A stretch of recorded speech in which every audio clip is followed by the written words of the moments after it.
Hello there and welcome to Secretum Histories, where curiosity gets cosy and ancient stories take the scenic route to slumber.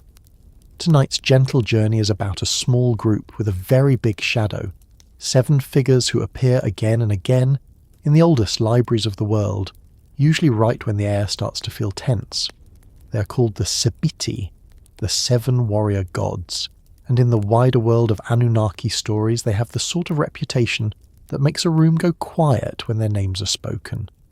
Before we ease into the clay tablets and the lamplight, take a moment to notice where you're listening from and what time it is there. Maybe it is late and the day has already used up most of its energy. Maybe it is early and you're still holding on to a little silence before everything begins. Either way, this is a calm place to land. If you find this soothing, intriguing, or simply a nice way to unwind, a like and a subscription help this corner of quiet reach more people who could use a peaceful pause as well. There is no rush, no pressure, just a small invitation, and then the story can do what stories do. I also carry a tiny hope that this is not so fascinating that it keeps you awake. If you do drift off halfway through, that is completely fine. These tales were told and retold for thousands of years, and they can keep their patience for one more listener. Settle in, let your shoulders drop, and allow your thoughts to loosen their grip. Somewhere between the everyday and the ancient, between fear and protection, between a starry sky and a smoky temple room, the 7 begin to take shape. The Sabitti are not introduced the way a modern story introduces heroes, with a spotlight and a neat backstory. They arrive more like weather. One moment the text is speaking about a city, a king, a sickness, a bad dream, or a sense that something has tilted out of place, and then suddenly there they are. 7, armed, intense, sometimes described like warriors, and sometimes described like forces that do not need bodies. In a world where people believed words could protect them, where a spoken formula could turn danger away from a doorway, the Sabitti show up as the kind of name that gets used carefully. They are invoked, commanded, warded off, praised, feared, and occasionally treated like the loud friends of a much bigger god, the ones who stand behind him when he decides to stop being polite. If you have spent time with Mesopotamian stories before, you already know the atmosphere. This is a landscape of rivers and reeds, mud brick walls and ziggurats, marketplaces and date palms, and a sky that feels close enough to touch. It is also a place where the boundary between seen and unseen is thin. Illness is not just an illness, it can be a visitor. Misfortune is not only bad luck, it can be a pressure that has a name. A nightmare can be a warning. A strange sound at night can be a sign that something is moving in the spaces people prefer not to think about. That world produced some of the most practical magic ever written down. Not the theatrical kind with glitter and lightning, but the everyday kind. The kind meant to keep a household safe. There were rituals for protecting a newborn, for calming a fever, for cleansing a room after a frightening event, for guarding a gate, for easing an anxious mind. In that practical, anxious, deeply human world, 7 warrior figures become more than just characters. They become a tool for thinking about danger. They become a way to describe a threat that feels coordinated, relentless, and hard to reason with. At the same time, there is another layer because the Sabitti are not just 7 scary things. They also become 7 protectors in certain contexts, the kind of beings a person might call upon to stand between them and something worse. That mix, both weapon and shield, is part of what makes them so compelling. They do not fit neatly into a single modern category like angels or demons or gods. They move across the boundaries, depending on who is speaking and why. Tonight is the beginning of the entire story, and that means starting gently, with a sense of where we are, what kind of sources we're dealing with, and why 7 warriors would matter enough to be written down at all. It also means naming the feeling that often sits behind these ancient lists of beings. People did not write protective texts because everything was fine. They wrote them because life felt fragile. Food could fail, floods could come, Wars could sweep through. Disease could arrive quietly and take away a child before anyone understood what was happening. When a world feels fragile, the mind looks for patterns. It tries to map danger. It tries to assign meaning, because meaning is a kind of handrail. The Sabitti, in many ways, are a pattern made vivid. 7. Armed. Together. Sometimes described as sons of the sky god Anu. Sometimes linked to stars. Sometimes presented as a band that accompanies a fierce deity like Era, who is associated with plague and destruction. Their details shift across time and place, and that is not a flaw. That is the nature of ancient traditions. Stories and rituals travel. Scribes copy and adapt. New empires rise and adopt older gods, giving them new titles. Old fears remain, but the names rearrange themselves. When people today say Anunnaki, they often mean a sweeping idea, a single group of powerful beings with a single storyline. In the ancient sources, the term is more flexible. It can refer to a set of major gods, often connected with the sky god Anu and the divine assembly, and it can also be used in ways that overlap with underworld themes depending on the text. It is a living word across centuries, not a fixed label with one modern definition. The Sabitti sit in that broader divine universe, sometimes close to major gods, sometimes closer to ritual texts meant for ordinary people, and sometimes hovering in that strange zone where myth and practical protection meet. A good way to imagine the setting is to picture a scribe at work, not in a romantic montage with dramatic music, but in the real conditions of an ancient city. The room is warm, there is dust, there is a small lamp. Clay tablets sit nearby, some newly shaped, some already dry. The scribe knows that writing is power. Writing means the words can survive.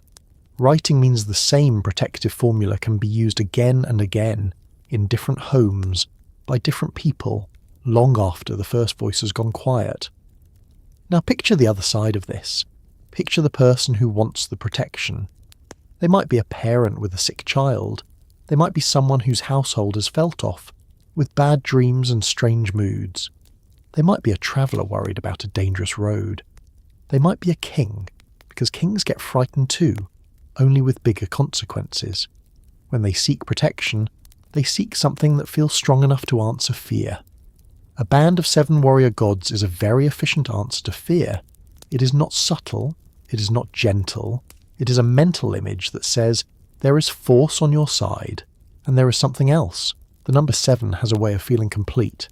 In a modern week, 7 is the full cycle. In music, 7 notes can be arranged into patterns that feel endless. In many traditions, 7 becomes a number that suggests totality, a full set, a complete unit. In ancient Mesopotamia, 7 shows up constantly. 7 gates, 7 sages in some traditions, 7 winds, 7 days, 7 demons, 7 divine powers, 7 protective figures. Sometimes it is literal, and sometimes it is symbolic, but either way it is memorable. It is easy to carry in the mind. It makes a list feel like a closed circle. The Sabitti live inside that complete set feeling. Even before a person learns their names or their stories, the number itself makes them feel like a unit. It gives them shape. It allows a ritual text to say, this is not random danger, this is organized danger. Or, this is not a single protector, this is protection that covers all sides. The phrase 7 warrior gods can sound like a neat label, but the ancient descriptions can be more vivid, sometimes even strange. They can be compared to weapons.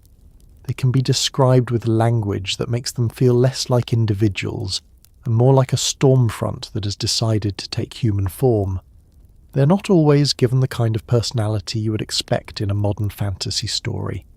Often they are defined by function. They strike, they pursue, they stand watch, they accompany, they are dispatched, they are restrained, they are invoked, they are driven away. That functional tone is important because it tells you what kind of relationship people imagined with these beings. It was not always worship in the sense of admiration and affection. Sometimes it was management. Sometimes it was negotiation. Sometimes it was defense. The ancient world had room for gods you loved and gods you obeyed and gods you tried not to annoy, and it also had room for beings you treated like hazards, the way a sailor treats a reef. You do not need to hate a reef. You simply respect it, and you steer carefully. When the Sabitti appear beside a god like Era, they take on a sharper edge. Era is associated with devastation, with outbreaks, with the sudden collapse of order. In some texts, he is the reason a city's normal rhythm breaks apart. He is the reason people run, the reason kings panic, the reason walls that felt permanent start to look like thin clay. If Era is the spark, the Sabitti can be the instruments that make the spark spread. They become his companions, his helpers, his band of enforcers, and that association leaves a strong impression. Still, it would be a mistake to treat the Sabitti as only destructive. In protective magic, the same image can be turned around. A force that can harm can also frighten away something else. A sharp blade can cut a rope, but it can also defend a doorway. In a world of unseen dangers, people did not always draw moral lines the way modern listeners might want to. They drew practical lines. They asked, what works? They asked what keeps the child breathing. They asked what keeps the fever from returning. They asked what keeps the dreams from turning into panic. This makes the Sabitti perfect residents of bedtime storytelling, because they sit at the intersection of fear and comfort. The mind likes to explore fear when it is held safely, the way a person likes to watch a storm from inside a warm room. Here, the storm is ancient and symbolic, written into ritual language, carried through centuries and surrounded by the steady presence of scribes and temples and cities that still leave their ruins in the earth. Another reason their story feels entire is that it is spread across different kinds of sources. Some of what we know comes from myths and epic-style texts, stories meant to be read aloud or performed, stories that explain why chaos arrives. Some of what we know comes from ritual and incantation texts, practical instructions that tell an exorcist or healer what to say and what to do. Some comes from lists and labels, the dry administrative side of religion, where scribes catalogue beings the way a librarian catalogues books. That mixture creates a portrait that is never one single painting. It is more like a wall of small images, each one showing the seven from a slightly different angle. If you are the kind of person who enjoys the idea of ancient libraries, there is a quiet thrill here. Many of the texts we have come from collections like the Library of Ashurbanipal at Nineveh, where scribes gathered and copied older works. That means the Sabitti were worth preserving. They were not a minor local rumour. They were part of a broader tradition that educated scribes felt belonged in a serious collection. Even if a particular tablet is cracked, even if a line is missing, the choice to copy a text at all tells you it mattered. At the same time, the Sabitti are not only elite knowledge. Their names show up in the kind of protective writing that ordinary people could have sought out. That suggests they travelled beyond the palace. They belong to households. They belong to the anxious, hopeful moments when someone lit a lamp, spoke a formula, and tried to push danger back into the dark. It is also worth taking a slow breath around the word warrior. In modern language, it can suggest a person with a sword and a clear enemy. In Mesopotamian divine language, warrior can also mean an agent of force, of being associated with conquest, punishment, and the enforcement of order. A warrior god can defend a city, but that defense can look violent. It can look like plague that strikes enemies. It can look like terror that scatters invaders. It can look like a king winning a battle and then crediting a god for the victory. So when the Sabitti are called warriors, they are not necessarily a noble band marching in shining armour. They can be a way of describing divine violence, the kind that humans fear and also sometimes welcome, depending on whose side it falls on. That is uncomfortable in a modern moral sense, but it is honest to the ancient world. People wanted safety. They wanted continuity. They wanted their crops to grow and their children to live. If violence delivered safety, it could be framed as holy. That framing is part of the reason these figures endure. There is a soft humour hiding in all of this too, because for all their intensity, they keep showing up like a recurring motif that refuses to leave the room. 7 again, 7 everywhere. It can start to feel like the ancient world had a favourite number and kept finding excuses to use it. A modern listener might imagine a scribe thinking, "We need a set of powerful companions for this god," and then pausing, stylus hovering, and choosing 7 the way someone chooses a reliable ingredient. Not because it is the only option, but because it always works. Yet there is something deeper than habit. The sky itself encouraged 7. The visible celestial bodies that moved in ways people could track, the ones that seemed to wander rather than stay fixed like the stars, became central to ancient astronomy and astrology. The sun, the moon, and the 5 visible planets. That set is 7. When people looked up and saw a moving, orderly, repeating system, 7 became a natural count. It became a bridge between heaven and human life. It became a way to say, this is the full set of powers that roam above us. That connection between 7 and the sky is one of the threads that follows the Sabitti. In some traditions, they feel like star-associated beings, not necessarily gentle stars twinkling for romance, but the kind of stars that were read as signs, the kind of sky that was treated like a written message. If the heavens were a text, then the Sebitti could be read there, either as a pattern, a warning, or a protective arrangement.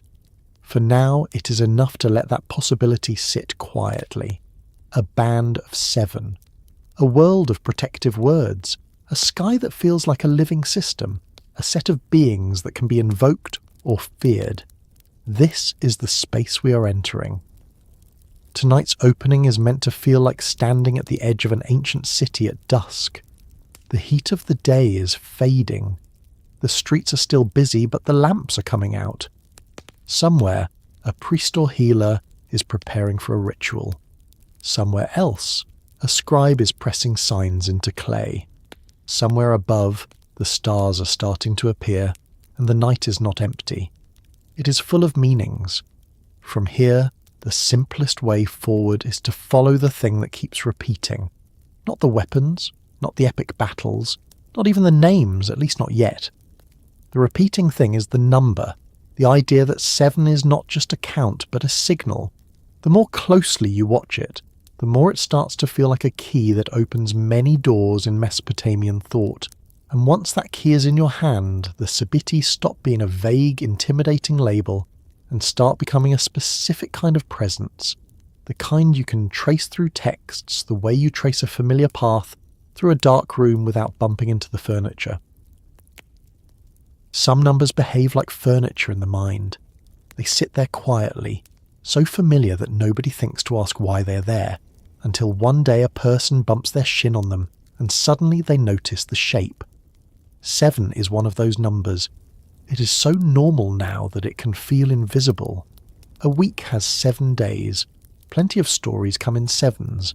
People speak about 7 seas, 7 wonders, lucky 7, 7 chances, 7 rules, 7 steps. Even without believing any of it, the number carries a little hum of completeness, as if it knows how to close a circle. In ancient Mesopotamia, 7 did not just hum. It repeated. It insisted. It returned so often that it started to look less like a coincidence and more like a language the culture used to talk about the world. When you begin following the Sabitti through texts and traditions, the first thing you keep meeting is not a face, a weapon, or a battlefield.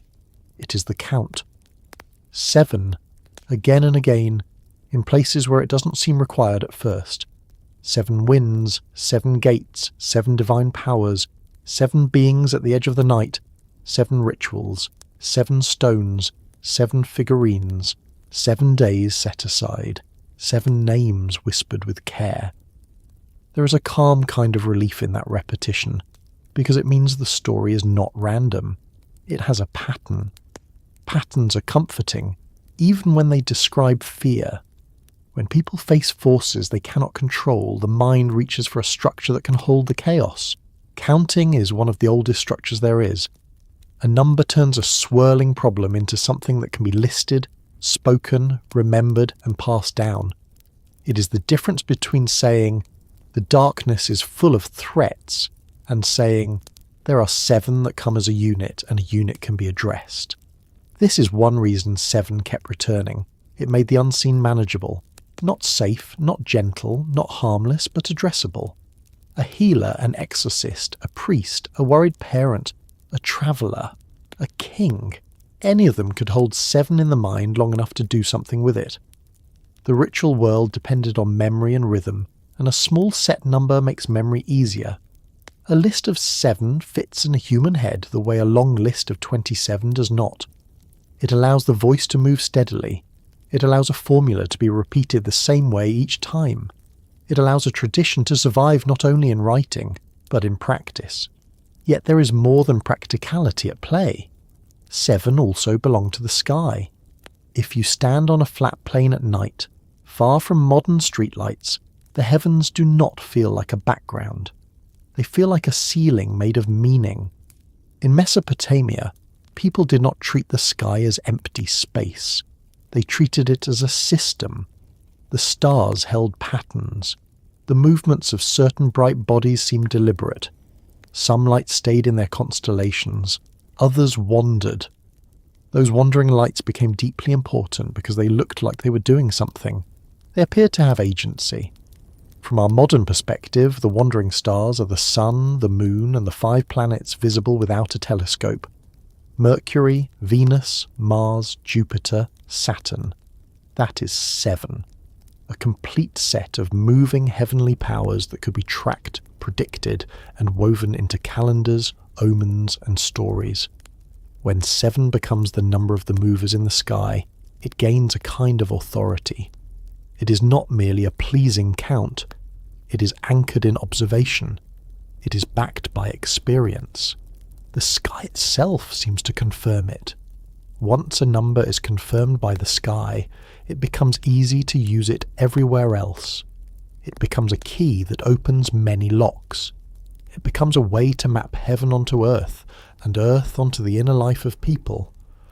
This is the same basic motion humans make all the time, turning what is seen into a model for what is felt. When the sky offers 7 powers that roam, it becomes natural to imagine 7 powers that roam in other realms too, including the spaces that humans cannot see. This is where 7 begins to behave like a bridge. On one side is astronomy and calendar making. On the other side is ritual and protection. In the middle is the human need to believe that the world, even when frightening, is organized. That organization shows up in the way Mesopotamians structured sacred space. One of the most famous uses of 7 in the region is the underworld journey in myth, often described as passing through 7 gates. The gates give the underworld a shape. They turn a terrifying unknown into a sequence. A sequence means a traveller can move through it.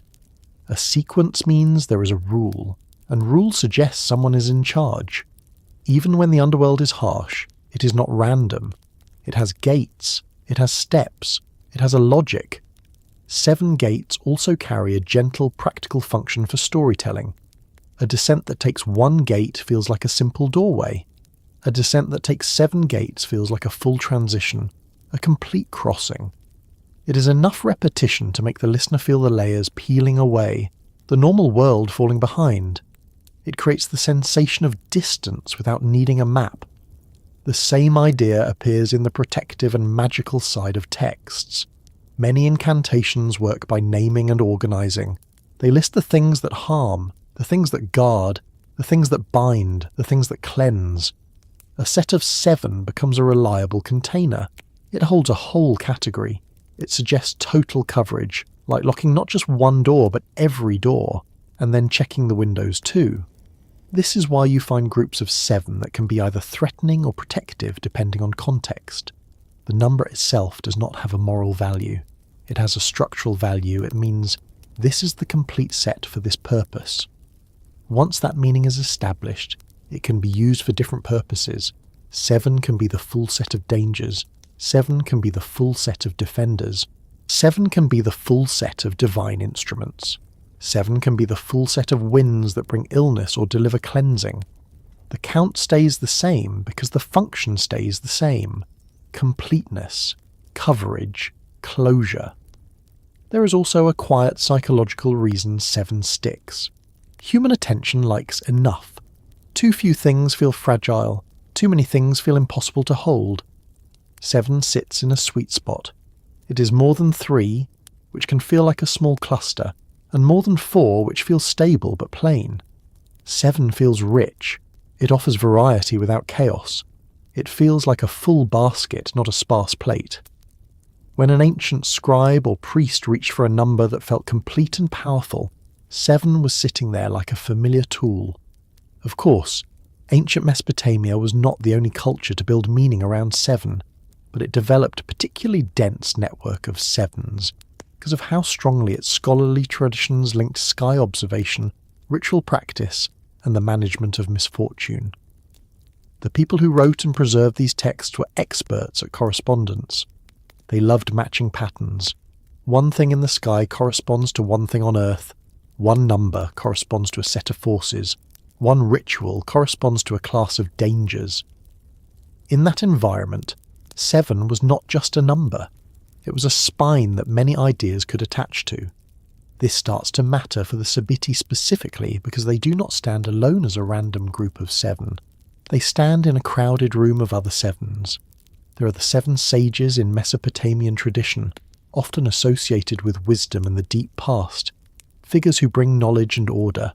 There are also groups of 7 that are more ominous, like sets of 7 demons or 7 evil forces in certain incantation traditions. The language overlaps, the mood overlaps, the number overlaps. This overlap can feel confusing at first, especially for modern listeners who want clear labels.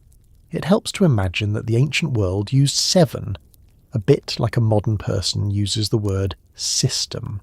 A system can be a system of laws, a system of pipes, a solar system, a nervous system. The word stays the same because it signals organised complexity. The details change based on context. 7 works similarly. It signals a complete organised set, and then the text tells you what kind of set it is. Now, because this is Secretum Histories, and the Sabitti live in the wider Anunnaki atmosphere, it is also worth sitting with another layer, the divine hierarchy. Mesopotamian religion, across its long history, was not a single fixed chart, but it did have recurring ideas about divine assemblies, major gods, and groups of beings that served or accompanied them. The Anunnaki are often associated with the high gods and the divine order, though the term moves across contexts. When a text places the Sabitti near that world, it gives them a certain weight. They are not merely local goblins hiding in a corner. They are part of a bigger cosmic arrangement. The number 7, in that setting, can suggest they are not an accident. They are a deliberately counted unit within the divine structure, the way a king might keep a counted guard unit rather than a vague crowd. This makes the Sabitti feel like an official set, not a rumour. It also makes the number 7 feel like a kind of administrative choice. That might sound funny, but it fits the Mesopotamian mindset better than it seems. These were cultures that recorded and counted constantly. Grain, sheep, labour, taxes, offerings, temple goods. Counting was not separate from spirituality. The gods received counted offerings. Temples ran like institutions. Priests and scribes managed schedules. When the divine world was imagined, it was often imagined with the same respect for order. So 7 can carry an almost bureaucratic seriousness alongside its mythic glow. A band of 7 is a unit that can be deployed. It can be named. It can be listed in a tablet. It can be invoked as a set. It fits neatly into the kind of thinking that builds temples, keeps calendars, and organises offerings. Another reason 7 kept returning is because it was deeply entangled with timekeeping. Calendars require cycles. Cycles require segmentation. The week is one of those segmentations, and even though the exact form of the week developed through a long process across cultures, the idea of a repeating 7-day rhythm is anchored in the interplay between lunar cycles and practical scheduling. In many ancient contexts, the phases of the moon influenced the way people divided time, and certain days became associated with certain rituals or taboos. When 7 becomes a rhythm of time, it enters daily life. It stops being an occasional sacred number and becomes a repeated beat the body learns. Once the body learns a number through routine, it becomes emotionally charged. It becomes comforting in the way any routine becomes comforting.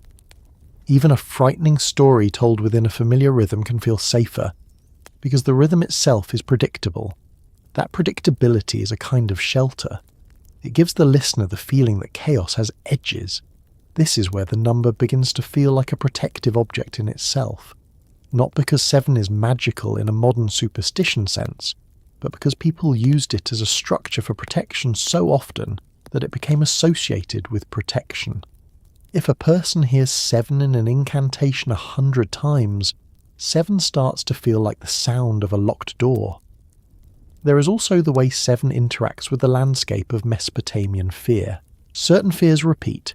Illness, especially sudden illness, invasion, drought, flood, nightmares, infertility, loss of status, the anger of gods, the presence of hostile spirits. When fears repeat, the tools to handle them repeat too. A culture that relied heavily on ritual language would naturally reuse its most trusted structures. 7 was one of those trusted structures.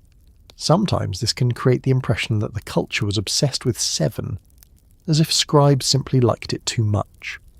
A kinder way to see it is to imagine they found it useful. If a number helps you remember, helps you structure, helps you make a ritual feel complete, helps you connect heaven to earth, and helps you communicate seriousness, you keep using it. The number becomes a meeting point for many needs. It is also worth noticing how 7 behaves in the imagination. A single threat feels like something you might negotiate with. A pair feels like an argument. 3 feels like a crowd. 7 feels like a force. It is enough to imply coordination. It suggests that the threat can come from multiple directions. It implies surrounding, sweeping, and inevitability. If a text wants to communicate that a danger is overwhelming, 7 does that efficiently. At the same time, 7 protectors feel more reassuring than 1 protector, because one can be distracted, fooled, or overwhelmed. 7 guardians feel as if they can cover every angle. That is why the same number can be used to make fear sharper and comfort stronger. It intensifies whichever emotion the text is aiming for. In the case of the Sabitti, this emotional flexibility matters because their story moves between mythic narrative and practical incantation language. In one setting, they look like companions of destruction. In another, they look like a set that can be turned against destruction. Either way, the number 7 makes them feel complete. It makes them feel like the full amount of whatever they represent in that moment. There is a gentle modern analogy that keeps this grounded. Think of a security system with multiple sensors. One sensor is helpful, but it can miss something. A system with sensors on every door and window feels comprehensive. The ancient world did not have motion detectors, but it had words, rituals, and counted sets of beings. 7 can function like the idea of all sensors active. It is a way of saying the perimeter is covered.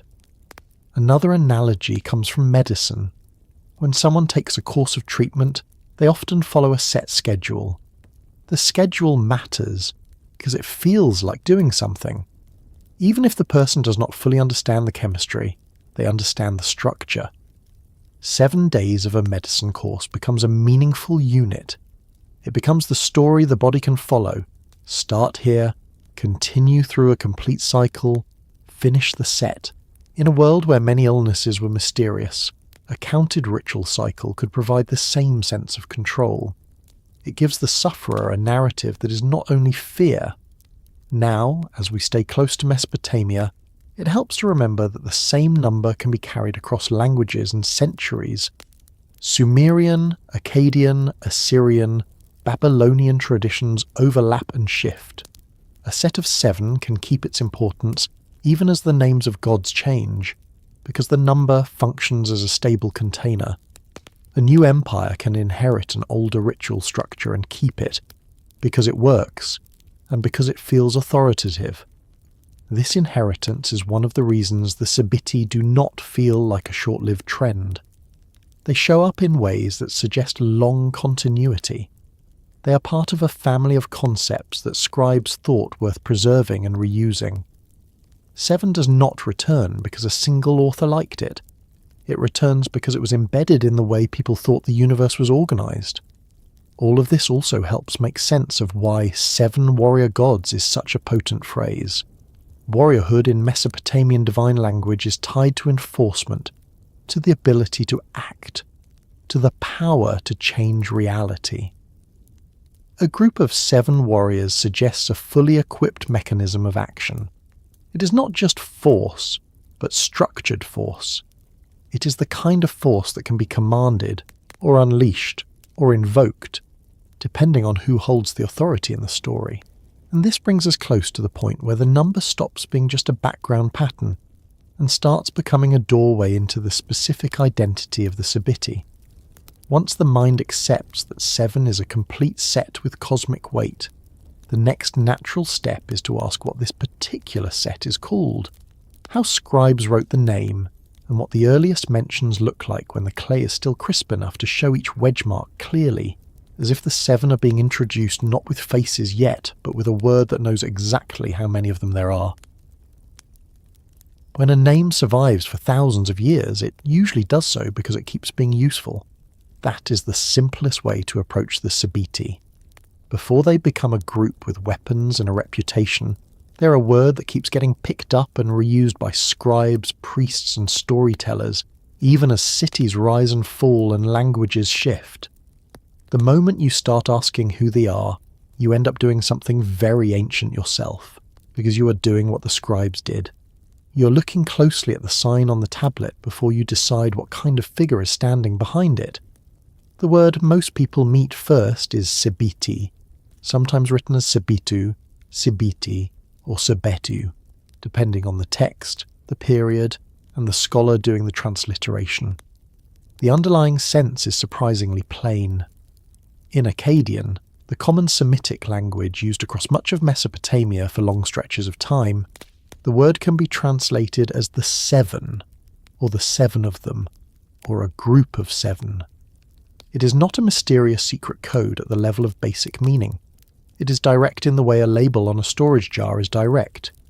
You open the jar and you find exactly what it said. 7. That plainness is part of the reason the Sabitti are so slippery. A name that means the 7 can be attached to different groups of 7 over time. It can drift. It can pick up new associations. It can shift from a band of dangerous beings to a band of protective ones without needing to change the word itself, because the word is not really a personal name like Enlil or Ishtar. It is a category name. It is the kind of name that can act like a reusable container. The ancient world loved reusable containers. If you imagine a modern person writing the group chat on a note, it does not tell you which friends are in it or what they talk about, only that there is a group and it is treated as one unit. The 7 works like that. Sometimes it points to the 7 as a recognized divine Heptad. Sometimes it points to the 7 as a dangerous set of forces, and sometimes the same text can let both feelings sit in the room at once. This is why you will see scholars talk about the 7 with careful language, calling them divine/demonic, or noting that their character changes depending on genre. A myth can describe them one way. An incantation can use the same label differently. A god list can slot them into a hierarchy. A palace ritual can treat them like official helpers. The word stays steady while the roll rotates, because the number is the anchor. Now, because we are easing into this as a bedtime journey, it helps to slow down and picture what a name looked like in the world where these beings were first written down. Cuneiform is not an alphabet, and it does not behave like one. It is a writing system built from signs that can represent sounds, words, and ideas. and those signs can be used in different ways depending on context. Scribes could write a divine name phonetically, they could write it with a logogram, they could write it with a mixture, and they could lean on determinatives, those little classification signs that tell you quietly what kind of thing the next word is. For gods, the most famous determinative is the little star-like sign often read as Dingir, placed before divine names. It is not pronounced in the normal reading, but it signals what follows is divine. Imagine it like a subtle stage light that switches on before a character enters. You see it and you know you are dealing with a god, even before you know which god. The Sabitti often appear with that divine framing in many sources, and that matters, because it shows that at least in those contexts they are not treated as random monsters. They are treated as beings who belong to the sacred register of the world. The number itself could be written plainly too. Scribes use numerical signs. They could write 7 as a numeral, and they could combine it with signs that indicate gods in the plural. So in certain kinds of writing, especially lists or ritual instructions, the 7 can show up in a form that is almost bluntly efficient. The gods, 7.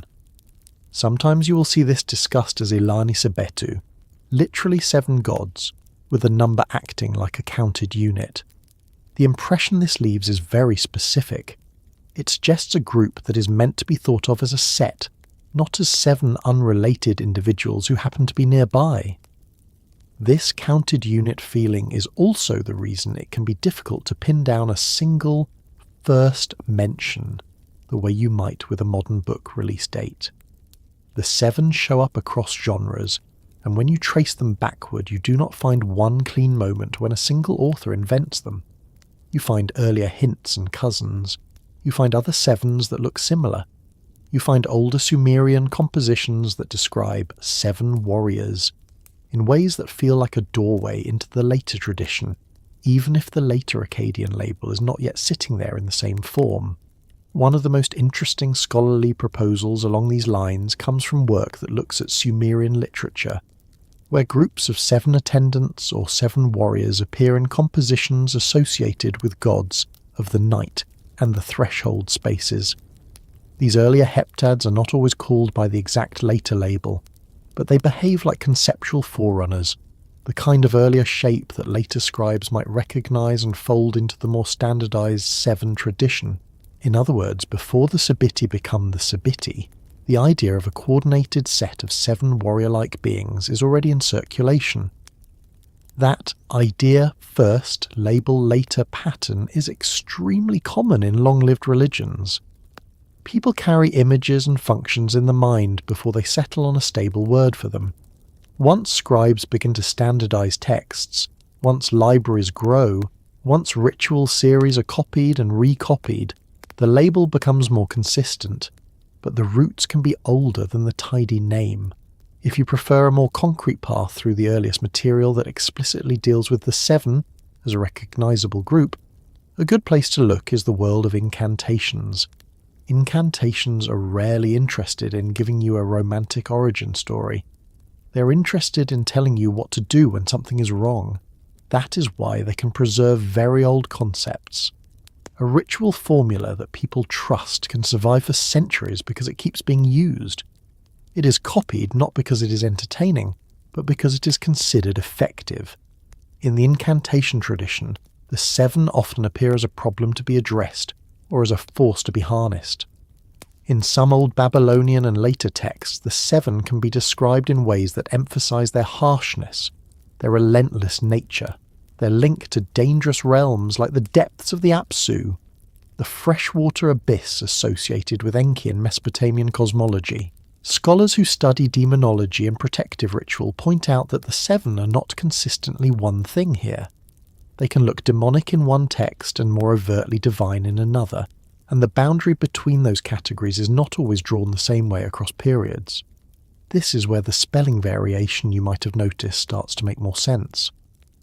Sebitu and Sebetu are often treated as variants, and in many discussions, Sebetu is used in reference to the 7 when they are framed as a demonic group, especially in certain incantation contexts. while Sebitti can be used when they are treated as minor war gods in first millennium Assyrian state religion. But you should not imagine two neatly separated beings with two separate folders. It is more like two lighting setups on the same stage. One angle makes them look like official martial gods with crowns. Another angle makes them look like a dangerous heptad that must be managed with ritual authority. If you want a simple rule of thumb that stays calm and honest, it is this: the name means the seven. And Mesopotamian texts used the seven in multiple ways, sometimes overlapping, sometimes contradicting, and often changing over time. The story is not a straight line, it is a braid. There is an even more down-to-earth reason that the first mentions are hard to isolate. Many early tablets are fragmentary. We often meet the seven in broken lines. A corner of the tablet is missing, a sign is damaged, a scribe made a mistake and a later scribe copied it. When scholars talk about early evidence, they are often working with partial remains and comparing multiple manuscripts to reconstruct what a tradition probably looked like. That process is careful, patient work, and it tends to produce cautious conclusions rather than a dramatic first appearance. Still, even with that caution, we can say something solid about how the Sabitti become recognizable.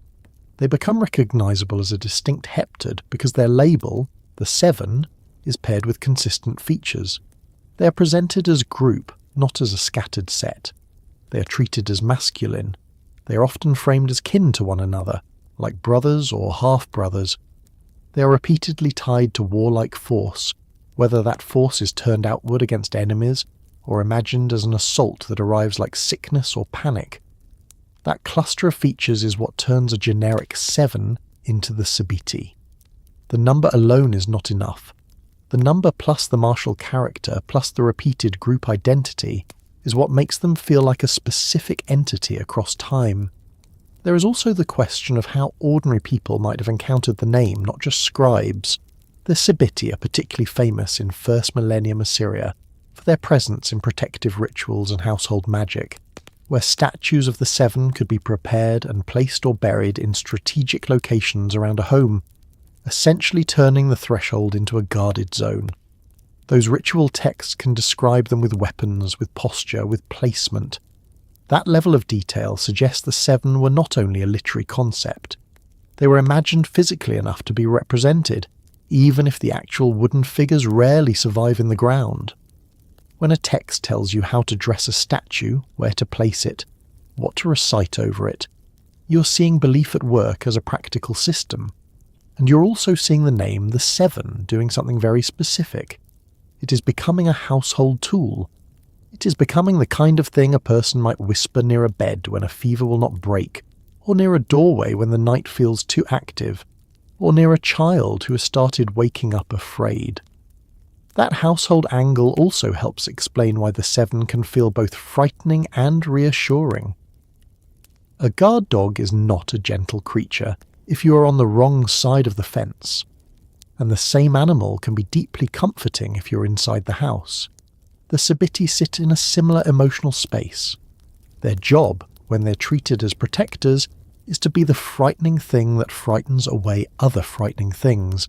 They are not asked to be polite, they're asked to be effective.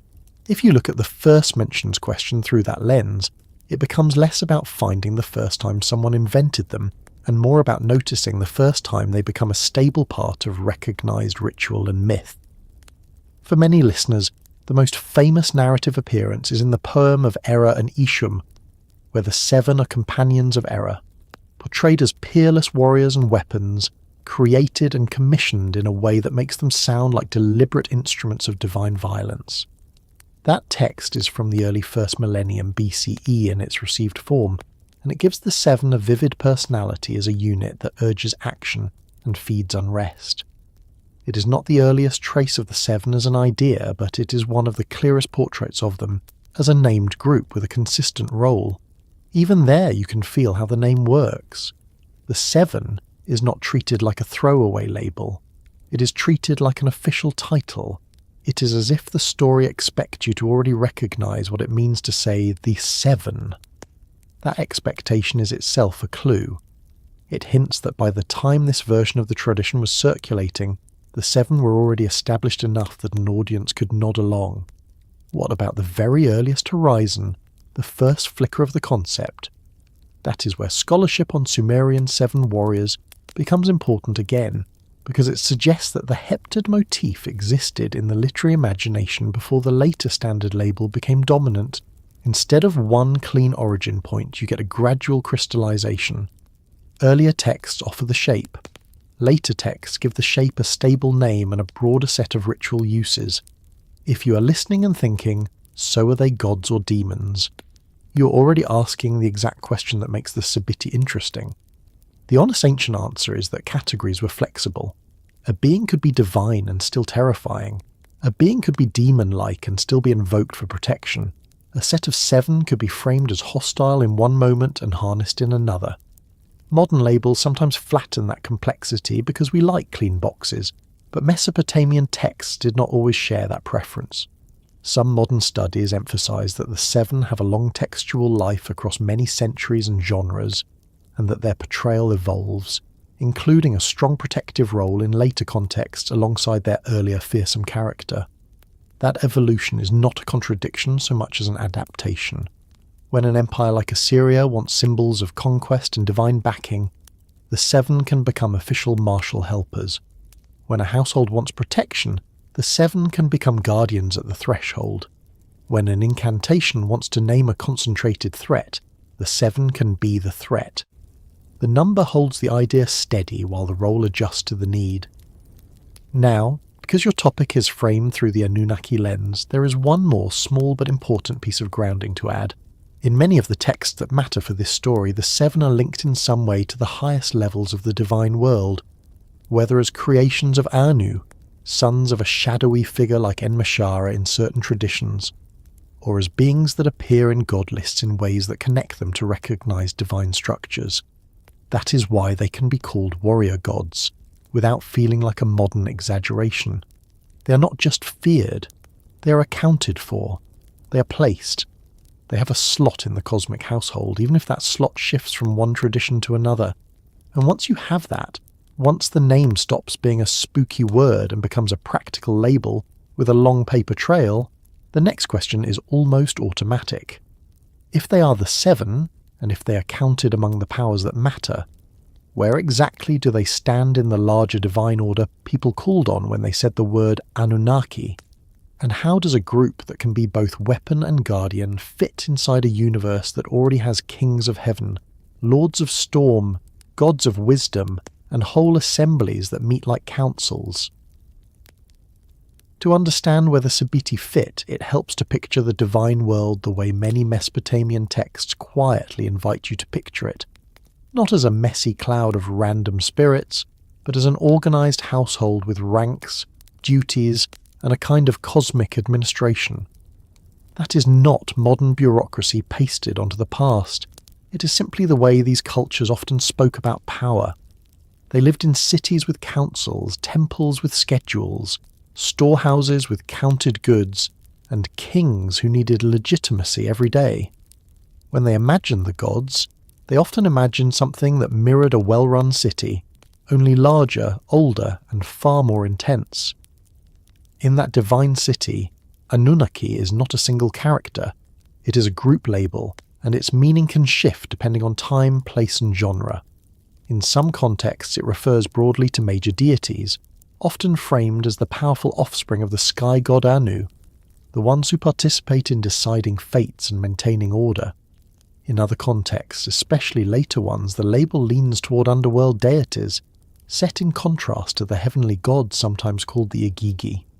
The point is not to force one definition to win, but to accept that the ancient record carries multiple layers, as if different generations kept using the same word while adjusting what they meant by it. Once you allow that flexibility, the Sabitti stop feeling like an odd add-on and start feeling like something that belongs exactly where you would expect a band of seven warriors to belong, near the machinery of enforcement. Not always at the top of the hierarchy, not always in the main council seat, but close to the moment when decisions turn into action. In a human city, A king might have advisors, judges, priests and scribes who speak and plan, and then a different group that carries out the harsh work when the king decides. The Sabitti often feel like that second category, the counted unit that makes a divine will become a physical reality. At the top of the usual pantheon map sits Anu, the sky god, often treated as a kingly figure whose authority is immense even when he's not personally doing the day-to-day governing. Under him, different traditions place different major gods in different arrangements, but the recurring idea is a high divine sphere where fates are decreed and cosmic order is managed. You can think of this as the quiet room where the decisions are made, the kind of room people rarely enter in stories unless something is going wrong. Now imagine the Sabitti standing outside that room. They are not always the ones doing the talking. They are the ones who are already armed. That is the mood many texts give them. They are not a gentle presence. They are the kind of presence that makes a decision feel dangerous. This is why the way they appear in the Era Initium tradition matters so much for placing them in the divine order. In that epic, the Seven are not introduced as a random street gang of the spirit world. They are presented as something Anu himself commissions, and in one version they are described with a striking origin line. Anu, king of the gods, sows his seed in the earth, and the earth bears him 7 gods whom he names the Seven. That is a very particular kind of legitimacy. It frames them as the product of the highest authority and the deepest substance, sky and earth together, and it also frames them as intentionally counted. They are born as a unit, and then the story does something even more revealing. It treats the Sebettu, the Seven, as weapons that Anu gives to Era, tools for slaughter when human noise becomes unbearable. That is an uncomfortable detail, but it is a clean window into how the divine order could be imagined. Anu authorizes, Era acts.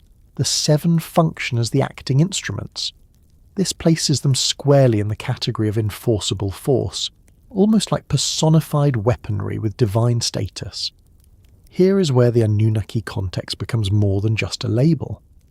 If the Anunnaki are, in many traditions, the powerful gods involved in decreeing fates and maintaining cosmic order, then beings like the Sabitti can be understood as part of the toolkit that protects that order, or destroys what threatens it, or punishes what has become intolerable. They are not necessarily the lawmakers. They are the ones who make sure the law has teeth. That idea fits the way Mesopotamian religion often treated warlike divine power.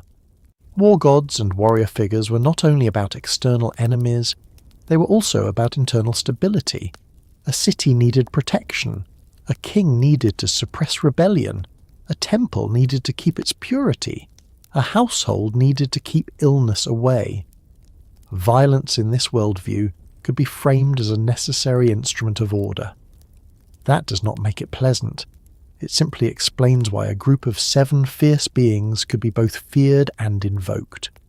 The word Anunnaki, when used in a broad sense, can suggest the major divine community, a council-like assembly. These Sabitti, when they appear near that world, feel like a specialized unit within it, not unlike how a large institution has many departments. Most people do not deal directly with the highest officials every day. They deal with the agents, the messengers, the guards, the specialists. The 7 often feel like specialists. They are the kind of divine force you bring out when ordinary measures are not enough. In some traditions, the cosmic world is divided in a way that helps clarify this. Later usage can contrast underworld Anunnaki with heavenly Igigi, even if earlier sources sometimes blur those boundaries or use the terms in overlapping ways. The important part is that Mesopotamian texts could imagine a stratified cosmos, heaven above, earth in the middle, the underworld below, with different divine populations associated with different zones. When you place the Sabitti into that stratified cosmos, you notice something intriguing. They do not stay politely in one zone. Some of their associations feel heavenly, especially the way the 7 as a concept can connect with stars and astral worship. Some of their associations feel chthonic, especially when they are linked with underworld figures, destructive plague gods, or old primordial beings. That mobility is not an error. It is a sign of how they function. A weapon is carried where it is needed. A guard patrols boundaries. A counted unit can be deployed above, below, or across the threshold. The threshold is the key word here, and it is not only a metaphor. In Mesopotamian religion, thresholds mattered. Doorways, gates, city entrances, temple steps, and the boundaries between rooms were treated as points where unseen things could enter. That is why so much protective ritual focuses on those liminal spaces. If a household wants to stay safe, it needs guardians at the edges, not just prayers in the centre. The Sabitti fit that logic beautifully. In exorcistic and protective contexts, they can be invoked as beings who protect on all sides, a phrase that captures exactly what household wants at night: coverage. Not one direction, not one weak spot, but all sides guarded. The divine order here is not abstract, it is practical. If the seven belong anywhere, they belong at the perimeter. This is also why the Sabitti appear alongside other protective figures in ritual deposits and household protection traditions. Mesopotamian apotropaic practice did not rely on a single guardian. It relied on ensembles, sages, hybrid guardians, fierce beings, helpful demons, divine names, and ritual actions that created a layered defense.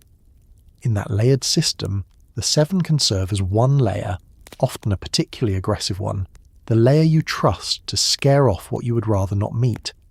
So, in the divine order, the seven can be imagined as something like sanctioned force. That phrase matters because it distinguishes them from purely chaotic monsters. A chaotic monster attacks because it attacks. The Sabitti, in many portrayals, attack because they are dispatched, or because they accompany a god who has decided the time for restraint is over. That sense of being authorized gives them a different flavour, and it also explains why they can be called upon for protection. If they were entirely outside the divine system, you would not want them anywhere near your bed. But if they are part of the system, you can imagine invoking them the way you invoke a city's guard rather than a random gang. There is another path into their placement, and it comes through genealogies, the ancient way of assigning rank. Many Mesopotamian beings are placed by being called the child of this god, the servant of that goddess, the attendant of this temple. When a text calls the 7 sons of Anu, it is putting them close to the top. When another tradition connects them with Enmeshara and his 7 sons, it places them in the older, deeper layer of the cosmos, a primordial underworld-adjacent stratum, the kind of ancient generation that later gods overcome or manage. Either way, genealogy functions like a badge. It tells you what kind of authority the 7 carry, and it also explains why they can feel both ancient and official at the same time. If that sounds like a lot to hold in the mind, you can simplify it without losing the truth. Imagine the divine world as having 2 kinds of power. There is governing power, the power that decides how things should be. Then there is force power, the power that makes things become that way. The Sabitti are most often located on the force side of that line. Sometimes they look like the force used to punish humans. Sometimes they look like the force used to protect humans. The direction changes, the function remains. Now, because our topic is framed through the Anunnaki lens, it is worth acknowledging something that often happens in modern retellings. Modern Anunnaki lore sometimes flattens Mesopotamian complexity into a single storyline, as if every group and every being served one unified agenda under one label. The ancient sources feel more like a city with many factions, many roles, and many overlapping responsibilities. The divine order is not a simple pyramid of command where everything below is obedient and everything above is fully informed. Even the myths show tension, persuasion, manipulation, and conflict among gods. This matters because the Sabitti often show up at moments of tension. They appear when something is being pushed out of balance, when a god wants to act, when restraint has weakened. In the Era story, they do not simply follow orders like silent robots. They speak, they urge, they provoke. They are the kind of companions who amplify a mood. that makes them feel like a force that can influence even a powerful god's direction, not by outranking him, but by feeding the mechanism that turns desire into action. And that is a subtle kind of placement in the divine order too. Sometimes power is not only about being the king. Sometimes power is about being the one who whispers in the king's ear at the right moment. The seven, in that sense, can be imagined as catalysts. They are not always the rulers, but they can be the ones who make rulership move. There is also the way the seven relate to major gods without being identical to them. Mesopotamian religion had room for major deities with large temples and official cults, and it also had room for smaller divine groups that were nonetheless taken seriously, especially in ritual practice. These Sabitti in first millennium Assyria, for example, could be prominent enough to appear in protective contexts, even in palatial art and ritual. That suggests a recognized place in elite as well as household settings, which is a strong signal that they were not merely an obscure mythic footnote. So, if you try to sketch their position in one calm mental picture, here is one that holds together without forcing anything. Above is the high council world, the major gods, and their authority. Below is the underworld world, the older chthonic sphere and the judges and forces associated with it. In between is the lived world of cities, households, thresholds, and nightly fears. The Sebitti are a sevenfold unit that can touch all three layers. They can be born from sky and earth authority, used as weapons by a destructive god, named in ritual as guardians, and linked in some traditions to deeper primordial genealogies. They are not the centre of the divine order, but they are built into its circulation, the way a strong current is not the river's source but still shapes everything the river touches. And once you see them that way, it becomes easier to understand why the next question keeps pulling at the mind.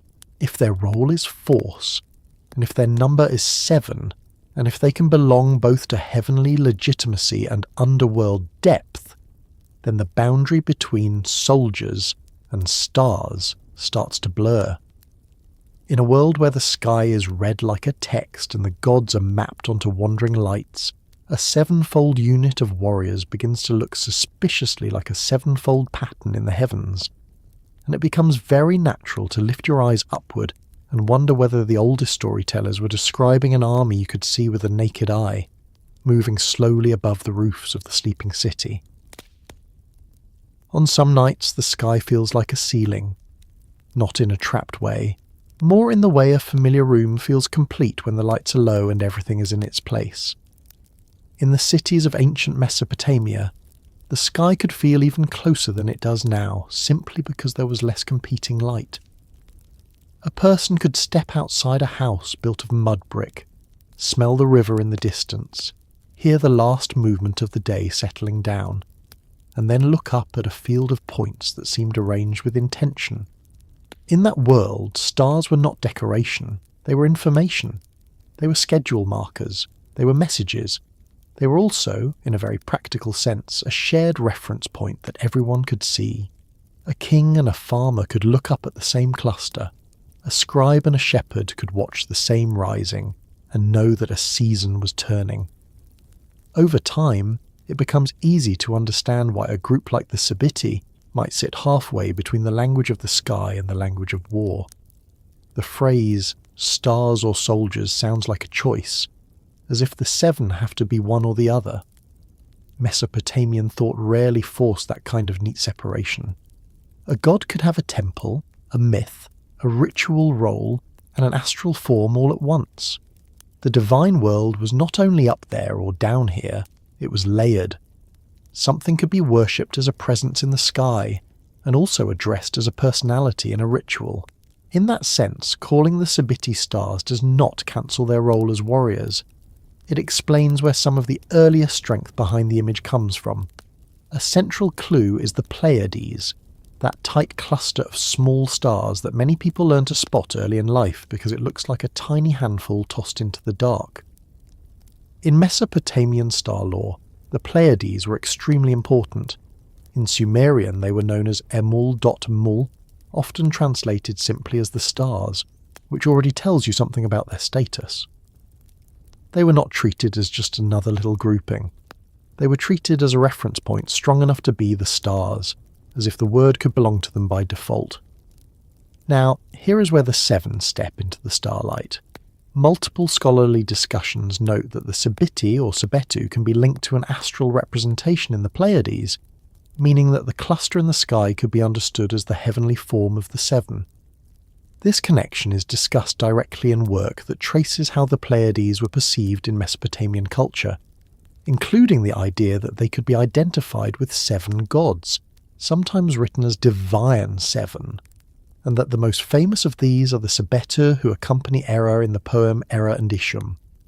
If that feels surprising, it becomes less surprising when you remember how the Pleiades behave in the human eye. They invite counting. People naturally look at them and try to decide how many are visible. In very dark skies, some can see more, in hazier conditions fewer, but the cluster tends to produce the experience of about seven. That experience is enough for myth to latch onto. A cluster that suggests seven becomes the perfect candidate for a tradition that loves sevens. A person does not need a telescope. They only need a clear night and the habit of looking up. From there, the cultural logic takes over. If the sky holds a seven, then the seven can be spoken of as a real unit with a visible anchor. If the seven are visible, then their movements matter. Their appearance and disappearance across the year matters. Their rising at particular times matters. A star cluster that helps mark seasons becomes woven into calendars, and calendars are not only practical, they are sacred. The temple depends on knowing when to hold festivals. The city depends on knowing when to plant and harvest. The king depends on auspicious timing. The sky becomes a schedule board, and the schedule board becomes a place where divine intentions can be read. This is one reason the Pleiades show up so strongly in Mesopotamian astronomy and related traditions. Studies focusing on the Pleiades in Mesopotamia emphasize their importance in cuneiform sources and their role in connecting heavenly observation to cultural meaning. Once the seven are linked to the Pleiades, the stars or soldiers' question changes shape. It stops being about choosing between two identities and becomes about understanding how one identity can produce the other. The sky gives the seven their count and their authority. The human world gives them their gear and their job. This is also where iconography becomes quietly persuasive. Mesopotamian art often used simple, repeatable symbols to represent complex ideas. For astral beings, one of the most basic marks is the star symbol itself.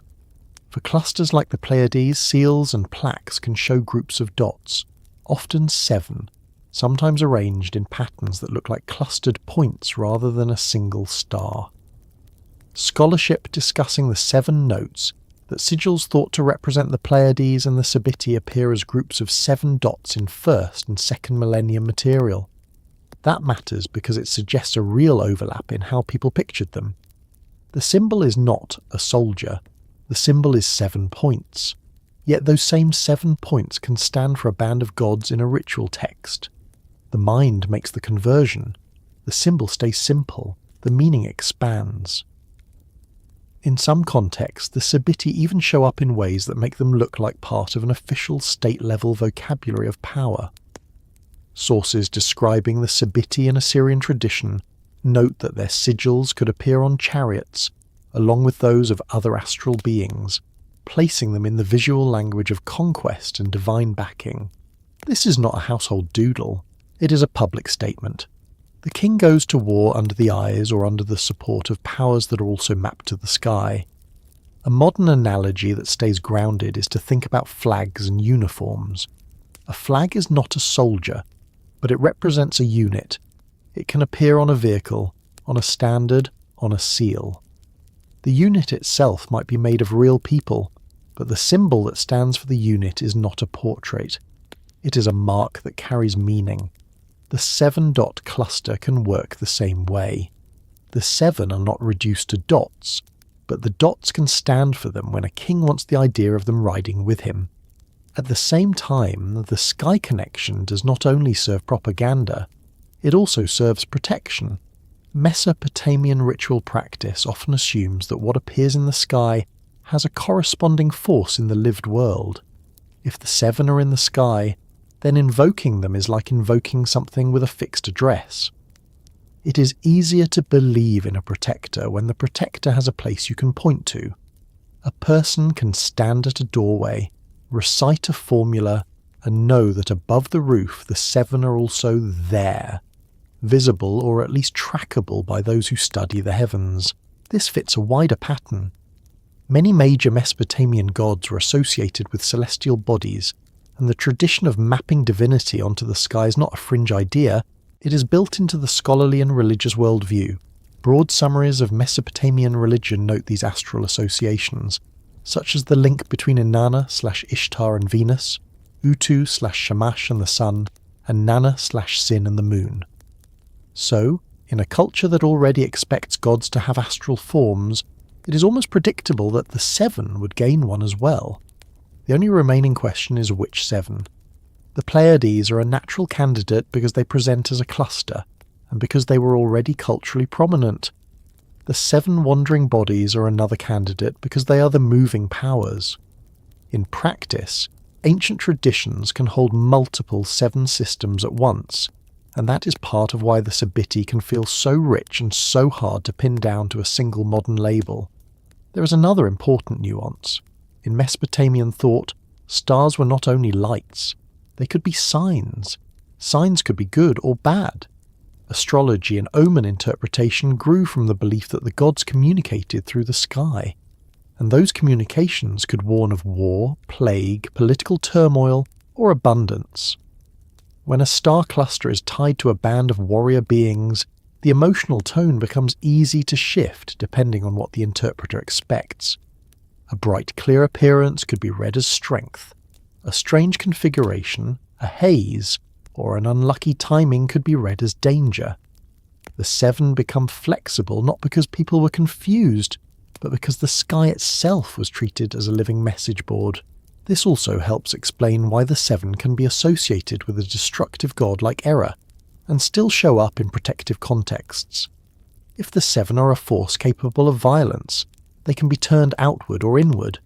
They can be the spear aimed at enemies, or the guard posted at the threshold to keep worse forces out. In the poem Era and Ijum, the seven are famously part of the machinery of destruction. They are described as creations of Anu and act as Era's companions, and in scholarship and summaries they are often characterized as rage-filled or warlike entities in that narrative frame. Now combine that with the Pleiades identification. The seven become not only companions of destruction, but a pattern in the sky that can signal or embody that destructive potential. If a culture believes the sky and earth mirror one another, then the seven above can be the seven below, and the mood of the seven can be read from the mood of the times. During stable years, the seven can be guardians of order. During crisis years, the seven can feel like the blade that order uses to cut away the excess. This is one of the calmer ways to understand the phrase, warlike stars. It is not that people literally thought each star held a tiny person with a tiny axe. It is that the sky's patterns were treated as expressions of divine forces, and those forces were described in human terms that made sense. Warriors, weapons, companions, guards. The human language is the translation layer. The sky is the source text. There is direct support for this kind of translation layer in scholarly discussions of the Sebitti, where the astral representation as the Pleiades is treated as a genuine part of how the seven were imagined and displayed, including in seals and first millennium material.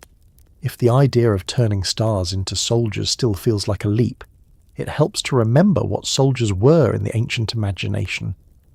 They were not only people in uniform, they were the expression of state power, they were organised force, they were the difference between safety and invasion. They were also, at times, the reason ordinary people suffered. So when the seven are framed as soldiers, the tradition is not necessarily celebrating war. It is using warlike language to describe a force that can change the world quickly and decisively. Stars, in a pre-modern context, also change the world decisively, just in a slower rhythm. Their seasonal patterns determine planting and harvesting. Their movements inform ritual calendars. Their perceived omens can change political decisions. A king might delay a campaign because a sign looks wrong. A priest might hold a cleansing ritual because a sign looks threatening. In that sense, stars are already involved in action. The soldier metaphor simply makes that involvement vivid.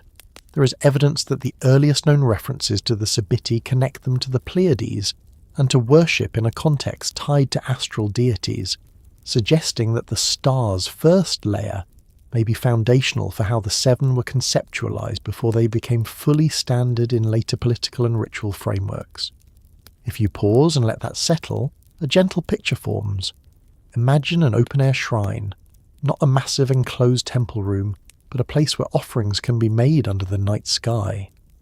A priest places incense, a small lamp flickers. Above, the compact cluster of the Pleiades sits like a knot in the darkness. The idea that these stars are the seven becomes more than a scholarly link. It becomes a lived sensation. The worshipper is not only imagining the gods, the worshipper is looking directly at their sign. From there, anthropomorphizing is a normal human move. Humans put faces on forces constantly. We talk about the wind being angry. We talk about the sea being calm. We talk about a grumpy sky. In the ancient world, that habit was not merely a figure of speech.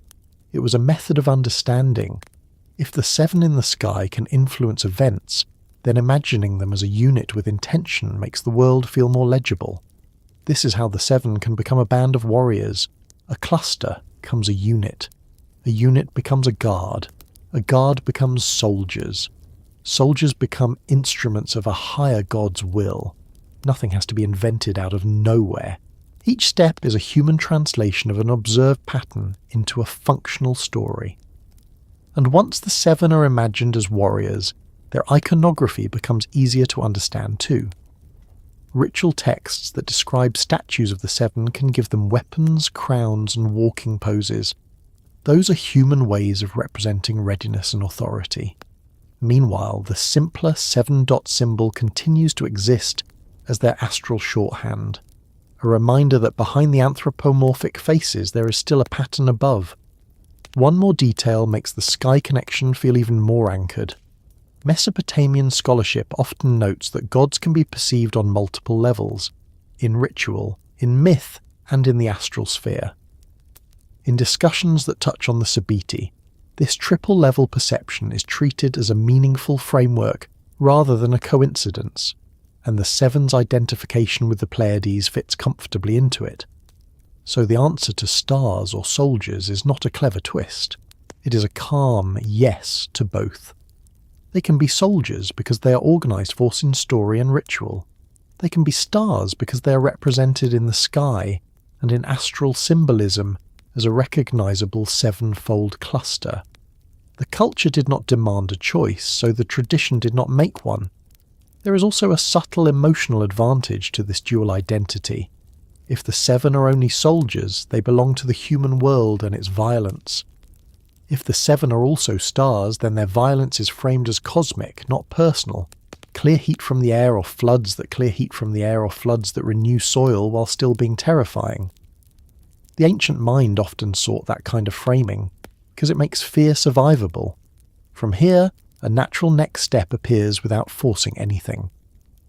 Once a group of stars is imagined as a group of warriors, the language describing them starts to lean into tools, axes, daggers, bows, quivers, and the idea that they are not only fighters but instruments, almost like a set of living weapons that can be carried by a greater god. The sky gives them their number, the battlefield gives them their job, and the ritual gives them their equipment, which is where the seven begin to sound less like individual characters and more like sharpened actions that can speak.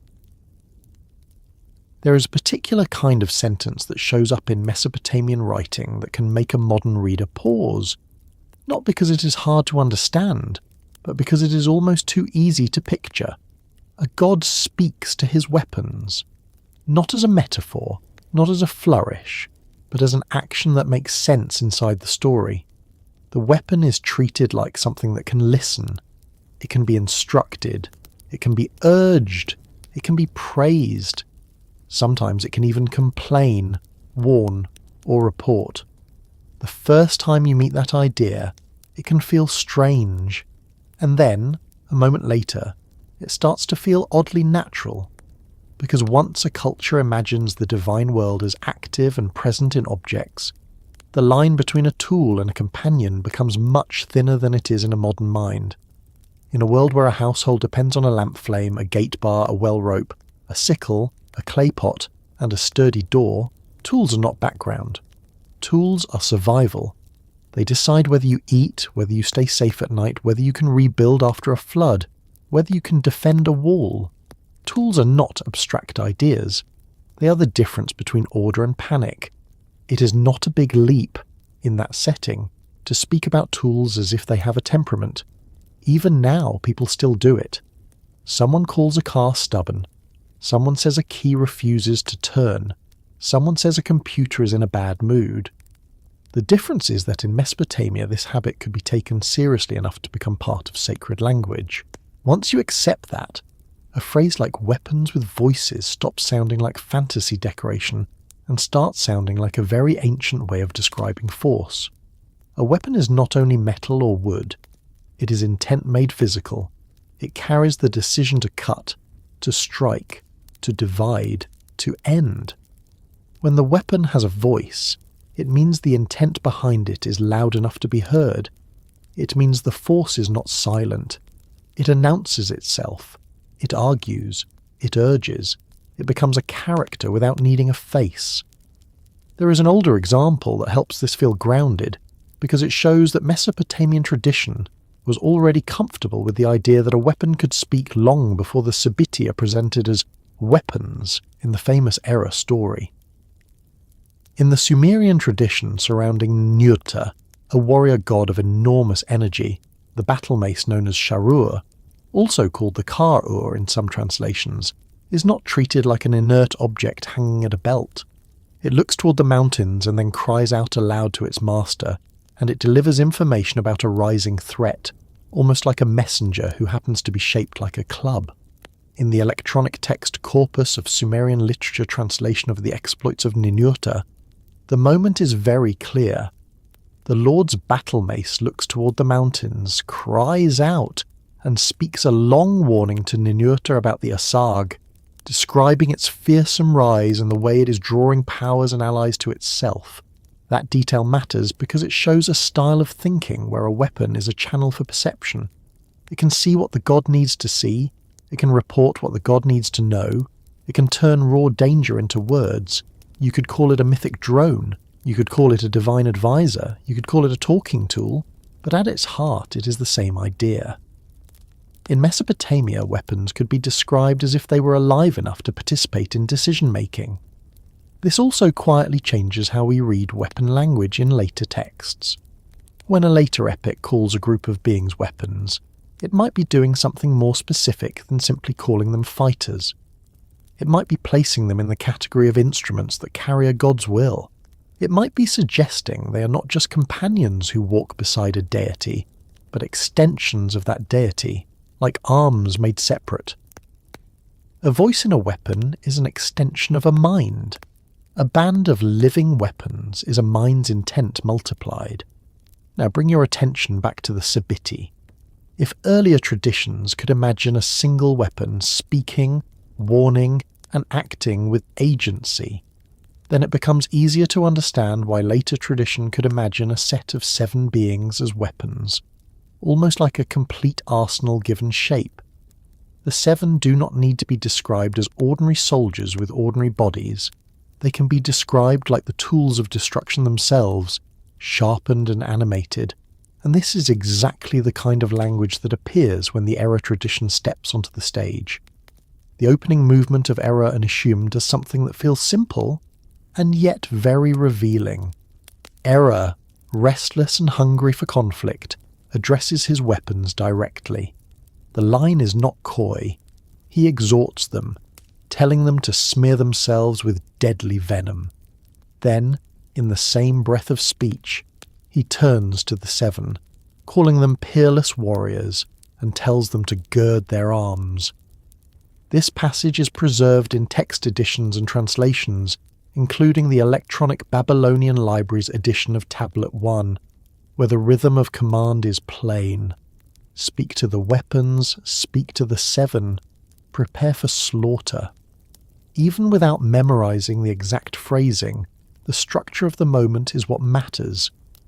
Weapons are addressed as if they are a listening audience. The seven are addressed as if they belong in the same category of readiness. The story does not pause to explain why Era's weapons can be spoken to. It assumes the listener will accept it. That assumption hints at how normal this idea already was within the learned tradition. This is one of the points where the Sabitti feel less like a band of individual gods and more like a single mechanism. They are seven, but they act as one unit. They are described as peerless warriors, but the surrounding language makes them feel like implements, like an array of force that can be carried, unleashed, and aimed. A later summary of Mesopotamian god traditions on Ora-CC even states the idea directly. In Era Initium, Anu gives the Successu to Era as weapons with which to massacre humans, treating the seven as something handed over like an armament, rather than introduced like ordinary allies. That last detail, the handing over, is crucial. A companion is persuaded, a servant is ordered, a weapon is given. When a god gives seven warrior beings to another god, it frames them as equipment in the cosmic sense, a set of tools with agency, but also with purpose. The seven are not merely present at the violence, they are part of what makes it possible. It can be tempting to imagine this as a harsh, almost mechanical view of the seven, like turning gods into blades and calling it a day. But Mesopotamian texts often do something more subtle. They give weapons personality without making them soft. A talking mace does not become a friend in the modern sense. It becomes a force that can advise, warn, even argue, while still being built for impact. In the same way, describing the seven as weapons does not erase their individuality. It sharpens their identity. It tells you what they are for. There is also a very practical reason the story might use weapon language. It makes the seven easier to imagine in ritual. Left hand. You can imagine a bow and left hand. You can imagine a bow and quiver. You can imagine a walking posture that suggests readiness. All of that matters because, outside of myth, the Sabitti were not only discussed in epics, they were built into household protection and exorcistic practice. When you step into the ritual texts, the seven become almost uncomfortably physical. They are not only somewhere, they are placed, they are positioned near beds, they are stationed near gates, they are installed like a security system made of wood, pigment and spoken words.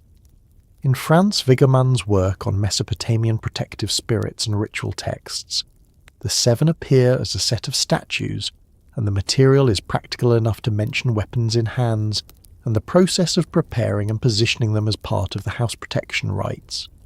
This ritual angle helps explain why the seven can be described like tools of war.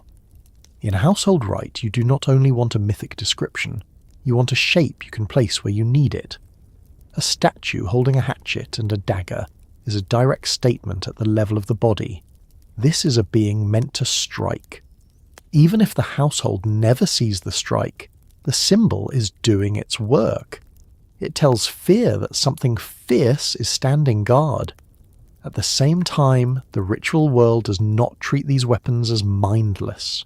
They are given names, they are invoked, they are addressed in spoken formulas. A practitioner does not simply set up seven statues and hope for the best. The practitioner speaks, because in Mesopotamian thought the spoken word activates the object. A weapon with no word is just wood and metal. A weapon with the right words becomes part of a living system. So, when gods are described like tools of war, the description is not only aesthetic, it is functional.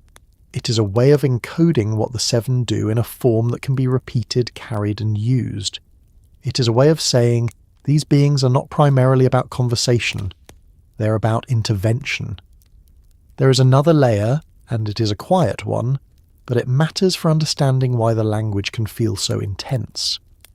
Mesopotamian incantations often describe hostile forces in terms that blur physical weapons and natural disasters. A danger might be described as a wave, a fire, a storm, a sickness, a terror that moves like wind. In Brill's scholarly treatment of the Sebitti and Incantations and household use, the seven are described in grand, force-like terms, appearing as waves, terror, disease, or fire in the language of certain compositions. That is not merely poetic decoration. It is a method of mapping an invisible threat using visible analogies. Now notice what that does. A wave is not a soldier. A wave is not even a blade. A wave is a force that does not negotiate. Fire does not compromise. Disease does not wait for permission. When the seven are described in these terms, the text is telling you something about their weaponness. They are not always weapons held in a hand. Sometimes they are weapons in the sense of unstoppable, directed force. This is where the phrase "weapons with voices" becomes surprisingly literal again. A wave has a sound. Fire has a sound. Wind has a sound. Panic has a sound in the chest. Even illness has a kind of voice when it changes breathing. The ancient writers and ritual specialists knew what it felt like when something in life arrived with the force of weather.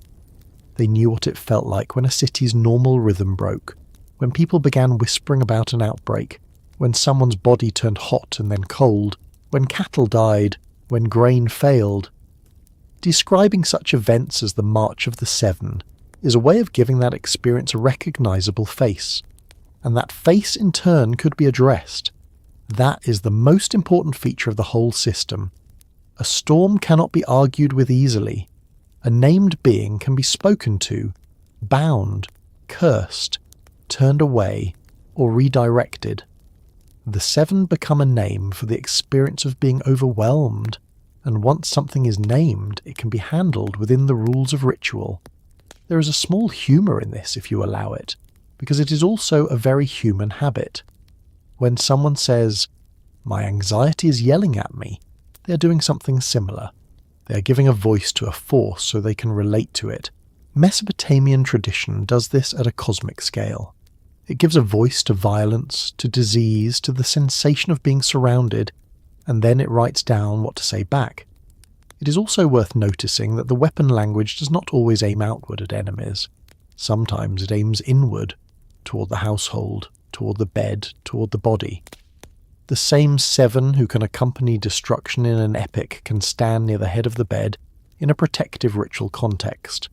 The same weaponness that makes them frightening also makes them suitable as guardians. A guard is not gentle. A guard is a controlled threat positioned on your side. That controlled threat idea is likely part of why the seven are often described as a unit that is always ready. In the Era text, Era commands the seven to gird their arms as if they are already fitted for fighting. In ritual contexts, they are represented with weapons already in hand. In incantation language, they are described like forces that do not need to be assembled. They arrive complete. Across all of it, the seven are never described as unprepared. Their identity is preparedness. Some of the most vivid descriptions of the seven in later scholarship and analysis emphasize exactly this, that they are characterized by fierce military prowess and can be directed against enemies of gods and humans. In studies of Mesopotamian demons and monsters, the seven are treated as a unit whose violence can be aimed, which again reinforces that sense of being weapon-like, not only in shape, but in function. Still, there is a subtle difference between a soldier and a weapon, and the texts sometimes lean into that difference. A soldier has motivations. A weapon has purpose.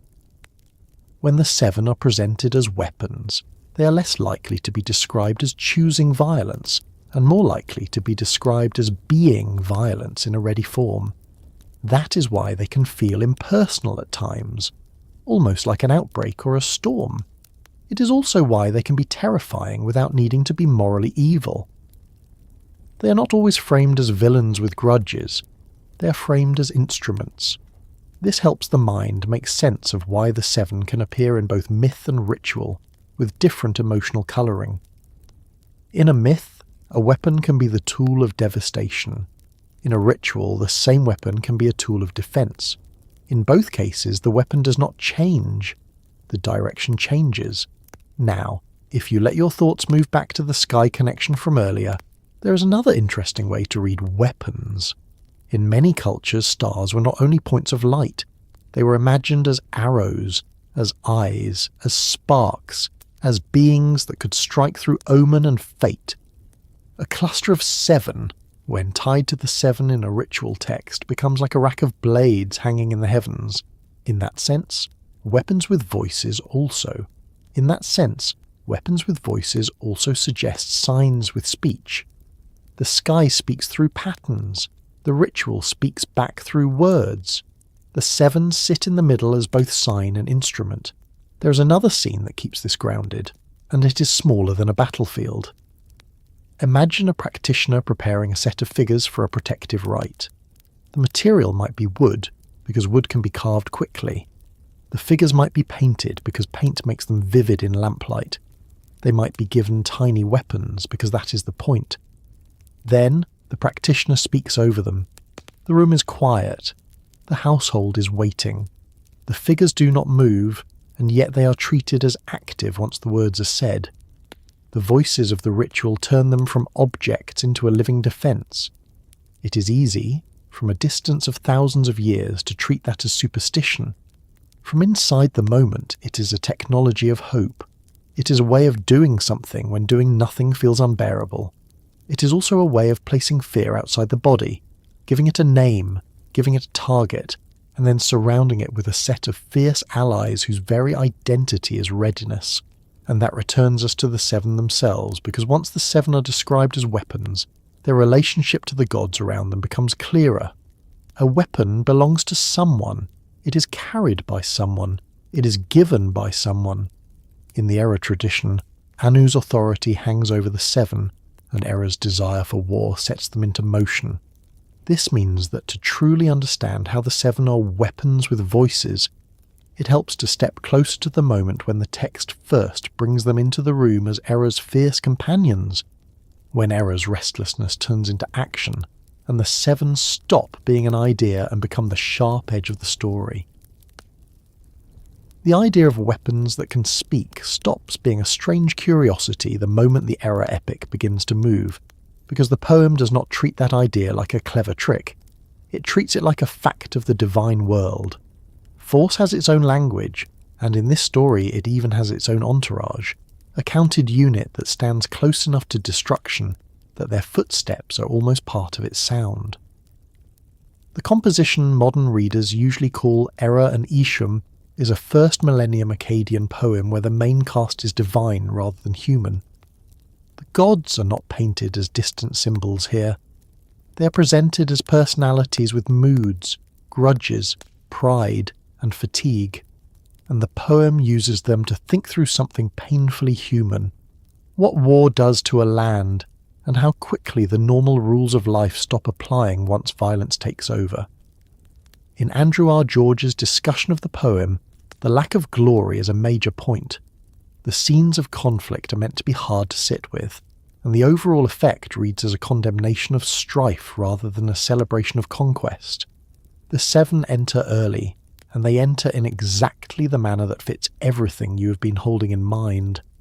The poem places the scene at night, with Era not quite at rest, and it shows his own heart pressing him toward battle. Instead of describing war as a plan formed calmly in a council, the poem frames it as a craving that rises inside the god, something that talks him into motion. In that opening, Era's heart urges him toward war, and he addresses his weapons directly, telling them to ready themselves in a way that makes them sound alive. Right beside that address is a second command aimed at the Sabitti, the 7 treated as peerless warriors, who are told to strap on their weapons. The effect is immediate. Weapons, 7 and war are braided together as one mechanism, all waking at once in the dark.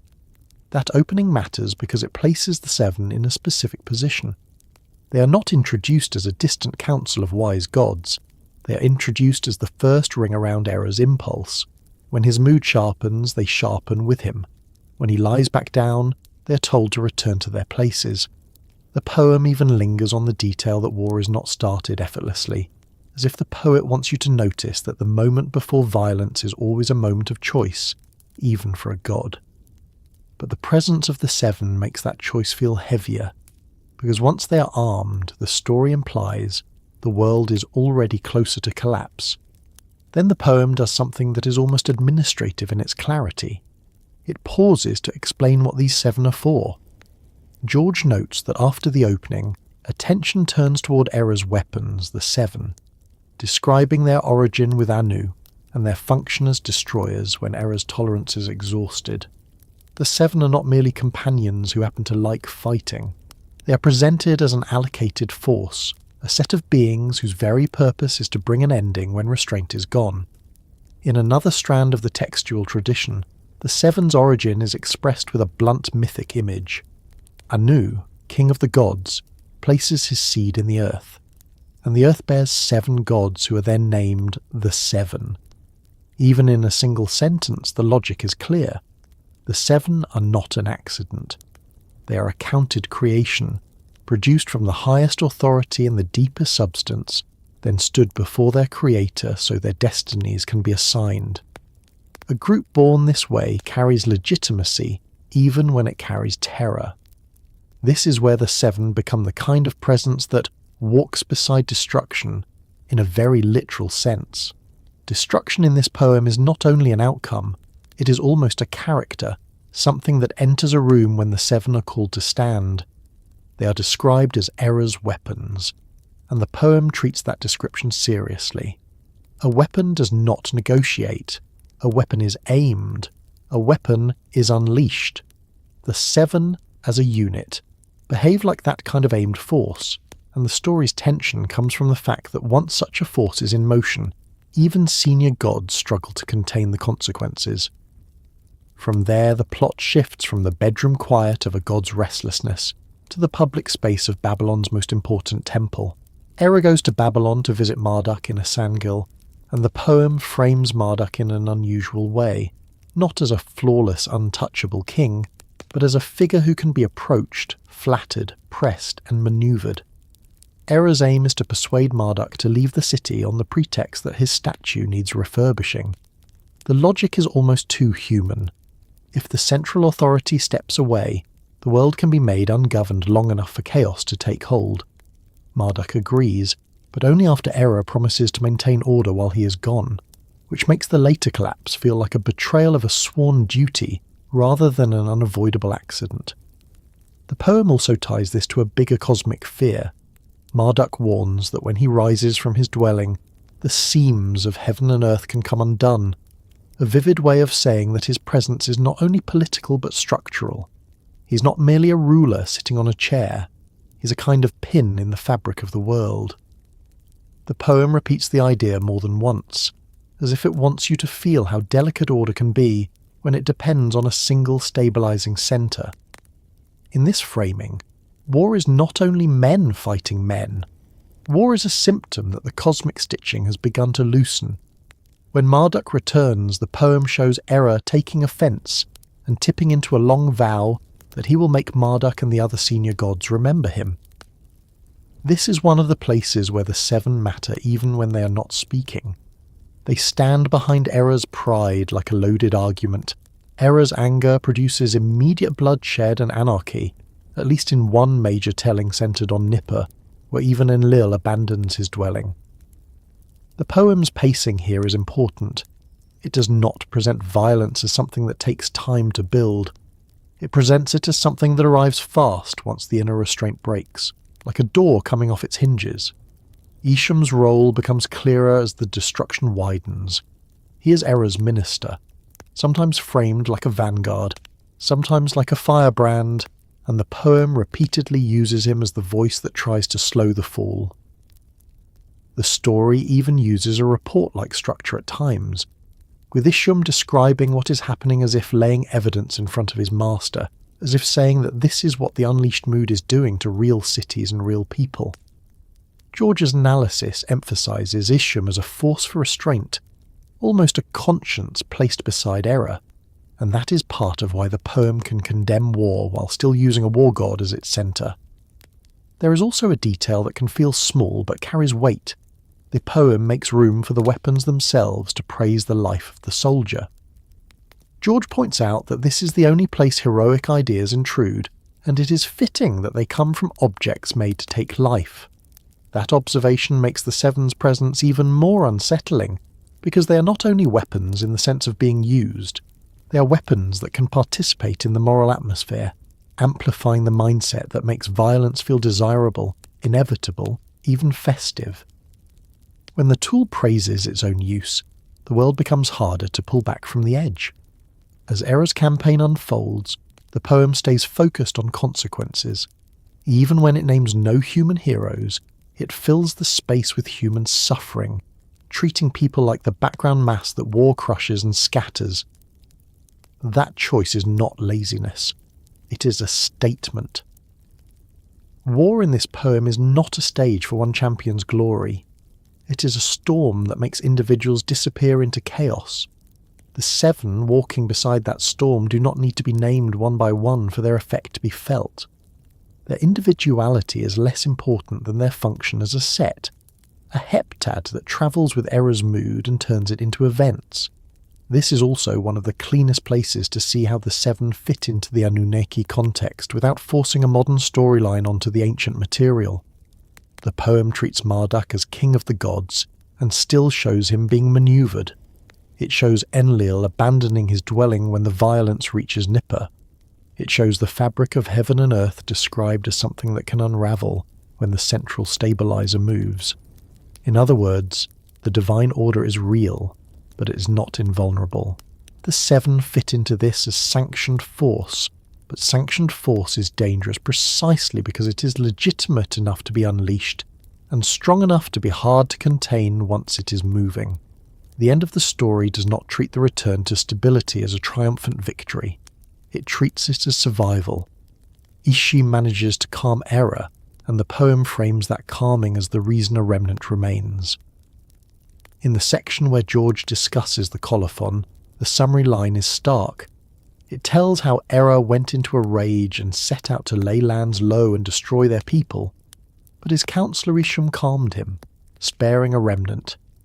That phrasing is almost like an inscription carved into a doorway, and it fits the way the poem later functions outside literature. Because this poem did not live only as entertainment, it lived as a protective object. In the colophon tradition surrounding it, a scribe named Kapti Ileni Marduk identifies himself, and the story explains that the text was revealed in a dream, presented as a message originating from the divine sphere rather than a human invention. Later discussion of this tradition notes that the poem's words were treated as protective, and excerpts could be written on clay or stone tablets used as amulets, sometimes described as protection against calamities and plague. It is an astonishing afterlife for a poem about war. The story of the disaster becomes a shield against disaster, as if naming the force and carrying the words keeps the force at bay. That amulet function also reframes the Seven again. In the narrative, they are Era's weapons, the companions who urge and enable the rampage. In a protective context, the same Seven can be thought of as known quantities, a named unit whose behaviour has been written down and therefore, in some sense, contained by the written word. A household that keeps an Era excerpt amulet is not inviting the Seven to destroy the home. It is declaring that the home recognises the pattern of disaster and claims the right to be spared by naming it correctly. In Mesopotamian thinking, correct naming and correct recitation are not minor details, they are part of how reality is managed. So the Era Epic does something quietly important for the entire story of the Sabitti. It gives them a defining job description that stays in the mind. They are the Seven who stand close enough to destruction that they can be handed over like weapons, commanded like weapons, and returned to their places like weapons. It shows them moving through the divine hierarchy not as rulers, but as the sharp edge of a ruler's will. it also shows that their presence changes the temperature of a scene, making anger more actionable and making action more irreversible. And yet, even here, the poem leaves a thread hanging that is worth holding gently as you settle deeper into the night. The same tradition that casts the seven as instruments of catastrophe also preserves Isham as the one who restrains, calms, and leaves a remnant. That means the story is not only about how violence begins, it is also about how violence is bracketed, how it is given limits, how a force that looks unstoppable can still be negotiated with by the right presence and the right words. The seven remain standing in that tense space between unleashed fury and restored order, and the next step is to watch how later ritual and household practice takes that very same unit and positions it not beside the ruin of cities, but beside a bed, a doorway, and the small nightly fear that something unseen might cross the threshold. If you try to place the Sebitti into a modern box, the way you might file something neatly in a drawer, the box keeps refusing to close. Call them gods and they behave too sharply, too aggressively, too close to illness and panic in the incantations. Call them demons and the label fails in the other direction, because they are addressed with divine respect tied to high authority and even treated as sanctioned instruments in a major literary work. That wobble is not a mistake in the sources. It is the heart of what makes them feel so strange and so persistent. They occupy a category that ancient Mesopotamia was perfectly comfortable with, even if modern readers keep wanting it to be simpler. The easiest way to begin is to admit that God and demon are not universal, fixed categories that work the same way in every culture. In Mesopotamian texts, there are terms that map roughly to what we mean, but the boundaries are softer, and the overlap is real. A being can be divine and still behave in ways that modern listeners would call demonic. A being can be approached as an enemy in one ritual, and invoked as a guardian in another. In fact, one of the reasons Mesopotamian protective practice is so fascinating is that it assumes the world is full of forces that are not purely good or purely evil, only more or less dangerous depending on whether they are aligned with you in that moment. The Sabitti, the seven, sit right inside that overlap. One of the most direct modern scholarly ways of framing this is simply to call them the divine/demonic seven, which is not a poetic flourish. It is a description of their behaviour across genres.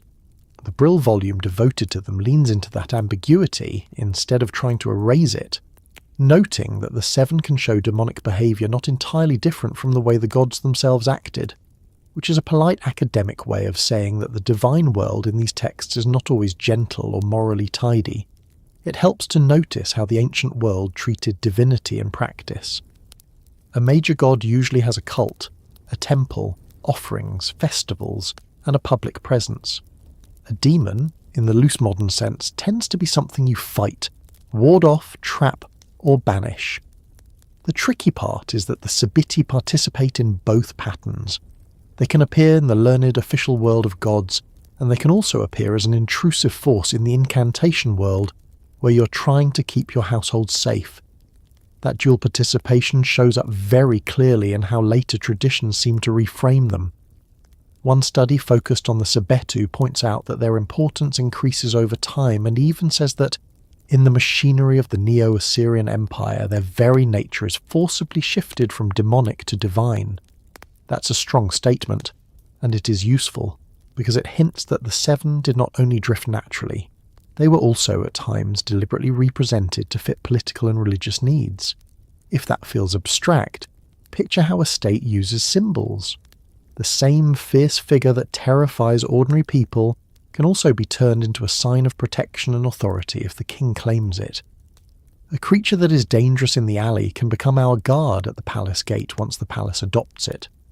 The seven are the kind of force that can be recruited into official ideology precisely because they already carry fear. Fear is useful to power when it can be aimed. At the same time, the seven never fully lose their older shadow. Even when they are presented as warrior gods, they remain close to the language of calamity. That is why they keep appearing in sources connected with plague, upheaval, and the breakdown of order, especially through the figure of Era, who is widely described as an Akkadian plague god and a god of mayhem and pestilence. The 7 in that poem are not described like a friendly household deity who likes incense and good manners. They are presented as a terrifying unit that stands beside a god whose very job description includes disaster. This is one reason the Era poem is such a powerful anchor for understanding their category. It treats them as champions without peer, and it frames them as sons of heaven and earth who are assigned destructive destinies by Anu. That does not sound like demons crawling up from nowhere. That sounds like sanctioned cosmic force. It sounds like a weapon system created at the highest level, then deployed when restraint fails. And yet, in the same breath, the poem's tradition and its afterlife show that these beings were also known from a range of incantation texts, where their demonic names can vary while their number remains fixed. That is one of the cleanest statements of their strange position. In a literary epic, they are divine weapons. In practical incantations, they can function like a demonic heptad you must manage. Same count, same pressure, different lighting. You can watch that ambiguity in action through the way protective ritual speaks about them. In Wigeman's collection of Mesopotamian protective spirit rituals, there are passages where the incantation addresses the statues directly and calls them the Sebitti, the great gods, while also naming them as sons of Enmeshara and describing them as holding furious weapons. Read that slowly, because it contains the whole paradox in a single scene. They are great gods in the ritual voice. They are armed, furious, and treated like a protective installation. Their origin is linked to a figure associated with deeper, older layers of divine genealogy. This is not a polite temple hymn. It is a household defense system being activated with divine titles. When a ritual calls a being a god, it is not necessarily making a philosophical claim about goodness. It is acknowledging authority. It is using the highest level of language available because the goal is to command reality to behave. If you want protection, you do not whisper politely at the thing you fear. You call in something you believe will be obeyed. Calling the 7 great gods in a protective setting is a way of granting them the status needed to do their work. At the same time, these same rituals exist in a broader environment where the practitioner is dealing with beings that are clearly labelled as hostile, like the Utuku Lemnutu, evil demons, in the famous incantation series often called Udughul in Sumerian or Utuku Lemnutu in Akkadian. That series is one of the largest, most prolific sources for demon-related material, and it features the 7 in ways that place them in the orbit of threats and counter-threats. In other words, the 7 are not floating in a separate, safe, divine category. They are being used inside the same toolkit that handles demonic assault.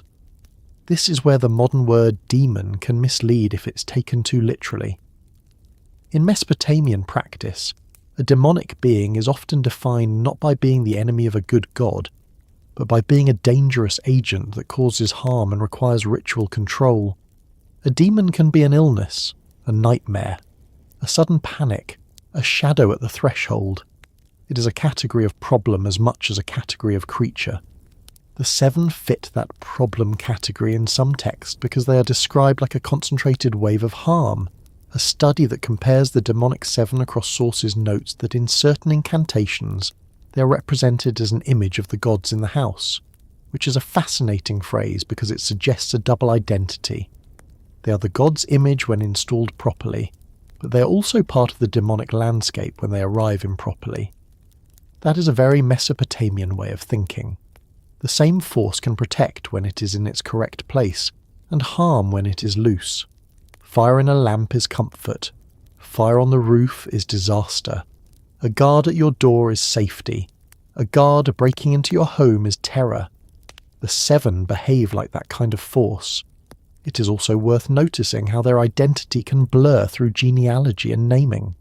Even within the tradition, the sources do not always agree on who their parents are, and that lack of agreement is itself a sign of their liminal status. One summary points out that in a ritual meant to protect a house, the Sabitti are named as sons of Ishara, possibly a mistaken reference in place of Enmeshara, and it also notes that categories overlap in other descriptions. They can be called sons of Enmeshara and brothers of Nerunde, while elsewhere the brothers of Nerunde are sons of Anu. This kind of shifting family tree is what happens when a group is carried across centuries and adapted to local theological needs. A major god's genealogy tends to be more stable. A liminal heptad can be plugged into different lineages because their function is what matters most. Function is the key word again. When the seven appear in the Era poem, they function as personified weapons and companions urging destruction.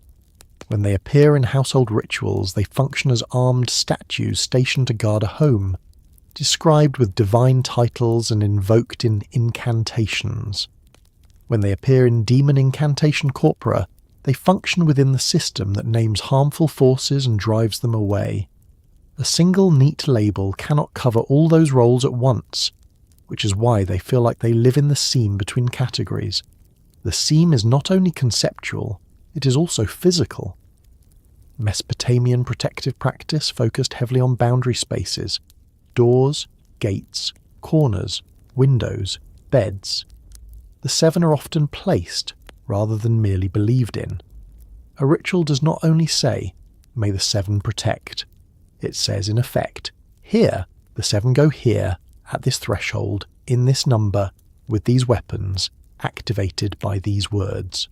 Vigerman's ritual texts are full of this kind of practical placement, showing how different protective figures belong in different parts of the house, with the Sebitti specifically appearing among the armed divine statues used for protection.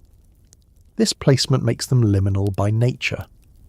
A threshold guardian is never fully inside or outside, that is the job, is, in a modern mind, demon often means a being that is entirely opposed to the gods. In Mesopotamian practice, that is not always the operating model. Many dangerous beings are not rebels against heaven, they are part of the world's inventory of hazards. Some are sent by gods, some are created by gods, some are unleashed when order is disturbed, some are recruited as protection against other hazards. The seven, especially in the Era context, look like a force that can be authorized and unleashed, which places them inside the divine system rather than outside it. At the same time, their destructive role brings them close to the underworld and to plague, which are domains that often carry demon-like associations in ritual language. Era himself is tied to plague and pestilence, and the tradition notes that portions of the Era text were inscribed on amulets used for exorcism and prophylaxis against plague. When a war and plague poem becomes a protective amulet, you can see the ancient logic clearly. The named force is dangerous, but the named force can also be controlled through the right words and the right respect. The seven, walking beside Era, become part of that protective logic too, because knowing who they are and how they behave is part of keeping them from turning toward you. There is also the astral layer, which adds another reason their category is strange. A group that can be represented by a star cluster, often linked to the Pleiades, can be treated as a visible divine sign and still be feared as a demonic wave in an incantation. One study on the Pleiades in ancient Mesopotamia even notes that offerings to the Pleiades are followed by those to the seven demons, Sebitti, and to Ishum, assistant of the netherworld god Era/Nergal, which places the seven in a sequence that blends astral worship, demonic language, and underworld association in one breath. That single detail says a lot. It shows that the tradition did not insist on clean boundaries between star deity, demon, and underworld helper. The ritual world could move through all of them in a smooth line, because for the practitioner the point was coverage and control, not philosophical purity. If you sit with that for a moment, it also makes the phrase "not quite gods, not quite demons" feel less like a mystery and more like a practical classification. The seven are a special unit. They are a counted force that can be described in divine terms, deployed as sanctioned violence, installed as guardians, and feared as a demonic heptad in incantations. Their strange category is the category of liminal force, the kind of thing a culture both needs and fears. A calm way to imagine this is to think about how people treat certain powerful institutions even now. A police force, for example, is not a family member, it is not a villain by definition. It is a sanctioned mechanism of force. It can protect. it can also harm. People can feel reassured when it is nearby or frightened when it is nearby, depending on context. The force itself is the same. The relationship changes. The Sabitti occupy a similar psychological space in their world. They are not simple household friends. They are force with a badge, and the badge comes from the high gods. That analogy is not meant to drag modern politics into an ancient story. It is meant to give your mind a stable handle. The Seven are a unit that exists to act decisively. They can be good for you when you need something driven away, and they can be bad for you when they are unleashed broadly, when the divine order uses them as punishment, or when they are imagined as the face of calamity. This also explains why their names can vary in some incantation contexts, while their number stays fixed. When a tradition is dealing with a force unit rather than 7 distinct personalities with stable biographies, the identity can be maintained through the count and the function. The specific labels can flex. The pressure remains the same. 7, together, acting as one. In a way, the Seven are the perfect residents of a world where words are technology. If a threat is unnamed, it is hard to address. If a threat is named, it can be commanded, bound, threatened, bribed, shamed, or redirected. The Seven are named, and that name is simple enough to travel, the Seven. Then the ritual world adds what it needs. Great gods when it needs authority, demons when it needs to define the hazard, weapons when it needs to describe their function, sons of Anu when it needs legitimacy, sons of Enmashara when it needs ancient depth. If you're listening with one eye half closed, letting the story soften your thoughts, you can almost feel how these labels would have worked in an ancient room at night. The practitioner does not care whether a modern scholar would call the Seven divine or demonic. The practitioner cares whether the child's breathing steadies. The practitioner cares whether the nightmares stop. The practitioner cares whether the house feels quiet again. In that room, the Seven are not a philosophical problem. They are a tool, and tools are judged by results. That practical focus is where the next step naturally waits. Once you accept that the Seven live in a strange overlap category, the question becomes how exactly they are used when things go wrong. Not in epics where cities fall, but in the smaller emergencies of ordinary life. Sudden fear, sickness that spreads, a sense of invisible pressure, nights when sleep will not hold. The sources that preserve those details are the incantations and the household rituals, the texts where plague and panic are treated like visitors that can be confronted, named and pushed away, often with the Seven standing nearby in whatever role the moment demands. After a poem like Era and Isham, it can be tempting to keep the Sabitti in the world of epic scenes, where gods argue, cities shake, and violence spreads like a fire that has found dry reeds. That world is real in the sources, and it matters, but the Seven become even more unsettling and even more intimate when they step out of the literary stage and into the rooms where ordinary people slept. In those rooms, the problem was rarely an army at the gate. More often it was a fever that would not break, a sudden wave of dread, a string of bad dreams, a sense that something had entered the home and refused to leave.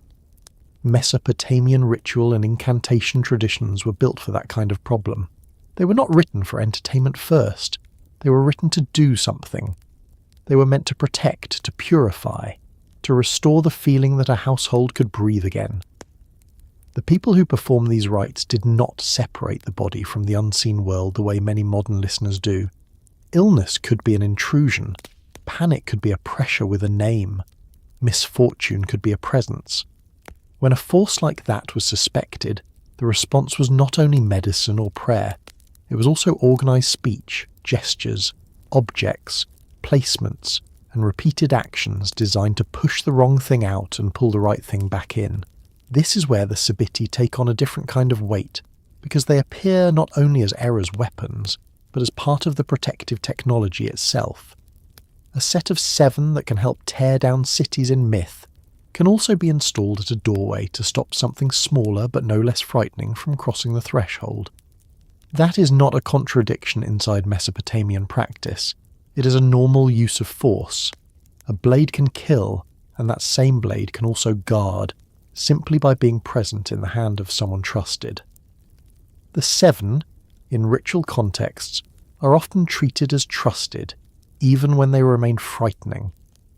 When people talk about plague and panic in this world, they are not speaking only in metaphors.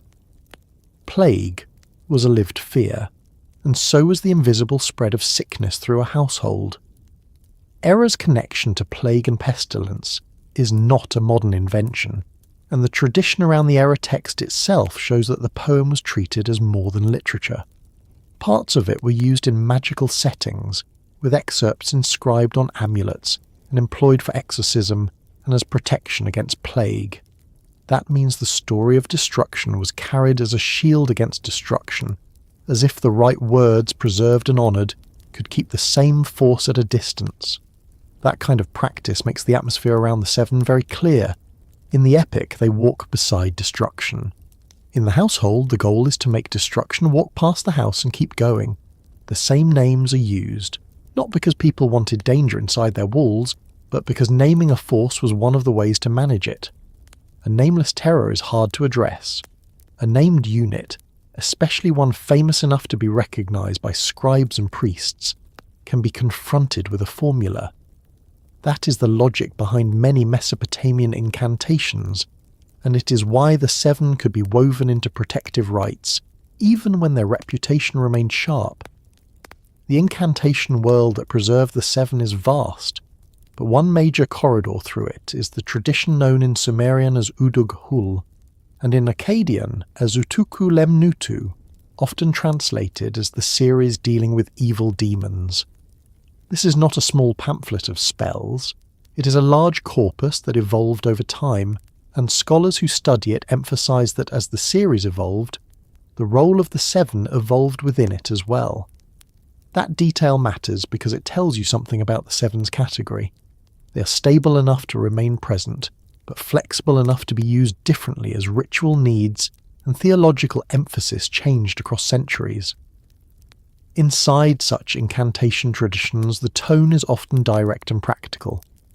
The incantation does not always explain why a force is present. It focuses on what to do about it. The practitioner, often an exorcist figure scholars call an ashipu, works with a toolkit that includes spoken formulae, ritual gestures, and objects that act as anchors for the words. Modern studies of Mesopotamian exorcism describe this world as one where harmful agencies are countered by structured ritual responses, and the seven become part of that structured response, sometimes as enemies to be repelled, sometimes as protective powers that help repel other enemies. A common modern misunderstanding is to imagine an incantation as only words, like a whispered charm. In Mesopotamia, words were only one layer. The ritual might involve cleansing with water, fumigation with aromatic smoke, symbolic transfers of impurity, and the use of figurines or statues that acted as stand-ins for protective beings. The physical steps matter because they show how purification was imagined. Purification was not only moral, it was spatial. Something was wrong in the house, and the house needed to be made right again by treating it as a place that could hold contamination and then be cleared. This is where the Sabitti becomes strikingly concrete. Ritual texts describe the preparation of Sabitti statues for apotropaic use, not as vague icons, but as a set of armed figures carved from wood, equipped with metal weapons decorated and positioned in specific parts of the home. In the sources summarised in modern reference material drawing on Vigerman's work, each statue could be given a hatchet in the right hand and a dagger in the left, along with a bow and quiver, a crown, and other adornments, and they could be painted with red paste to finish. The detail is vivid enough to make the seven feel less like a fog and more like a standing guard. Those statues were not treated as decoration. They were treated as deployed protection. Some rituals place them under the gate, literally buried beneath the place where a person enters, turning the entrance into a controlled barrier. The idea is easy to grasp even now. If a threat comes through the door, the door becomes the point where you concentrate your defense. The 7, when buried under the gate, act like an armed unit stationed beneath the threshold, unseen but present, making the entrance heavier with protection than it would be on its own. Other ritual instructions place the 7 not only at the outer boundary, but at the intimate boundary of sleep. Texts describing apotropaic practice include placements at the head of the bed, sometimes alongside other underworld or protective figures such as Narunde and a Nagalu demon, with the specific purpose of repelling illness from the person lying there. That is one of the moments where plague, panic and purification stop being broad themes and become a precise scene. A person is sick, or afraid, or vulnerable, and the ritual responds by stationing armed divine figures exactly where the person's breathing and dreams will happen. It is worth lingering on how human that is. In a modern home, when someone feels unwell or unsafe, they change the environment. They add a nightlight. They lock the door twice. They bring water to the bedside. They move a chair or close a curtain. They create a sense of boundary. Mesopotamian ritual does the same thing, only with a different technology. Instead of a nightlight, it uses a set of charged figures. Instead of a lock, it uses buried guardians. Instead of a medical chart on a clipboard, it uses spoken formulae and ancient names. The intention is the same. The intention is to make the space feel governed again. That governing feeling is tied closely to purification, and purification in these rites is rarely a single act. It is often a sequence. Prepare the figures, speak over them, place them, cleanse the space, and define the boundary. The ritual text becomes a script for restoring order to a household that has begun to feel porous. When plague is involved, the mood can become especially urgent. The Era tradition itself contains a claim of protective function, suggesting that honouring and repeating its words could keep people safe from plague, and scholarship notes that this encouraged the use of the poem, especially parts of it, as an amulet to protect a household from harm. That means a person could carry a piece of the Era text, or keep it near the home, as a prophylactic object. In that setting, the 7 are never far away conceptually, because they are part of Era's identity and story, and the story is being used as a shield. There are even surviving images and references to plague-warding amulets from the Neo-Assyrian period, associated with cities like Asher, preserved in museum collections, showing that this was not merely an idea on paper. It was a practice that left artifacts behind. The amulet becomes a small, hard object carrying a large fear and an even larger hope. Panic, on the other hand, does not leave as many obvious objects behind, but the ritual world treats it as real enough to address. Panic can be bound up with nightmares, with sudden bodily sensations, with the feeling that something is pressing from the unseen side of life. Mesopotamian incantations often target not only named demons, but the effects they bring: sleeplessness, trembling, fever, confusion, dread. In those situations, purification is not only about removing dirt, it is about removing the wrong presence and restoring the correct arrangement of the household, including the household's invisible guests. One reason the Sabitti are useful here is that they are an already counted unit. Ritual work often builds power through repetition and completeness, and a Heptad is a ready-made completeness. When an exorcist says he is protected on all sides by the gods, including the Heptad, the phrase "all sides" matters. It is not a vague comfort, it is a perimeter. The 7 in that phrasing are not only strong, they are distributed. Purification methods in Mesopotamian practice often include water and smoke, not because these are poetic elements, but because they are practical ways to mark a transition. Water washes, smoke fills, both move into corners, both can be handled in ritual without needing complex tools. A bowl of water, an incense burner, a small fire, a spoken formula, and the placement of protective figures can turn a room into a managed zone.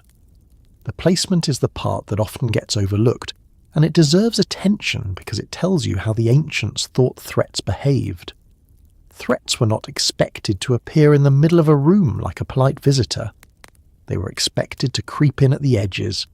That is why Vigerman's work, as summarised in accessible references and visible in the structure of the ritual texts themselves, organises protective statues by location, outer gate, private rooms, and the rest of the house, with different classes of protective beings assigned to different zones. The 7 appear among the armed gods stationed at the outer gate, and also in placements at the head of the bed in certain rites. The same unit can guard the largest boundary and the smallest. This gives the Sabitti a very specific household identity.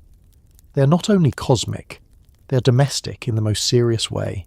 They are part of how a home defends itself. It also shows how not quite gods, not quite demons, becomes a practical advantage rather than a theological confusion. A major god with a vast temple and public festivals might not feel accessible for a small household emergency, especially if the emergency feels like a hostile intrusion. A purely hostile demon might be too dangerous to invite in any form. A liminal force, a sanctioned, weapon-like heptad that can be installed and controlled through ritual, sits in the middle. The 7 can be fierce enough to frighten what frightens you, yet structured enough to be incorporated into a protective system. There is another strand of this, and it is tied to how the 7 can be described in incantation language. In scholarly treatments of the 7 in incantations and household use, the 7 can be presented as a dangerous wave of force in some contexts, and as a protective image of the gods in the house in others. That swing captures exactly what the ritual practitioner is doing. He is taking a force that could be harmful and fixing it into a controlled posture, like turning a wild animal into a guard by putting it in the right place, with the right restraints and the right handler. This is also why the rituals pay attention to small details like weapons, crowns, posture, and colour. If a figure is meant to be a warrior, it needs visible signs of warriorhood. The hatchet and dagger are not random props, they are signals. The bow and quiver are signals. The walking pose is a signal. A being posed as if walking can be imagined as patrolling. A being posed as if standing still can be imagined as posted. The texts, in the way they describe these figures, are essentially designing a psychological barrier as much as a spiritual one. That barrier becomes especially important when illness is interpreted as an intrusion. Some of the rituals that place the 7 at the head of the bed explicitly deal with repelling illness from the man lying there, and they do it by surrounding that person with a small assembly of protective figures, including Upper Kalu sages alongside the armed heptad. That combination is very telling. The sages represent wisdom and order. The armed 7 represent force. Together they cover both sides of the problem, knowing and striking. Plague, in this worldview, is not only a biological event, it is an event of order breaking. That is why a plague god like Era and his 7 can be invoked or warded through texts and amulets. A plague is disorder that spreads. A ritual is order that spreads. A protective installation at the gate and bed is a way to make order occupy space before disorder does. There is a gentle irony here that the ancients would likely have understood. The Era poem describes destruction as something that begins with restlessness and persuasion, and then accelerates into violence. A protective ritual tries to begin with stillness and structure, and then stabilize into calm. The directions are opposite, the mechanisms are similar, both use words, both use authorized force, both depend on the belief that reality responds to correct speech and correct placement. Even the act of burying figures under a gate carries that idea. Burial is a serious act, and it turns the threshold into something more than wood and brick. It becomes a sealed boundary with guardians beneath it, a barrier reinforced by the underworld side of the cosmos. If the 7 have any underworld associations through their connections with Era and related figures, then burying them under the gate makes additional sense. It anchors them in the zone that hostile intrusions are feared to emerge from, like placing a lock on the side of the door where the pressure is strongest. Panic can be treated in a similar spatial way. A house can be purified, and a person can be purified, and both purifications can be linked through objects placed near the body. The head of the bed is one of the most psychologically potent places for such a ritual because sleep is the time when the mind loosens its defences. When a culture believes dreams can be invaded, or that spirits can press on a sleeper, the bed becomes a front line. The 7 stationed there are not symbolic furniture. They are a claim that the front line is guarded. There is also the way these rites could have felt to the people participating in them. A ritual is a sequence. A sequence gives the frightened mind something to follow. The practitioner prepares figures, recites incantations, places objects, perhaps uses fire and water, perhaps marks the space. Each step is a small proof that something is being done, that reduces panic even before any supernatural effect is assumed, because panic hates helplessness. Ritual replaces helplessness with action. The Sabitti fit perfectly into that psychological function, because they are a unit that looks decisive. A person who is afraid is rarely calmed by a vague promise. A person who is afraid is more often calmed by a visible sign that protection is present. 7 armed figures at the edge of the bed is a sign. All of this also helps explain why the 7 could be prominent in Assyria's first millennium apotropaic practice, shaped by the state as well as by household needs. Their role and purpose could be emphasized and standardized through official channels, and then echoed back into private life, creating a shared language of protection that could exist both in palaces and in modest homes. When you stand back from the details, a quiet pattern emerges. The 7 are associated with plague and destruction in the Era tradition. The Era tradition is then used as protection against plague. The 7 are also used directly in apotropaic rites to repel illness and evil influences.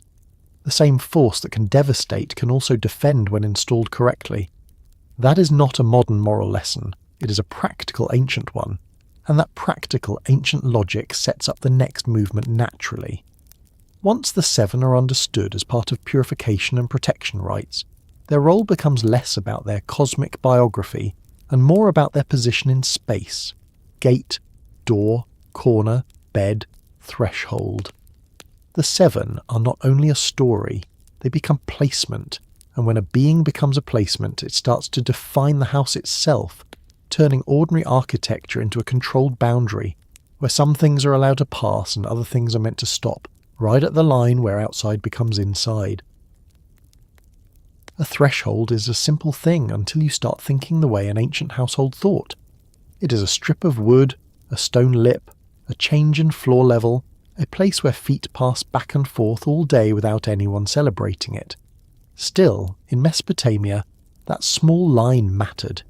It mattered because it separated 2 different kinds of space, and the ancient imagination treated space as something that could hold influences. Inside was not merely inside.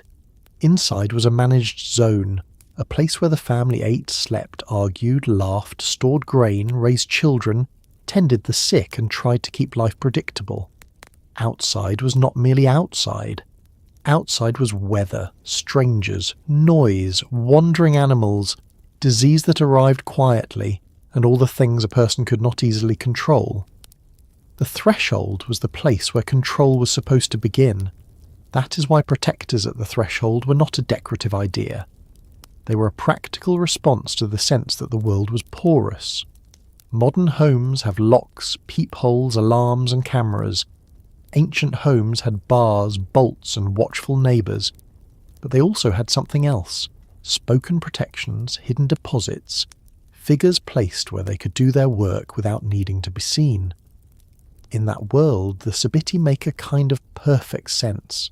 7 armed beings treated as a unit, positioned at the point where influence enters, ready to discourage whatever should not cross. The first thing to accept is that Mesopotamian protection was layered. A household did not rely on one single guardian. It used ensembles, sets of beings and symbols that could cover different angles. That layered approach is one reason the 7 could guard as much as they could harm. If a protective system includes gentle, wise figures and fierce, aggressive figures, it can respond to both kinds of threat. Subtle pressure that needs to be untangled, and blunt force that needs to be stopped. The Sebitti belong to the blunt side. They are the layer that is meant to intimidate. It sounds harsh to say it that way, but it matches the mood in the sources and the logic of the practice. A threshold guardian is not asked to be comforting to the intruder. It is asked to be effective. The same trait that makes a being frightening in a myth can make it valuable in a ritual. When people were afraid that something unseen might enter their home, they did not necessarily want a friendly presence. They wanted a presence that an unseen danger would avoid. This is the heart of the paradox. The seven could harm because they are force, and force is not gentle by nature. The seven could guard because controlled force is exactly what a household imagines as protection. The key word is controlled. In the epic world, the seven walk beside destruction, when a godlike Era is in motion, when restraint has failed and anger becomes action. In the household world, the goal is to make sure that kind of motion never chooses your door as its path. So the household takes the seven and pins them into place. It anchors them. It gives them a job with boundaries. When the seven are installed at a threshold, they are not free roaming, they are stationed. That stationing is not just physical, it is also verbal. Ritual speech assigns roles. It declares that the seven stand for the homeowner, not against them. It asserts that the seven belong to the inside rather than the outside. That assignment matters because the ancient mind treated words as a way to structure reality. A figure without words is a figure. A figure with words is a function.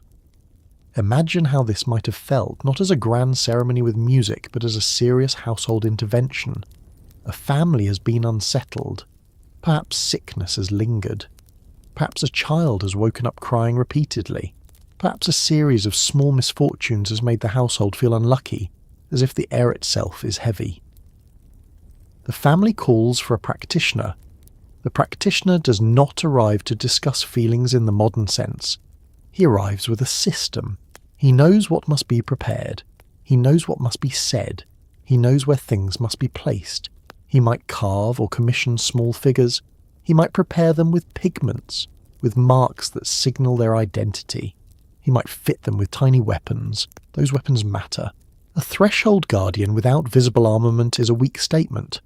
A threshold guardian holding a hatchet or dagger is a direct statement. It is the ancient equivalent of a sign that says, protected, only more personal and more intense. The weapons also define the seven's job in a way that does not require explanation. The household sees the weapon and understands what the figure is for. Then comes placement. Placement is the moment where protection becomes architecture.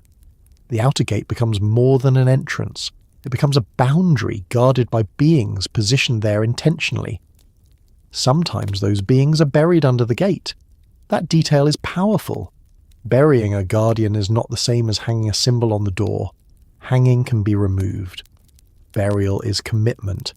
Burial turns the very ground under the threshold into a guarded layer. The entrance is no longer just a path. It becomes a kind of sealed line, reinforced beneath the surface. Burying also connects protection to the older, deeper side of the cosmos. In a stratified universe where powers exist above, below, and between, a buried guardian is stationed at the level where many harmful forces are feared to move. Even if a household never speaks of it in that abstract way, the intuition is there. If trouble comes creeping, it creeps low. If something slips in, it slips at ground level. Place the guard where the slip might happen. Now consider the emotional effect. A threshold is the place a person must cross to leave the home. It is also the place a person crosses to return. When the threshold is guarded, the household gains a sense of control over who and what comes and goes. That includes visible visitors, but it also includes invisible influences. The seven at the threshold declare a rule. The inside is defended. Even if nothing supernatural is assumed, the declaration itself changes the household mood. It reduces helplessness, and helplessness is a big ingredient in fear. Still, the seven are not a neutral symbol. They carry aggression, and aggression can create its own unease. The household might feel safer, but it might also feel the seriousness of what is being guarded against. This is where the Seven's ability to harm becomes part of their usefulness. A guardian that cannot harm is a decoration. A guardian that can harm is a deterrent. The Seven are deterrents made visible. This deterrent function can also explain why the Seven sometimes appear as a set rather than as one mighty protector. One guardian can be bypassed in the imagination. Seven is harder to bypass. Seven suggests coverage. It suggests that if something tries to slip in, it will be met from multiple angles. The ancient mind did not always speak in the language of geometry, but it understood coverage in a practical sense. A doorway has corners, a gate has two sides, a house has multiple approaches. Seven feels like enough to watch all of it. That sense of enough is what lets the Seven guard without needing to be personally loved. They are not asked to be benevolent. They are asked to be complete. There is a deeper logic here as well, one that belongs to how Mesopotamian ritual handled harmful forces.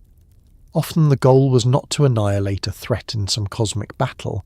The goal was to redirect it, to push it away, to send it back to its place, to force it to pass by rather than enter.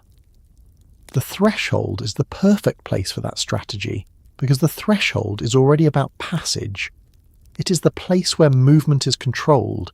If a ritual is meant to send something away, it makes sense to focus on doors and gates. The Seven, placed there, are like the bouncers of the cosmic nightclub, and the mind can smile at the image without disrespecting it.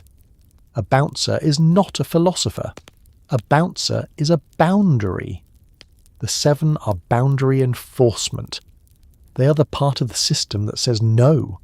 That no can be spoken in the ritual language as well. Incantations often include commands and prohibitions. They do not only ask for help. They tell the hostile force to leave. They tell it to return to the steppe, to the wilderness, to the underworld, to the place where it belongs. The Seven, in this setting, are not only guardians. They are the muscle behind the command. The practitioner can speak with authority because the practitioner is not speaking alone. He is speaking as someone who has stationed force at the boundary. This is one reason the Seven can be described as great gods in some ritual contexts, even if elsewhere they can feel demonic. Calling them great gods is a way of giving them jurisdiction. A being with jurisdiction can enforce a boundary. A being without jurisdiction is just another wandering force. The ritual voice elevates the Seven not because it wants to flatter them for fun, but because it needs them to be recognized by whatever unseen forces are listening as legitimate. Legitimacy matters because the unseen world in Mesopotamian thought is crowded. A threat might not care about human wishes, but it might care about divine rank. If the Seven are the sons of a high authority, if they are recognized as sanctioned, then the threat has a reason to obey. In this worldview, obedience is not moral, it is hierarchical. The threat leaves because something higher is present. This returns us to the idea that the Seven are not simply good or bad, they are force that belongs to the cosmic order. When the cosmic order is used harshly, the Seven can be part of the harshness.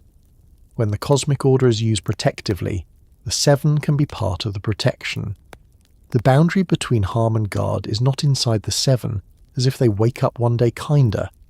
The boundary is in who they are aligned with and how they are positioned. Positioning also solves another problem. If the Seven are dangerous, inviting them into the home without restraint could feel risky. Stationing them at the threshold keeps them at the edge.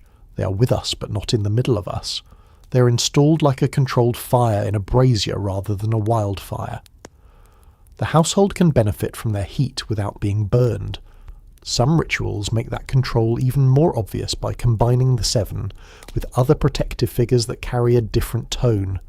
You might have wise figures placed in one area, fierce figures placed in another, and the Seven at the gate. That arrangement mirrors how a real household might behave. A gentle family member stays near the sleeping child. A stronger guard stays at the door. Different roles. Same goal. There is also the cultural habit of treating thresholds as places where impurity accumulates. People walk through doors with dust on their feet. Animals pass. Visitors bring their own unseen baggage. In a world where impurity can be spiritual as well as physical, the doorway becomes a natural place for purification. Water can be sprinkled, smoke can be wafted, words can be spoken, the seven can stand watch while the cleansing happens. Cleansing is not only about removing something, it is also about resetting the house's normal pattern. If the household feels contaminated, even in the sense of anxiety, it begins to behave differently. People sleep less, conversations tighten, little noises at night feel louder, purification rituals act as a reset switch. They declare, this house returns to normal. The seven at the threshold enforce the declaration by holding the line while the reset takes effect. This is where panic enters the story in a very human way. Panic is not always a rational response to a visible threat. Panic is often the body's response to the sense that boundaries have failed. A person panics when they feel exposed. They panic when they feel something can reach them. Placing guardians at the threshold is a way of addressing that feeling directly. It tells the nervous system, in a symbolic but powerful manner, that a barrier is present again. Even if a listener does not share the ancient beliefs, the psychological logic remains easy to see. People feel calmer when they lock doors. People feel calmer when they check windows. People feel calmer when they feel their home has a perimeter. The seven, in this ancient system, are part of creating that perimeter. The same logic scales up to the city. Cities had gates, walls, watchtowers. The gate was not just an opening, it was a point where authority was displayed. A king's power was visible at the gate. Trade passed through it. Armies passed through it. If the seven can be threshold guardians for a house, they can also be imagined as threshold guardians for a city, especially in the ideological world of an empire that wants to present itself as divinely protected. That is another reason the seven can appear in contexts that feel official and public. A state that wants to present itself as protected by powerful forces will naturally display symbols of those forces. The seven, with their aggressive protective reputation, are useful symbols. They communicate that the king is not walking into danger alone. The king is accompanied by an organised unit of force. That public use does not erase the household use, it can reinforce it. When ordinary people see that the palace honours certain protective beings, those beings gain status. They become part of a shared protective language. A household might feel more confident installing a set of seven at its own gate, if the broader culture treats the seven as recognised guardians. Yet the darker side remains close, because a force adopted by the state can also be turned outward against enemies and inward as punishment. If the seven are weapons, they can be used to defend and to attack. That dual role is exactly what makes them feel tense. A house wants the seven to face outward. A city at war might want the seven to march outward with the army. A story like Era and Isham shows what happens when the direction becomes too broad, when the force does not stop at the boundary but sweeps through everything. So the household protection ritual is, in a sense, an attempt to keep the Era scenario contained. It says, we acknowledge the force, we honour it, we station it, but we do not let it roam. The ritual draws a circle. It assigns the seven to the perimeter. It asks them to act like guards, not like a rampage. This is also why the seven are often paired with words and objects that emphasise restraint. A practitioner does not only unleash, he binds, he commands, he places, he sets limits. The seven are frightening, but the ritual voice is meant to be steadier than the fear. It speaks as if the house's safety is a known fact. That confidence is part of the ritual's effect. If you imagine the night after such a ritual, it becomes easier to feel why the seven were valued. The doorway is still a doorway, but it is also a guarded line. The bed is still a bed, but the person in it might feel less exposed. The house still makes its normal sounds, but those sounds might feel less like warnings. The sense of being watched by danger can soften into the sense of being watched over by protection. Still, the seven never become entirely soft. Their weapons remain, their count remains, their readiness remains. That is exactly why they can guard as much as they can harm. They do not guard by being friendly. They guard by being a threat aimed at other threats. A modern person might ask whether that kind of protection invites more fear. Sometimes it can. A fierce guardian is a reminder that something fierce exists. Mesopotamian practice did not shy away from that. It accepted that protection is serious. In that acceptance, there is a kind of honesty. The world is dangerous. The response is not denial. The response is structured defense. This structured defense also helps explain why the seven could be represented in such different ways across sources.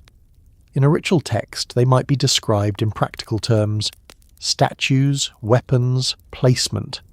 In an epic, they might be described as the companions of a destructive god. In an astral context, they might be represented as a cluster of points in the sky. All of these representations serve the same function. They make the seven recognizable. Recognizability is crucial because a protector that cannot be recognized cannot be invoked properly, and a threat that cannot be recognized cannot be repelled properly. So the threshold guardian function of the seven is, in part, a function of recognition. The house recognizes the seven and declares them allies. The unseen world is expected to recognize the seven and respect their jurisdiction. The family recognizes the symbols of the seven and feels the boundary is reinforced. Recognition is the thread running through all of it. Now, this is the point where the story naturally leans toward images, because once a being becomes a guard at the threshold, it starts to appear in the visual language of protection. A household cannot always keep a long incantation in mind, but it can recognize a symbol. A seal can carry a sign. A plaque can show a pattern. A small cluster of dots can imply a powerful heptad without needing to carve seven faces in detail. The seven are especially suited to this because their identity is bound so tightly to their number. Seven can be shown without words. Seven can be shown with marks. A person can see 7 points and understand the seven. A person can see 7 armed figures and understand the same. In that sense, the threshold function does not only live in ritual speech, it lives in the visual hints left on objects people handled every day. As you move from the doorway into the wider world of Mesopotamian art, you begin to notice how often protection is communicated through simplified signs rather than portraits. A rosette, a star, a cluster, a hybrid guardian, a repeated set of marks. It is almost like the culture wanted protection to be portable, something that could travel on a seal impression or sit on a small plaque near a doorway.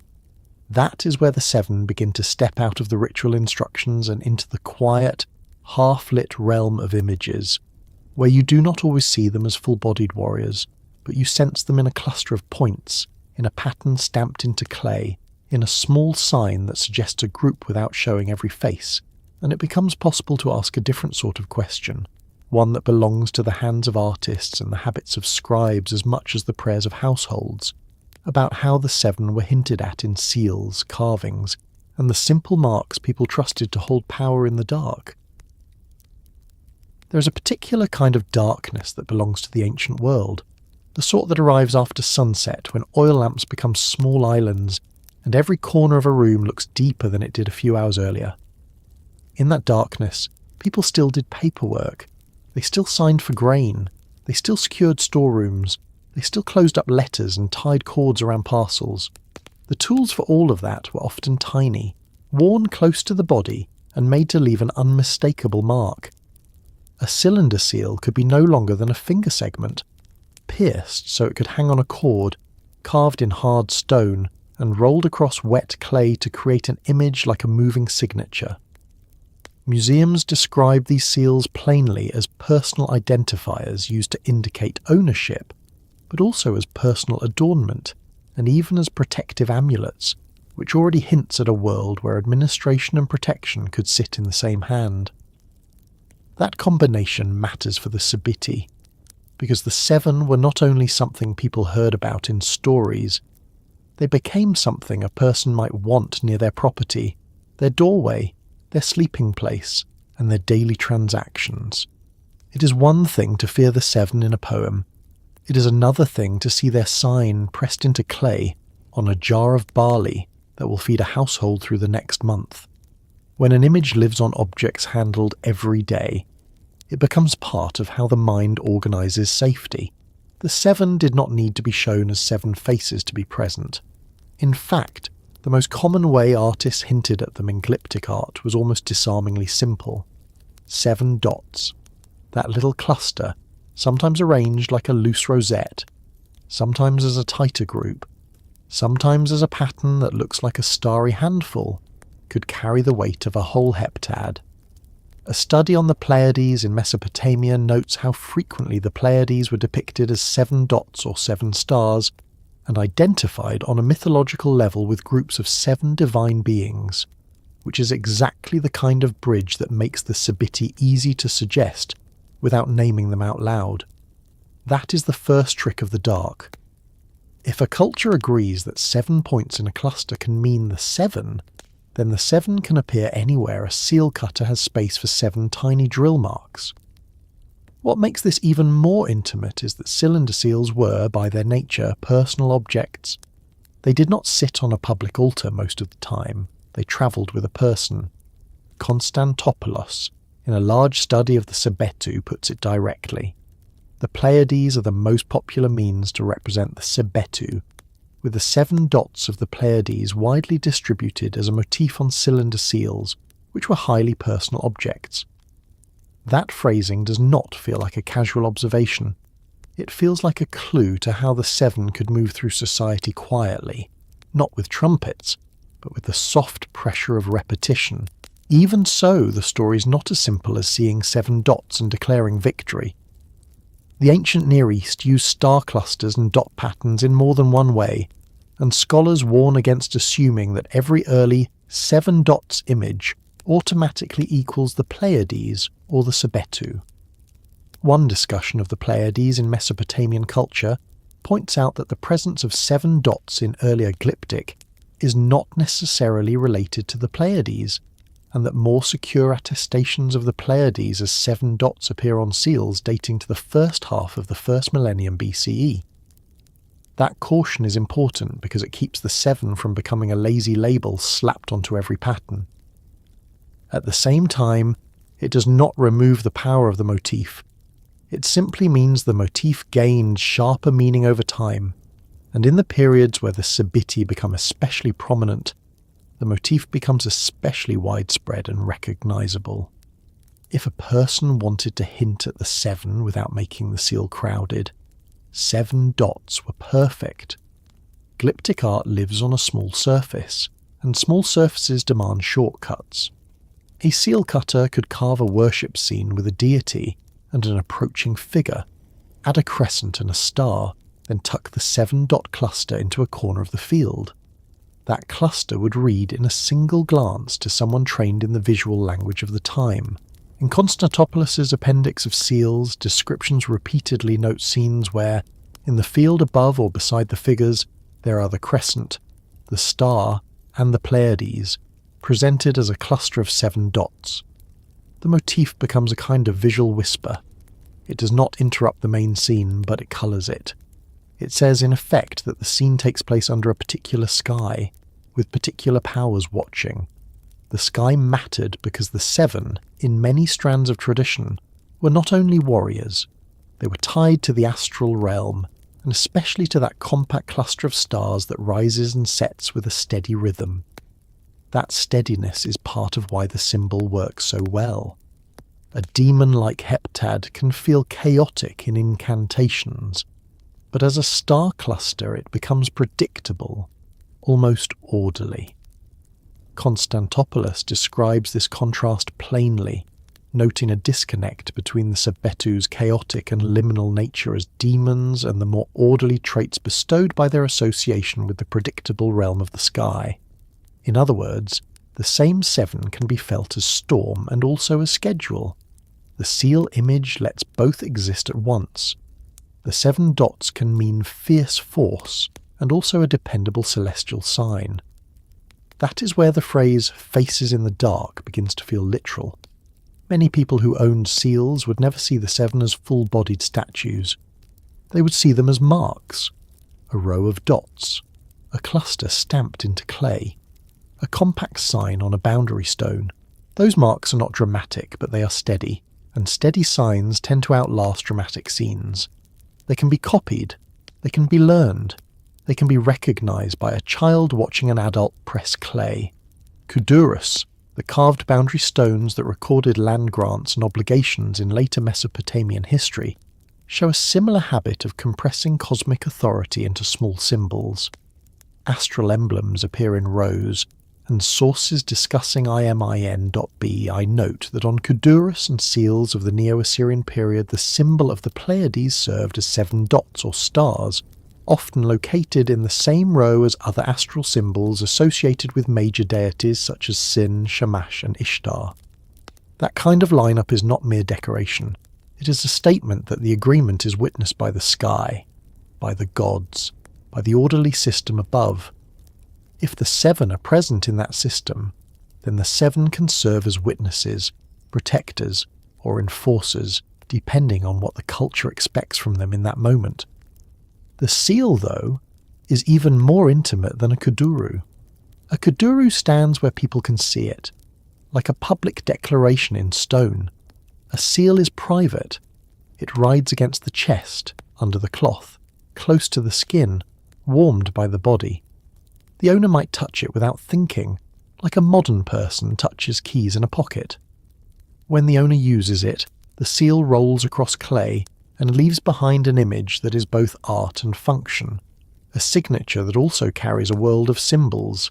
Scholars emphasize that cylinder seals were crucial in administrative life, but also note that the context of many seals has been damaged by looting and lost provenance, which means the images themselves become even more important as evidence of what people valued enough to carry. That is another reason the 7-dot symbol is so compelling for this story. A worship scene might tell you something about religious ideals, but the 7 dots tell you something about what was worth compressing into a shorthand. If an image is repeated widely across personal seals, it suggests a sign that many people wanted close, whether for identity, prestige, protection, or a mixture of all 3. Constantopoulos notes that the Neo-Assyrian heartland enthusiastically adopts the motif into its glyptic, and that the Pleiades become common enough in the first millennium to be well distributed across Mesopotamia. When a motif spreads like that, it becomes part of the visual vocabulary of safety and authority. Even the method of carving pushes the artist towards suggestion. On a small seal, a full lineup of 7 armed men would be hard to depict without making them look like crowded stick figures.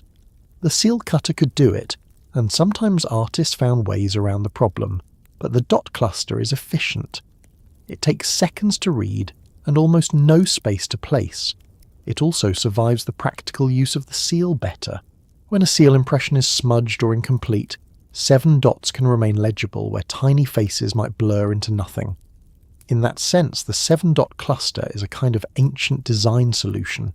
It is the icon that still works when the medium is imperfect. Wet clay can crack. A hurried impression can skip. A document can be handled and damaged.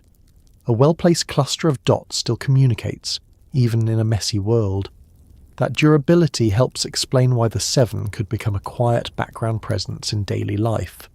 You do not need a long incantation every time you sign for a shipment.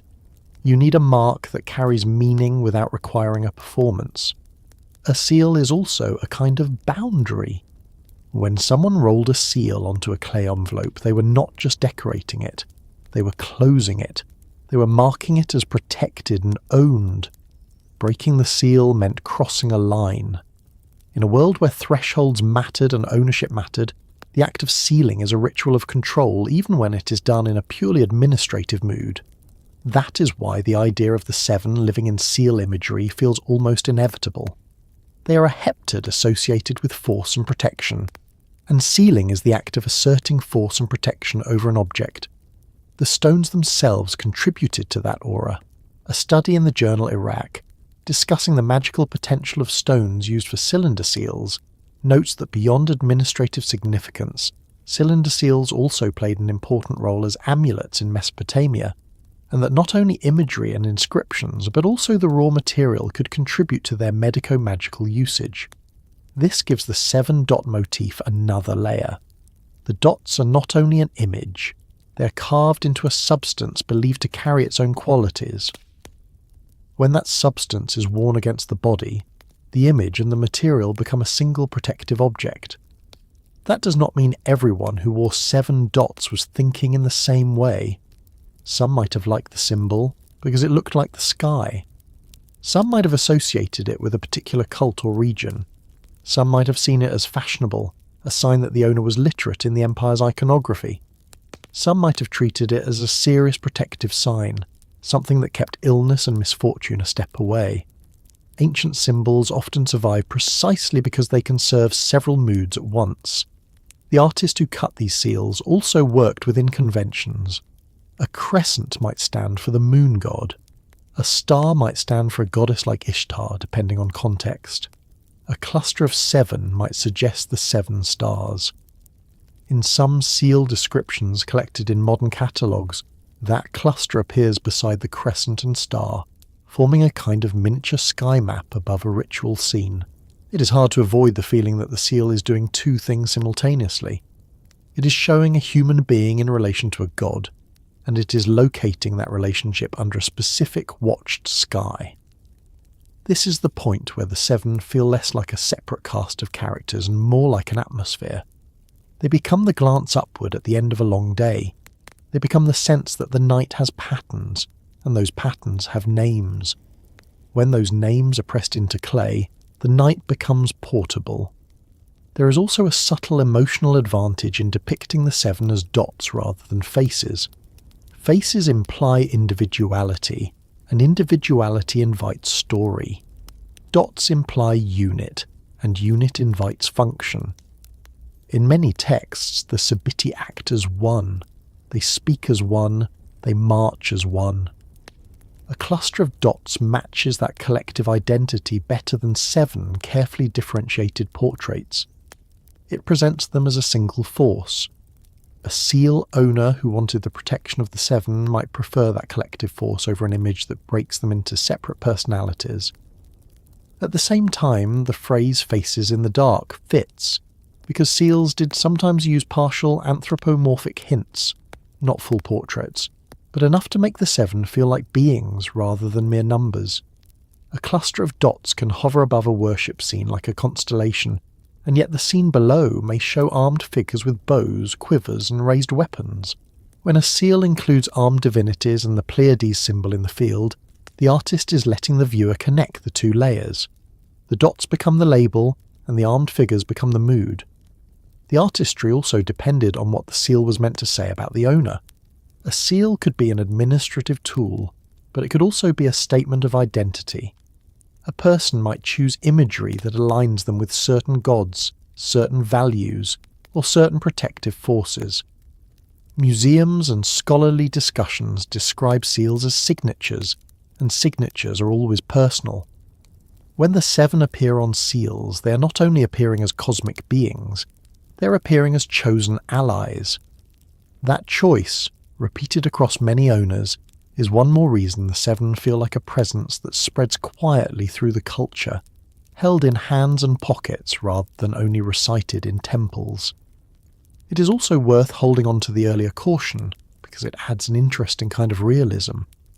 If 7 dots in early periods were not always meant to be the Pleiades, then the symbol itself may have had a broader life before it narrowed into a more stable, astral meaning in the first millennium. Symbols can drift like that. They begin as something general, then become something specific when a powerful state, a popular cult, or a widely read tradition pulls them into a clearer role. The Neo-Assyrian period, with its appetite for standardizing and broadcasting divine and protective imagery, is exactly the kind of environment where a symbol can become more fixed.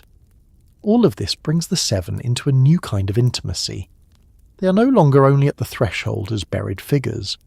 They are in the act of sealing itself, in the quiet moment when a person presses identity onto clay and expects the world to respect that boundary. That boundary is physical, social, and spiritual all at once, and the seven are a natural fit for a boundary world. When the mind stays with that image, the story begins to shift again. A seal is tiny, and its hints are tiny. Yet the same culture that loved tiny hints also loved large public images. Palace reliefs, wall plaques, grand depictions of power. The seven can move from the small language of dots into the larger language of royal art, where propaganda and protection start to overlap even more openly, and the question becomes less about how to hint at them, and more about how to display them without letting their dangerous edge disappear. In the stories that grew up along the rivers, power rarely moves alone. A great god does not step into the world like a solitary hero walking onto a stage with nothing but a name and a mood. Power travels with a web attached to it. Threads of obligation, rivalry, old favours, old insults, and the quiet reality that even a deity in these texts often needs the cooperation of other forces to make a decision become an event. When you start looking at the seven through that lens, the Sabitti begin to feel less like seven separate personalities and more like a mobile knot in the web, a unit that can be handed over, stationed, invoked, and aimed. That is why the question of commanders matters. The seven are never quite at the top of the hierarchy, the way Anu sits above the sky, or the way a city god anchors a temple and a cult and an entire civic identity. The seven are closer to the active edge. They are the ones who stand where a decision turns into movement.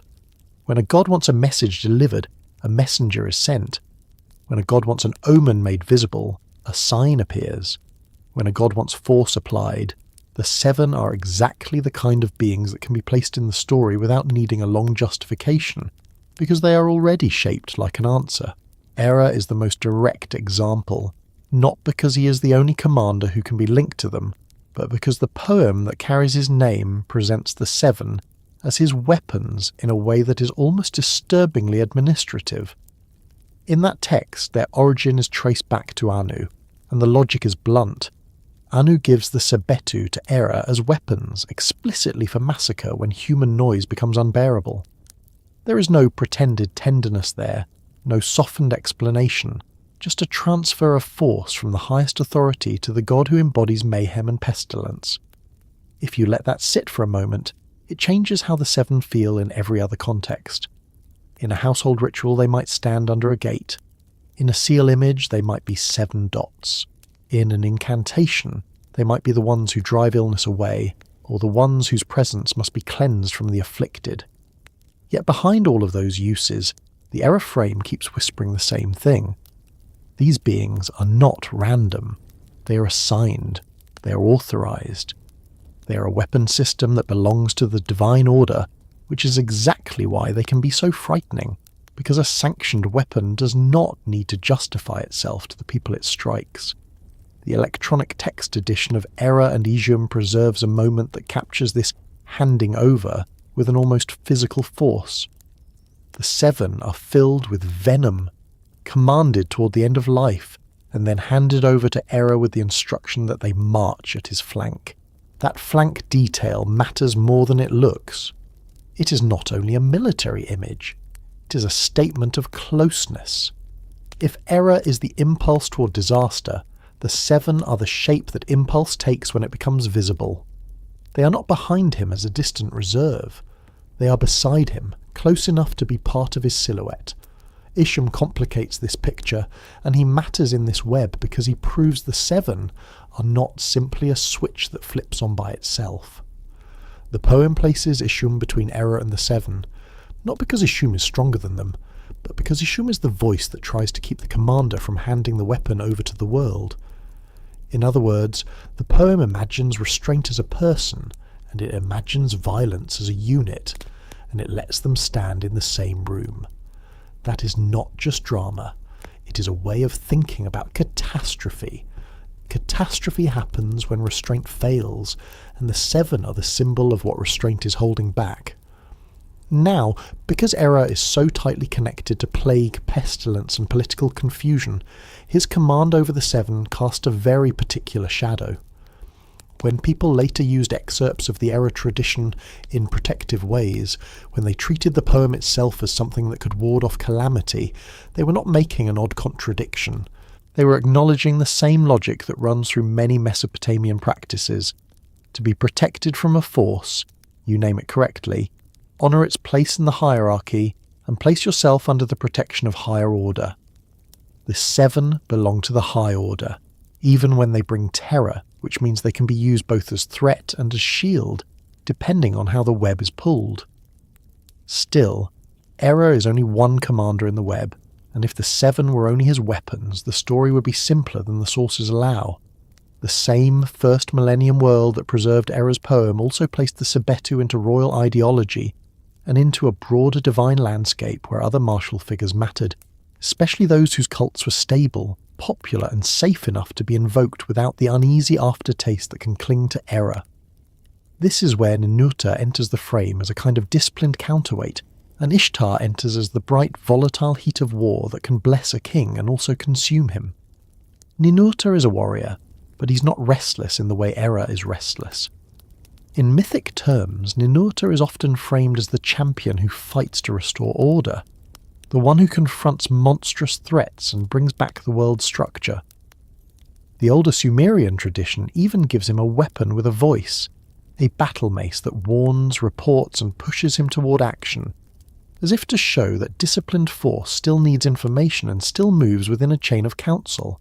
That earlier image matters here because it shows a particular style of command, not a craving for destruction, but an obligation to confront what threatens the gods' arrangement of the world. In the first millennium, that disciplined warrior identity becomes politically useful, and you can see it in the way kings position themselves under divine support. A ruler who wants to appear unstoppable needs a patron who looks unstoppable, but a ruler also needs a patron who looks legitimate and stable. Ninurta can provide that kind of martial legitimacy without the same implication of plague and chaos that Era carries. The scholarly study by Constantopoulos, tracking the 7 across periods, even highlights how certain Neo-Assyrian rulers turn to more established and less, potentially problematic divine warriors, naming Ninurta directly in that role, while noting that Ishtar could come with her own problems. That line is quietly revealing. It suggests a courtly awareness that not all power is equally comfortable to carry. Some gods make a king look righteous. Some gods make a king look terrifying. Some gods do both, but the both can be hard to manage. The 7 in this context are like a dangerous asset. They're useful, but they can bite.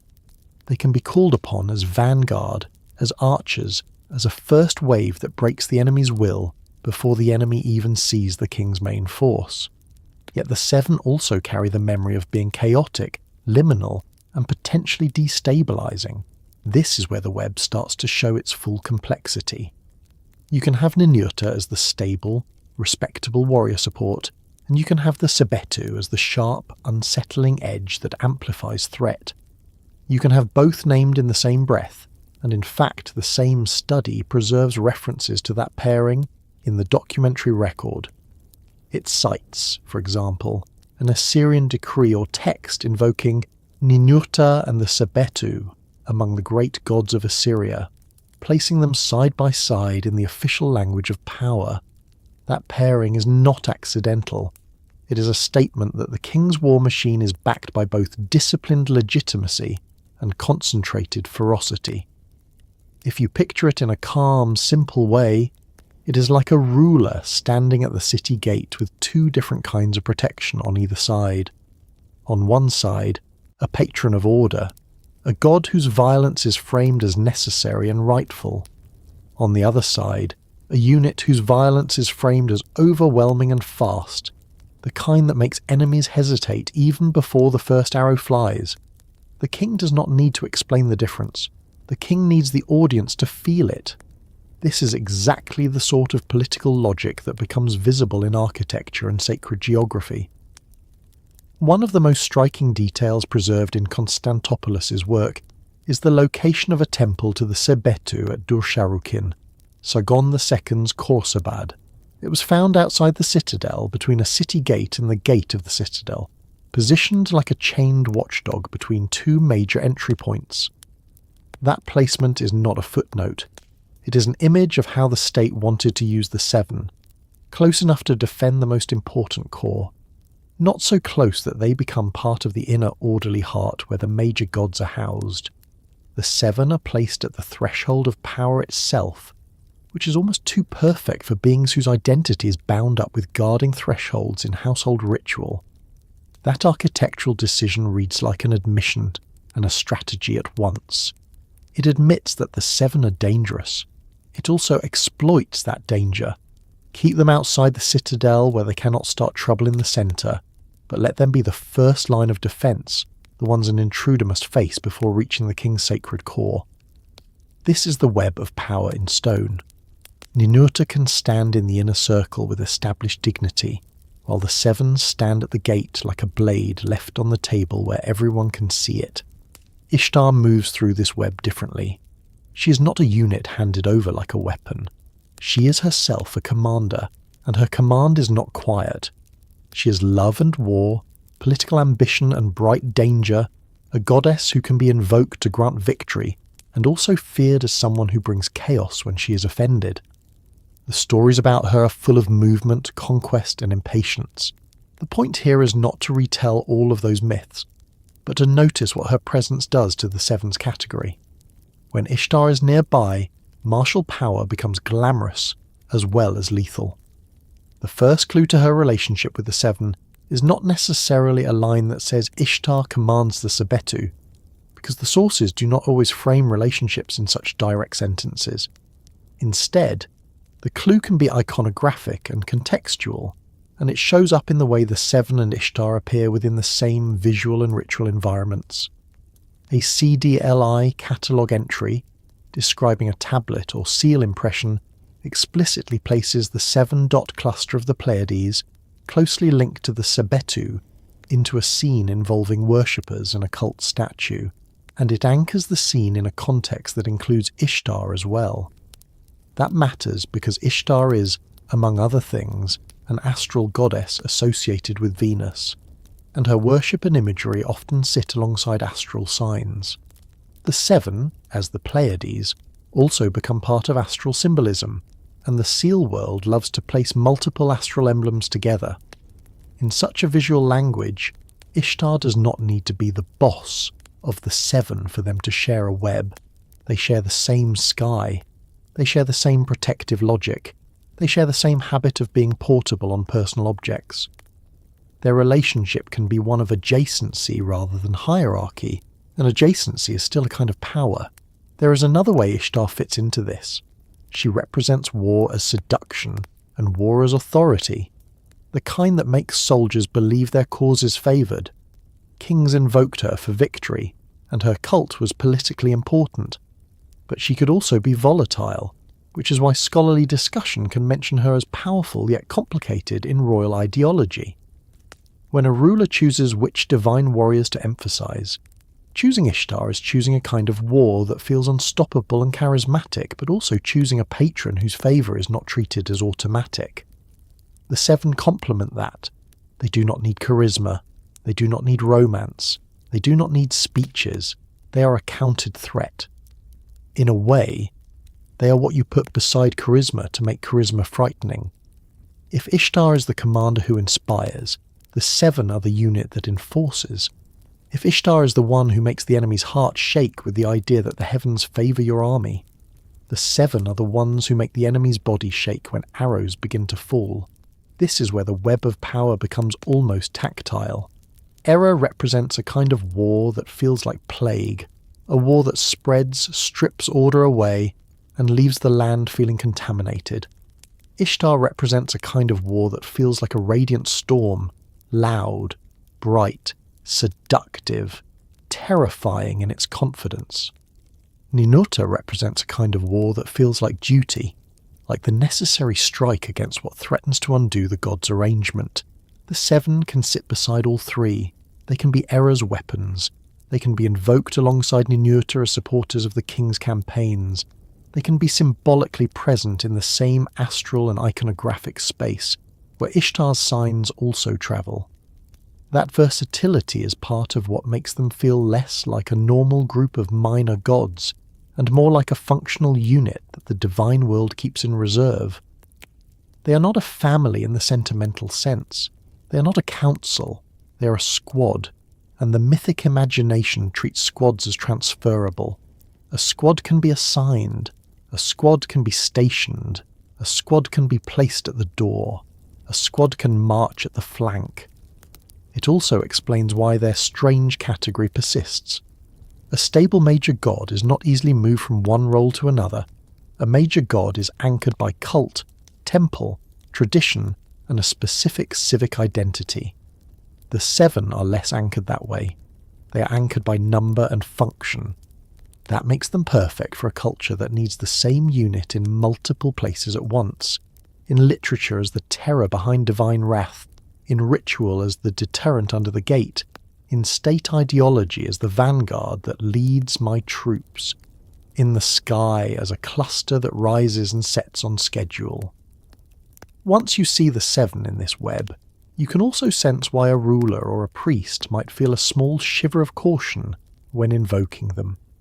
Calling on Ninurta is like calling on a respected general who is known to defend order. Calling on Ishtar is like calling on a queen whose favour is dazzling and dangerous. Calling on Era is like calling on a fire that can cleanse and also consume. Calling on the 7 is like calling on the sharpness itself, the part of power that does not pause to ask whether the target deserves it. This caution is not necessarily spelled out in the text as a moral warning, yet it can be felt in the way the 7 are handled. The Khorsabad placement outside the citadel and between gates feels like a compromise made by people who understood their own symbols. The 7 are valuable, so they are given a temple. The 7 are risky, so they are kept at a boundary. They are allowed to guard. They are not invited to sit at the very centre. The same logic shows up in how Era himself can be assimilated to Nurgle over time, blending war, underworld authority and plague. When a commander carries underworld weight, the 7 beside him feel like underworld-weighted weapons, even if they can also be counted among great gods in other contexts. The web does not simplify, it thickens. There is a quiet, almost domestic way to picture what this meant for ordinary people. A family might hear hymns to Ishtar in a city festival, might hear the name of Ninurta in royal boasts, might fear Era when sickness moves through the neighbourhood, and might still keep 7 small signs pressed into clay or buried under the threshold, because the 7 are the ones who make the boundary feel real. The same unit that stands beside the commander of destruction can also stand between a household and the knight. That is why the 7 keep returning whenever the conversation turns to control. They sit at the intersection of divine command and human vulnerability. Their commanders matter because commanders decide direction, and direction decides whether the 7 become the knife in the hand of plague, the vanguard of an empire, the guardians under the gate, or the cluster in the sky that reminds you the cosmos has patterns even when the street outside feels uncertain. From here, the web naturally pulls your attention towards something older and deeper than any single commander, because a unit like this does not stay useful for centuries unless it has roots that run beneath the obvious stories. The 7 are repeatedly described with shifting genealogies, older antagonists, older layers of divine history, and there is a reason their power feels both official and shadowed, as if they belong to the time before the rules were fully settled, when the boundary between heaven's order and the underworld's pressure was thinner than anyone liked to admit, and that is where their origin stories begin to feel less like tidy family trees and more like the kind of ancient memory that keeps resurfacing, no matter how often the surface world tries to smooth it down. A doorway at night is never just an opening. In the lamplight, it becomes a line that separates what belongs to the household from what does not. The air outside can feel colder, even when the weather is mild, because outside is where uncertainty lives. A person can hear distant voices, the scrape of feet, the shuffle of animals, the dull clink of something being moved, and the mind starts building pictures without being asked. In ancient Mesopotamia, that same doorway also carried another weight, a sense that the world had layers, and that trouble did not always arrive in a straightforward way. Some trouble came from the street. Other trouble seemed to rise from below, as if the ground itself had memory and pressure. That is the underworld angle, and it's one of the reasons the Sabitti can feel like more than a band of fighters. They can feel like a door to something lower, not because they necessarily belong to one single underworld office, but because they keep turning up wherever the boundary between levels becomes thin. Their stories pull them toward plague and mayhem through Era. Their ritual uses pull them beneath gates and into corners. Their genealogy sometimes leads into older, darker family lines. Their symbols float in the sky, but their work often happens close to the floor, close to thresholds, close to the places where people felt a draft and imagined it was more than wind. The underworld in Mesopotamian thought was not a distant, abstract place. It was part of the cosmic map. It was the region associated with death, with what had slipped beyond reach, and with forces that did not obey normal daylight rules. It was also linked, in practical life, with what people feared most during epidemics and sudden collapses, the kind of events that made a whole neighbourhood feel contaminated. The god Nergal is a central figure in that atmosphere, described in Mesopotamian sources as a god of death, pestilence and plague, and as a lord of the underworld, and Era is closely connected with him, sometimes assimilated to him in tradition. That connection matters because the Seven are famously tied to Era in the Era Epic, where they are portrayed as his weapons and peerless warriors, creations of Anu who follow him into devastation. When a group is written into a narrative like that, it picks up the narrative's temperature.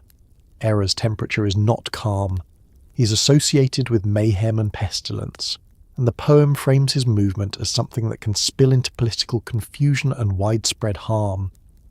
The Sabitti walking beside him inherit that undertone, and even when later rituals use them for protection, the same undertone remains, like the smell of smoke that stays in clothing long after a fire has gone out. Still, it is important not to mistake undertone for a simple label. The Seven are not consistently presented as underworld demons that belong only below. They are also described as gods, sometimes as sons of Anu, sometimes as anthropomorphic Pleiades, and sometimes as sons of Enmeshara, an older antagonistic figure in mythic contexts.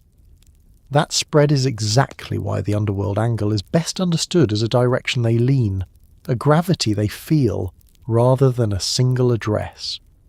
They drift toward the lower world whenever the text is dealing with contamination, intrusion, illness, and the thin places where the living world can be pressured from beneath.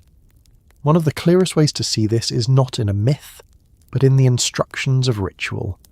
A household ritual does not simply admire the Seven, it deploys them. Texts describing the apotropaic use of the Sebitti speak about statues of the Seven, armed with weapons, that could be buried under the gate to halt the advance of evil into the home, and this burial is even discussed in relation to underworld gods and death-linked figures such as Nergal and other underworld-associated deities. That single detail is enough to make the underworld angle feel concrete. The gate is the border between street and household. The space under the gate is literally below the border. Placing guardians there is like putting a bolt on the underside of the door, aimed at the direction where crawling dangers are imagined to come from. The ritual logic here is practical. If a hostile presence is believed to approach a house, it needs a path. Doors, gates, corners and bed edges become the places where the mind expects intrusion. A guardian buried under the gate becomes part of the architecture. It is not a picture on a wall that can be ignored. It is installed in the ground itself, the way a foundation stone is installed. That is why burying the Seven carries such a heavy mood. Burying is what is done with the dead, and burying is also what is done with protective deposits, meant to bind and stabilise a space. The Seven placed under a threshold sit uncomfortably close to both meanings at once. This is where the Seven begin to feel like a door to something lower, because the underworld in many Mesopotamian rituals is not only a destination for the dead, it is also the place where harmful things are sent back to. Exorcistic practice often aims to return a hostile force to its proper domain, to push it away from the human sphere. a buried guardian is positioned exactly where that return would be enforced. The house becomes a place with a boundary that has teeth. Franz Wigermann's work on Mesopotamian protective spirits is one of the main scholarly anchors for this entire ritual world, and it shows how detailed these deployments could be, with figures positioned in the outer gate and other liminal places, and with emphasis on weapons such as daggers and the arrangement of statues in sequence. Even when a listener does not follow every technical term, the core idea remains steady. Protection was treated as a layout. It was spatial.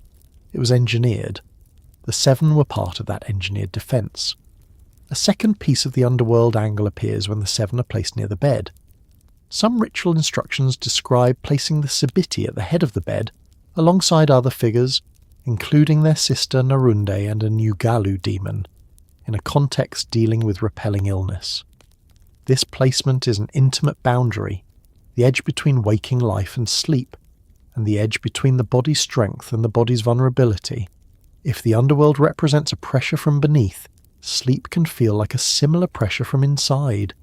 The moment when a person's guard loosens, stationing the seven at the bed's head turns that vulnerable edge into a guarded line.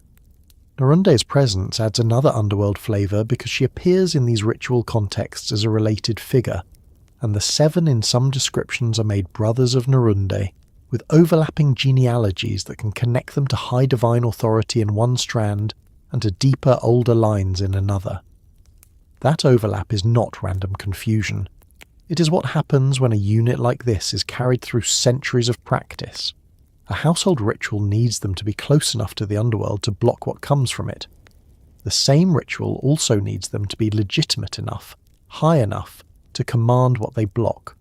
The tradition resolves this by allowing their genealogy to flex. They can have the underworld weight and the heavenly authorization at the same time. Enmeshara is one of the names that gives the seven a particularly deep shadow. The Sabitti can appear as sons of Enmeshara, who is described in modern summaries as a poorly known antagonistic figure, associated with myths involving major gods such as Enlil, Ninurta and Marduk. Even without reading every fragment of those myths, the effect of the association is easy to feel. If Enmeshara belongs to an older, resistant layer of divine history, then calling the seven his sons makes them feel like the kind of beings that carry primordial residue. They become less like simple soldiers hired for a campaign, and more like forces that were already present before the current order was fully settled. That kind of lineage naturally leans downward. It tastes like underworld, even when it is not literally a map coordinate. At the same time, the tradition refuses to let them be only chthonic.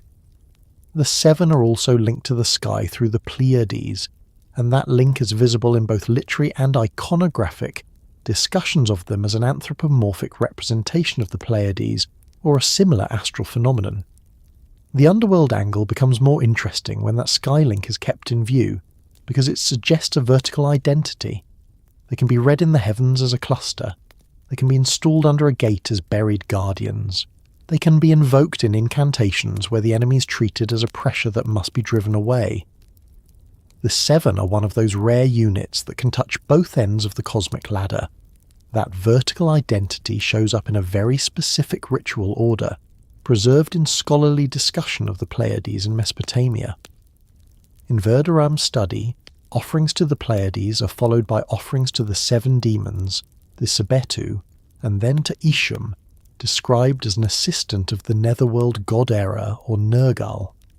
That sequence is a quiet masterpiece of the underworld angle, because it places the seven directly between sky worship and underworld administration. The ritual flow moves from an astral cluster to the seven as a heptad with demonic colouring, to a figure tied to the underworld god of plague and death. It reads like a staircase. The seven are the step in the middle, where the sky's pattern becomes a force that can operate in the human world and communicate with what lies below. Isham is especially useful here because he is not only a character in the Era poem, he is also positioned, in the same scholarly note, as assistant to the netherworld god Era or Nergal. That assistant role reflects the larger pattern in Mesopotamian thought, where underworld power is not a single throne but a set of offices, attendants, and functions. The seven fit into that kind of arrangement easily. They behave like a unit that can be attached to a commander, whether that commander is the restless plague war god in an epic, or the household's defensive plan in a ritual. The underworld angle also becomes clearer when the seven appear in incantation traditions that deal with demonic intrusion and purification. The demonic seven, the Sebitti, are discussed across Mesopotamian medico-magical and literary sources, and studies compare how they function in different contexts, which reinforces that the seven can be treated as a dangerous heptad within the same broad sphere that handles illness and invasion. In this world, purification is not only washing dirt away, it is reasserting boundaries. It is returning the household to a state where the wrong forces cannot cling to it. When the seven appear in that work, they often carry the energy of enforcement, either as something that must be managed or as something recruited to manage other threats. Brill's scholarly treatment of the Sebitti in Incantations emphasizes that some texts are explicitly designed to prevent an enemy, presumably a malevolent one, from approaching a personal dwelling, which aligns perfectly with the threshold logic. The underworld angle here is not always stated as a geographical claim. It is embedded in the idea of approach. Something approaches the dwelling. The dwelling must be made unapproachable. The seven, as a militarized unit, become the easier symbolic and ritual answer. That answer also explains why the seven can feel like a door to something lower, even when they are being used for protection. When a household installs such fierce guardians, it is acknowledging the possibility of what might come. The guardians stand at the boundary like a warning sign. A person who sees or knows of their presence is reminded that the household is in contact with a larger, harsher world. The underworld is part of that world's imagination, so the guardians inevitably point toward it, the way a lock points toward the possibility of a burglar. The lock is protection, but it is also a confession that danger exists. A useful way to think about this without forcing modern moral categories is to treat the seven as a controlled underworld-adjacent force. Controlled does not mean soft. Controlled means positioned, named, and authorized. The seven, in ritual instructions, are not invited to wander. They are placed. They are given weapons. They are spoken to with incantations. Their role is defined by where they stand and what they face. The underworld angle appears precisely because their placements and associations often point down, under the gate, at corners, near the bed where sleep feels like a descent, in sequences where offerings move from the sky to the seven to an underworld-linked attendant. The Era tradition adds a sharper edge to all of this. Era is framed as a plague god and god of mayhem, and his epic shows the seven as weapons that follow him. Plague in the human mind often feels like an underworld event even when it is not described that way scientifically, because it rises invisibly and drags life downward. It makes the body heavy. It makes streets quiet. It creates the sense that something unseen is moving through walls. In a society that used ritual and myth to interpret the world, it is natural that plague becomes linked with underworld administration. If Nergal is lord of underworld and plague, an Era is associated with plague and mayhem and assimilated to Nergal. The seven beside him inherit that underworld-adjacent authority. There is even a further layer in the way the Era poem and its tradition were used. Scholarship gathered in the modern study of the Sebitti notes lines in which the presence of the Era tablet in a house is treated as protective, even if Era is furious and the Sebitti are murderous, with the promise that the sword of destruction or pestilence will not approach that house. That is the underworld angle in domestic form. The house keeps a text associated with plague and destruction to keep plague and destruction away. It is a way of saying that recognition and correct handling of an underworld-linked force can turn it from a threat into a boundary marker. That boundary marker role is also why the seven can shift between feeling like gods and feeling like demons. If they are sons of Anu in one telling and sons of Enmeshara in another, if they are the Pleiades above and buried guardians below, then they are almost designed to live in the seams. The seam between heaven and earth is already a threshold. The seam between Earth and Underworld is another threshold. The seven keep showing up wherever a seam needs reinforcement. When the story is about destruction, they stand at the seam and rip it. When the ritual is about protection, they stand at the seam and hold it. Even their iconography supports that seam identity. The seven can be represented as a cluster of 7 dots, a sign linked to the Pleiades, which is a sky marker. Yet their ritual statues are described as armed figures intended for placement at gates and beds, which are boundary markers on Earth. A single unit that can be marked as stars and also installed as armed guards makes it easy for the mind to feel a vertical corridor. The seven become the feeling that the same power can be seen above and also felt below. This is where the phrase, door to something lower, becomes a helpful way to hold them. It does not require imagining a literal doorway opening under the house. It means that when the seven are present, the culture is acknowledging the lower world as part of the system. A household does not bury guardians under a gate unless it believes that what needs guarding against is capable of approaching along that low line. A ritual does not place armed figures at the head of a bed unless it believes sleep is a vulnerable descent. An offering sequence does not move from astral Pleiades to 7 demons to an underworld assistant unless the tradition expects power to travel up and down. At the same time, the underworld angle does not make the 7 purely negative. A door swings both ways. The 7 can feel like a door to something lower, because they are one of the few forces that can stand at that door with authority. In the logic of exorcism and purification, the best guard against a low intrusion is often a force that knows the low world. The best barrier against a plague-like pressure is often a force that belongs to the same administrative ecosystem as plague. That is why underworld-adjacent guardians are so common in Mesopotamian protective practice more broadly, and why the 7 fit so comfortably into those patterns. There is also a calmer human truth underneath all the texts. People feared the underworld because it represented the loss of control. Death is the ultimate loss of control. Sudden sickness feels like a rehearsal for it. Panic feels like a smaller echo the moment the body acts as if control has already been lost. A culture that builds protective systems will naturally create or adopt guardian units that look decisive and that can be stationed where control feels most fragile. The 7 are decisive. They are always 7. They are armed. They are authorized. They are the kind of unit that lets a household say, with a straight face, that the line is held. As the night deepens in this story, the underworld angle starts to feed into another question that feels almost inevitable. If the 7 can operate at the seam between levels, and if their legitimacy can be adjusted through genealogy and placement, then the way rulers and temples talk about them begins to matter as much as the way households do.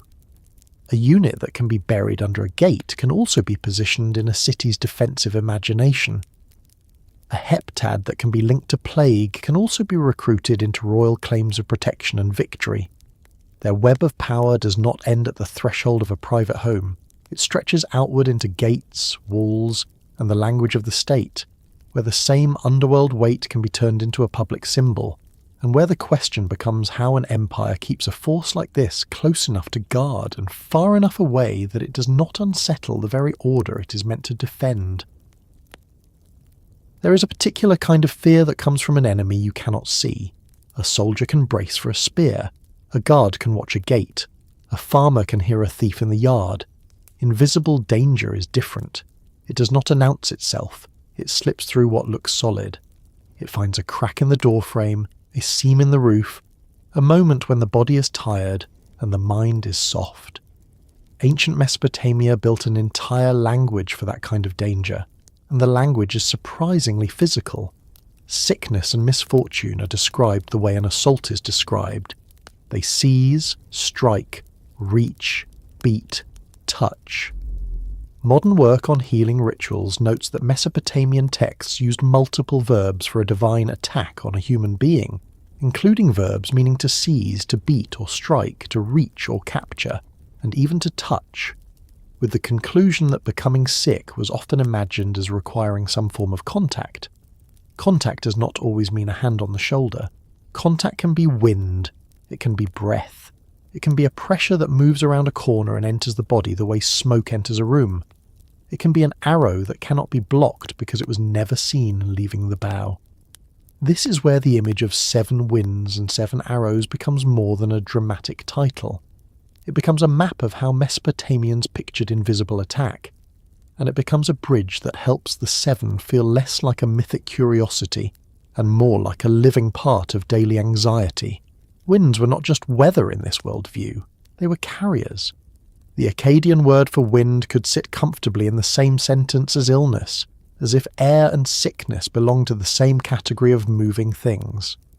Scholarship on air, health, and sickness in Assyro-Babylonian sources describes wind as an agent of disease in both literary and more scientific cuneiform texts, which is a careful way of saying that wind could be blamed for what the body could not explain. The idea is not hard to understand even now. A cold draft can make a room feel unkind. A hot wind can make sleep impossible. A stale, enclosed space can make the head ache. When people lacked germ theory but lived through very real outbreaks and fevers, wind became one of the simplest invisible suspects, a moving presence with no face. In ritual texts, that suspect sometimes becomes fully personified. A Brill study of old Babylonian incantations notes an Akkadian spell in which the incantation addresses a personified disease agent called wind, described as having entered the body and needing to be expelled. That detail is important because it shows how literal the idea could become. The wind is not only outside, it can be inside. The body is not only flesh, it is also a space like a house, with entrances and passages and vulnerable points. An unseen force can enter, settle, and cause trouble from within, and the ritual response is built to drive it out the way a household would drive out an intruder. Once wind is treated as a carrier of illness, the boundary between weather and demonology thins. Some figures are explicitly tied to pestilential winds, and the best example is Pazuzu, who is described as a demonic deity connected with dangerous winds, yet also used apotropaically to protect against other threats, including winds bearing pestilence. Pazuzu makes the logic visible. A destructive wind can be met with a stronger wind. A frightening presence can be used as a shield against an even worse one. Mesopotamian protection often works that way. It does not always fight darkness with light. It sometimes fights one kind of darkness with another kind that has been persuaded, bound, or stationed. Now bring the 7 into that wind-filled room. The 7 already feel like a unit designed for intrusion and enforcement. They have the number that keeps returning. They have the reputation that refuses to soften. They show up in incantations and household rites because they fit the shape of the problem. When an enemy is invisible, a defender must be everywhere at once, and 7 is a way of saying everywhere without needing to draw a map. The most famous 7 winds in Mesopotamian literature are not primarily about disease. They appear as weapons in the Babylonian creation epic, Enuma Elish, where Marduk prepares to fight Tiamat. The text lists winds, including the familiar 4 cardinal winds, then describes additional winds, and culminates in a set of 7 winds that take their position behind him to harass Tiamat from within. In that scene, wind is not gentle. It is a weapon with reach. It can get behind a monster. It can go where an ordinary spear cannot. It can slip into the body, inflate it, disrupt it. Even when the setting is cosmic, the mechanism feels bodily. Wind is the invisible attacker that enters, swells, and weakens from the inside. That matters for the Sabitti because it shows a deep habit of thought. Mesopotamian texts were comfortable treating air as a tool of violence. They were comfortable describing invisible pressure as something manufactured, commanded, and aimed. In Enuma Elish, the 7 winds stand behind the warrior god as a coordinated unit. Whether or not a later listener connected that unit directly to the Sabitti every time, the mental pattern is similar. 7 is the number of a deployed force. 7 is what you send when you want coverage, penetration, and overwhelm. The same pattern appears when texts speak of 7 winds, alongside other sets of 7 in ritual and incantation contexts. A study on winds as cosmic conveyors notes that in Mesopotamian incantations, winds can blow subtle elements back and forth, acting as carriers, and it explicitly references an incantation prayer connected to the Sebitti in that discussion. The phrasing, subtle elements, is academic, but the practical meaning is simple. Wind moves things that the eye cannot track. It can bring harm. It can also carry harm away. That is exactly the kind of tool that fits a system of purification, where the goal is to remove an unwanted presence rather than merely name it. Now place 7 arrows beside 7 winds, and the picture tightens. An arrow is also a delivery method. It carries force from a distance. It crosses space quickly. It arrives before the target can understand what has happened. In the ritual imagination, an arrow is the perfect metaphor for sudden illness or sudden panic, the kind that strikes without warning and leaves the person feeling pierced by something they cannot see. Some of this arrow language is visible in the way incantations can turn the idea of an arrow into a kind of magical sentence. A Brill study on weapons of words quotes an incantation phrase that reads like a command: "Let the arrow become poison to him." That line is compact and sharp. It takes a physical weapon and gives it an invisible payload. It is not only the arrow that harms, it is what rides on the arrow. Poison is the unseen part, the part that enters and then keeps working after the impact. When the body feels attacked by something unseen, poison is an easy image. The skin can look intact and still the person weakens. The breath can move and still the person cannot rise. Poison is harm that does not need to be loud. This is where wind and arrow start to resemble each other in the Mesopotamian mind. Both are ways for harm to cross boundaries. Both are invisible in the moment that matters most. Both can enter the body and create symptoms that feel like internal sabotage. In the healing and exorcistic worldview, the key difference is not whether the agent is truly a meteorological wind or truly a flying projectile. The key difference is how the harm behaves. It arrives, it penetrates, it settles, it spreads. It must be pushed back. Modern discussion of Mesopotamian healing rituals emphasizes that the language of disease often treats the cause as an attacker making physical contact. In that framework, a wind entering the body and an arrow delivering poison are not separate metaphors. They are 2 versions of the same event. Something foreign has crossed the boundary of the skin, and the person is no longer fully in control of what happens inside. When the Sabitti are described in militant terms, the arrow metaphor stops being metaphorical and becomes literal in their iconography. Konstantopoulos' study of the Sebitti preserves a royal inscription in which the Sebitti are called valiant gods who hold bow and arrow, whose assault is combat and warfare, and they are even described as great gods who reside in heaven and netherworld. That is an extraordinary bundle of ideas in a few lines. Bow and arrow in hand, assault as their defining act, residents spanning both the sky and the lower world. The 7 are not only a cluster of dots on a seal or a buried deposit under a gate. They are presented as archers, which means they are imagined as masters of invisible delivery. The arrow leaves the string, and the harm arrives. That is exactly the kind of divine force that fits a world where sickness can strike without warning. If the 7 can be archers in royal ideology, they can also be understood as archers in the private fears of a household. A person lying awake at night does not need to know the full theology to feel the idea. A sudden fever can feel like a shot. A wave of dread can feel like a hit. A child's coughing can feel like a barrage. The mind searches for a shape to give these events, and a barrage of unseen arrows is one of the oldest shapes humans know. Wind intensifies that feeling because wind attacks without a visible source. It makes the body react. It chills, dries, irritates, suffocates, agitates. In Mesopotamian texts, there is even a distinction between evil winds and good winds, with evil wind associated with disease and good wind with healing in some discussions of the sources. That division makes wind feel almost moral, but it is better understood as functional. Some air harms, some air helps. A stifling wind is blamed, a fresh wind is praised. When people live close to the edges of heat and cold and dust and damp, wind becomes a daily actor in the story of health. Because wind and arrows are both delivery systems, the ritual response often looks like a kind of interception.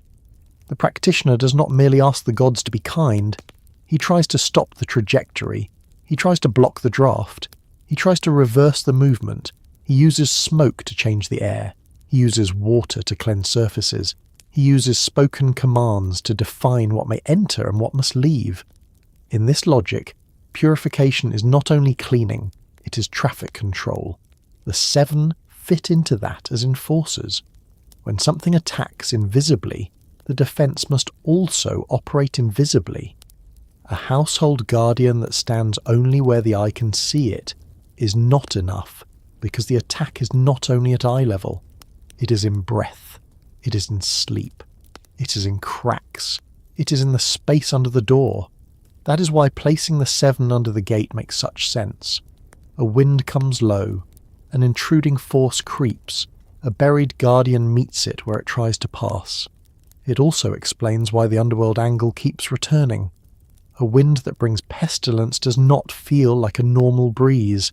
It feels like something rising from below the world's floorboards. A plague that spreads invisibly makes streets feel haunted even in midday. In Mesopotamian theology, the underworld is the domain of death, and also the abode of many dangerous beings, and figures like Nergal are associated with inflicted death, plague, and pestilence in scholarly summaries of Mesopotamian deities. When the Sebitti are linked to Era and Nergal in militant company and inscriptions, and also described as residing in heaven and netherworld, the vertical corridor becomes part of their identity. They belong to the sky as a sign, and to the lower world as an enforcing presence. A wind can descend from the sky, or rise like a miasma from the ground. An arrow can fall from above or be loosed from a hidden corner. The seven feel at home in both directions. There is a quiet realism in the way Mesopotamian texts treat these invisible attacks. They do not pretend the victim always deserved it. They do not always provide a neat explanation. Often the explanation is simply that the world is full of agencies. Some are divine, some are demonic, some are the hand of a god, some are ghosts, some are winds. The practitioner's work is to diagnose the type of intrusion and apply the right counterforce.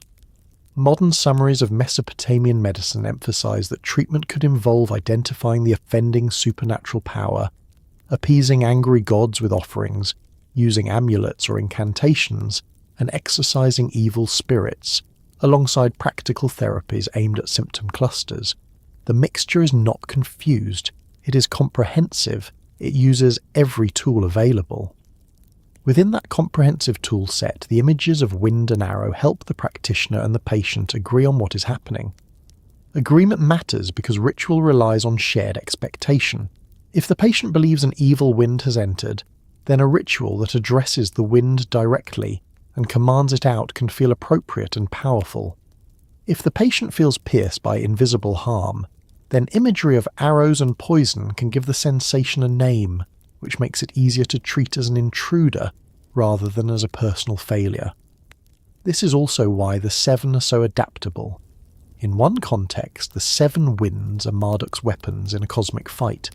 In another, the seven are archers in royal rhetoric, holding bow and arrow and promising overwhelming assault. In another, winds are carriers of subtle elements, and the Sebitti are addressed in the same orbit, suggesting that the seven can be understood as part of the moving medium that carries harm and carries it away. The unit's core feature is not a single story. It is the ability to explain and enforce invisible movement. If a listener imagines an exorcist standing in a doorway at night, the scene becomes clear without any need to decorate it with grand poetry. The exorcist listens to the wind outside. He watches the lamp flame. He considers whether the air feels wrong, whether the room smells stale, whether the patient's breathing sounds trapped. He speaks words that treat the wind as an agent, not a background condition. He places protective figures where movement is likely to occur. He makes the threshold heavier with guardians who can resist intrusion. He does not need to see the enemy to fight it, because the fight is not with eyes, it is with boundaries. Now, bring the Sabitti back into the scene, not as distant gods, but as a unit that embodies interception. If they are imagined as archers, they can also be imagined as counter-archers, the ones who shoot down the incoming shot. If they are imagined as winds, they can also be imagined as the gust that disperses the pestilential air. This is exactly the kind of double use that appears in Mesopotamian protective logic, where a destructive figure can also be beneficent when correctly aligned, as with Pazuzu protecting against pestilential winds. It is not sentimental, it is strategic. The number 7 adds a final layer to the invisible attack imagination. A single wind can be blamed for a single fever, but 7 winds suggest a coordinated assault. A single arrow can be endured, but 7 arrows suggest a storm of impacts. 7 becomes a way to describe the feeling that the attack is not isolated. It is persistent, it is surrounding, it is difficult to dodge. When a person experiences an outbreak moving through a household, when more than one person falls ill, when symptoms return after a brief improvement, 7 becomes a satisfying count because it feels like completeness. The danger has filled the space. It has used every opening. The defense must also be complete, and the 7, by their very identity, promise completeness. This is one reason the 7 can feel so modern in a strange way. Invisible attacks are still the kind that unsettle humans most. A virus, a toxin in the air, a panic that arrives with no clear cause. The Mesopotamian response is different in method, but similar in emotional goal. It tries to make the invisible legible. It tries to turn the unseen into something that can be addressed directly. The royal world then takes that same emotional truth and scales it up. If an empire wants to claim it can protect its people, it must claim it can control invisible danger as well as visible enemies. It must claim it can stop the winds of pestilence and the arrows of misfortune, not only by walls and armies, but by divine alliances. That is why inscriptions can place the Sebitti among powerful militant deities and describe them as archers whose assault is warfare, while also insisting that these are great gods whose decisions cannot be changed. It is a public version of the same household desire. The boundary will hold, the attack will be intercepted, the unseen will be managed. As this idea settles in, the 7 start to look less like a frightening curiosity and more like a tool that different parts of society could use in different ways. Households could deploy them at gates and beds as a barrier against the winds and arrows that bring sickness. Priests could invoke them in words designed to drive out a personified wind inside the body. Kings could invoke them in inscriptions to claim that even the most sudden, unseen kinds of harm were under divine control. The same unit moves through all these spaces, and the common thread is the same quiet fear. Harm can cross boundaries without warning. That fear never fully disappears from the texts, and the texts never fully treat it as irrational. They treat it as a fact of life, something that demands a response. Wind becomes a name for the carrier, arrow becomes a name for the strike, poison becomes a name for the internal aftermath, and the 7 become one of the names for the defenders who can meet that kind of threat at the exact point where it tries to pass from outside to inside, from air to breath, from night to body, from rumour to fever, from distant danger to something close enough to touch. If you spend enough time with Mesopotamian texts, a quiet truth shows itself, almost the way a lamp flame shows the shape of a room. The most powerful things are not always introduced with a long explanation. Sometimes they appear as a small mark, a single sign, a short phrase repeated across tablets, as if the scribes assumed everyone already knew what it meant. The 7 belong to that category. They can arrive as warriors with weapons in a palace context, as a tight cluster of stars in the sky, as buried guardians under a gate, or as an intrusive pressure that needs to be driven out of a patient's body. Yet when you look closely at the writing itself, you notice that even their name does not sit still. Sebitti, Sebettu, Sebitti, Sebitu.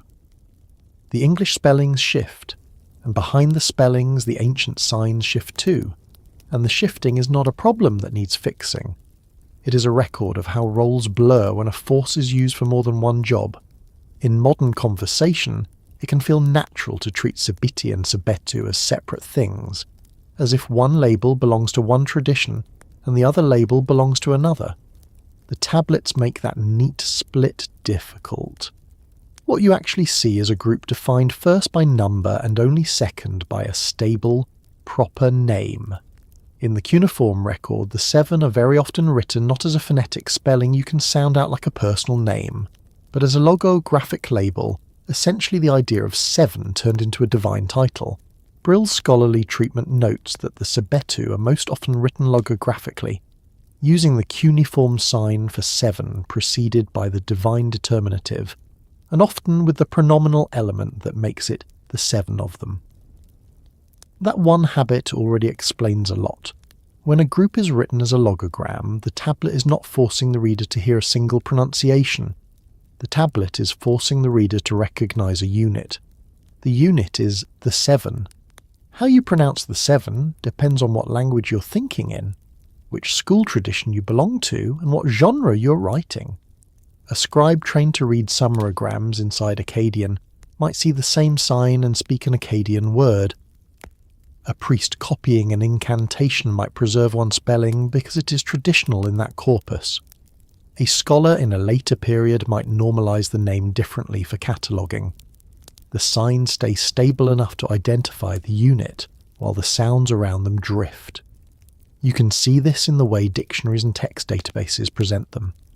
Orasi's sign lists and name entries describe Sebettu as a group of 7 demonic beings, and they show the written forms as logograms such as dimin.bi, and also the astral writing mulm-ul, the sign used for the Pleiades, with normalized forms that modern editors render as Sebitti. Even in that short summary, you can feel the blur. A divine determinative before the 7 sign marks them as gods. A star determinative marks them as an asterism. The gloss calls them demons. The same entry can hold all 3 because the tradition itself held all 3. That is why the modern spellings do not need to be treated like separate species. Sebettu is essentially the Akkadian way scholars often transliterate the 7, while Sebitti is a common English rendering that reflects another transliteration convention and the fact that the word has travelled through different scholarly languages for over a century. In some modern studies you will also see Sebitti or Sebittu, and in many cases that is not a claim that there are 4 different heptads. It is an attempt to write a word whose vowels and consonants can be represented more than one way when you move between cuneiform, transliteration systems, and modern languages. Todorovska's overview of Mesopotamian sources, for example, treats the 7 demons under the combined label Sebettu or Sebitti, precisely because the same group appears under shifting spellings across different texts and contexts. The logographic habit also lets the tradition emphasize whichever part of the 7's identity is needed in the moment. If the goal is to present them as official divine forces, the divine determinative is right there, leading the reader's eye. If the goal is to present them as a celestial sign, the star determinative shifts the mood upward to the sky. If the goal is to treat them as an onrushing hazard in an incantation, the word 7 can behave almost like a category of threat rather than a friendly title. In other words, the name is a tool, and Mesopotamian writing was built to treat names as tools.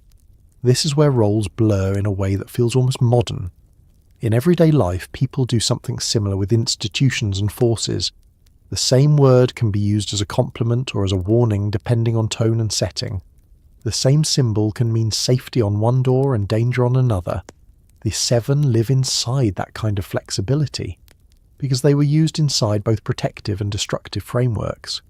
Konstantopoulos' dissertation, which follows the 7 across centuries, stresses that despite their fierce and terrifying nature, they appear increasingly in protective, benevolent roles, from the latter half of the 2nd millennium BCE onward.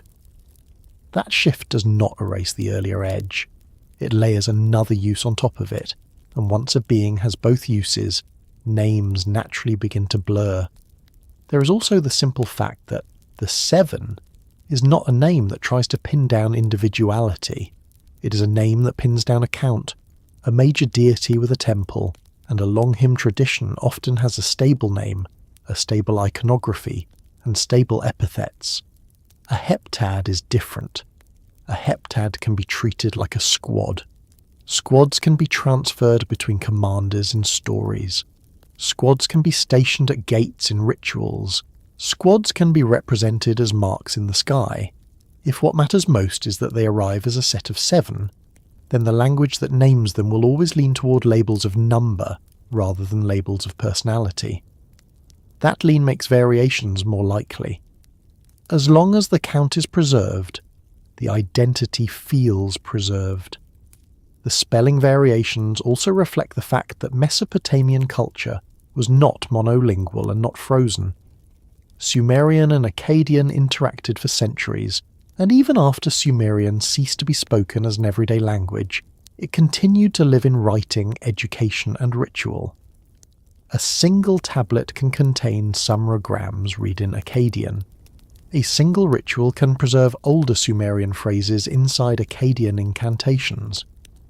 When the 7 are written as dimin.bi, the sign is 7, with a pronominal element that is at home in Sumerian writing practice, while the spoken reading could be Akkadian Sebitti for a trained reader. This is not a bug. It is how the system was designed to work. Once you accept that, the difference between Sabitti and Sebitti becomes less like a contradiction and more like 2 camera angles on the same object. One angle comes from how the word is read and normalized in Akkadian studies and text databases. The other comes from how the word has been rendered in modern writing and popular summaries, sometimes shaped by older scholarly traditions, and sometimes by the desire to make the label look like a proper name. You can even see that tension in reference works that describe them as war gods in one paragraph, and as demons in another, while still treating the group as one continuous tradition. The blurring deepens when you consider that the 7 do not always appear with the same moral temperature. In Era and Ishum they are weapons that walk beside destruction, and the story makes their proximity to catastrophe feel deliberate and sanctioned. In household rituals, the 7 can be installed as guards, meaning the same force is being turned outward to keep other threats away. In incantation traditions, the 7 can appear among hostile agencies that must be controlled, while in other incantations they can be invoked as part of the protection that surrounds the exorcist. Those are not small differences, and the language responds the way language usually responds to complicated realities. It starts to offer multiple labels that overlap. Even the written forms hint at that overlap. Oraxi's listing shows Mulmul alongside Dimin Bi, a pairing that is more revealing than it looks at first glance. The star writing points to the Pleiades link, which is orderly and predictable in the sky. The divine 7 of them points to an authorized group of beings. When a culture can point to the same unit as both stars and armed figures, the unit becomes easy to move between cosmic order and violent enforcement. A name that is flexible enough to include both is not a weak name. It is a name built for a force that lives in more than one layer of the world. The modern scholarship on Mesopotamian astral lore makes that connection explicit in places. The All Skies Encyclopedia entry on imin.bi notes the identification of dimin.bi with Sebitti, the 7 gods, and describes it as a secondary identification of the Pleiades, which are elsewhere written as mul. That is the same pairing you see in the ORACC written forms, and it shows the logic again. The sign can belong to the sky and to the ritual world at the same time. Now, the moment you say the 7 gods, you can feel the word demon getting uncomfortable, because modern readers tend to treat demon as the opposite of god. Mesopotamian practice was less rigid. The same Brill study that introduces the Sebitti emphasizes their divine and demonic identity together, rather than choosing one and discarding the other. Constantopoulos follows that same line, showing how the seven can be fierce and terrifying and still be incorporated into protective and official frameworks. If the underlying culture is comfortable with liminal beings, then the name naturally becomes a place where liminality is visible. This is one reason the Sebitti versus Sebetu issue can feel larger than spelling. It is really about whether you're looking at the seven from the angle of function or from the angle of rank. When you look at them from function, especially in many incantation contexts, Sebetu can feel like a category of hostile agents, the demonic seven who rush, seize and bring harm. When you look at them from rank, especially in royal and temple contexts, the same group can be framed as great gods or warrior gods whose favour is invoked for victory and whose signs can appear alongside other astral emblems. The spelling difference in modern English sometimes tracks those moods, but the ancient record does not always separate them cleanly, and that is the point. They were not cleanly separated in lived practice. It also helps to remember how scribal culture worked. Scribes copied, edited, and arranged texts within schools and temples.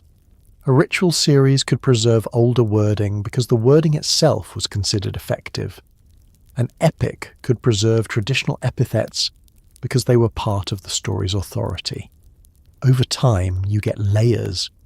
A later scribe can keep an older logogram and still pronounce it in a contemporary way. A later editor can normalize a name in a catalogue that does not match the nuance of a particular local reading tradition. When modern readers see Sabitti, Sebetu and Sabitti scattered across books, that scatter is often the shadow of many different scribal hands doing what scribes always did, keeping the unit recognizable while letting the surface shift.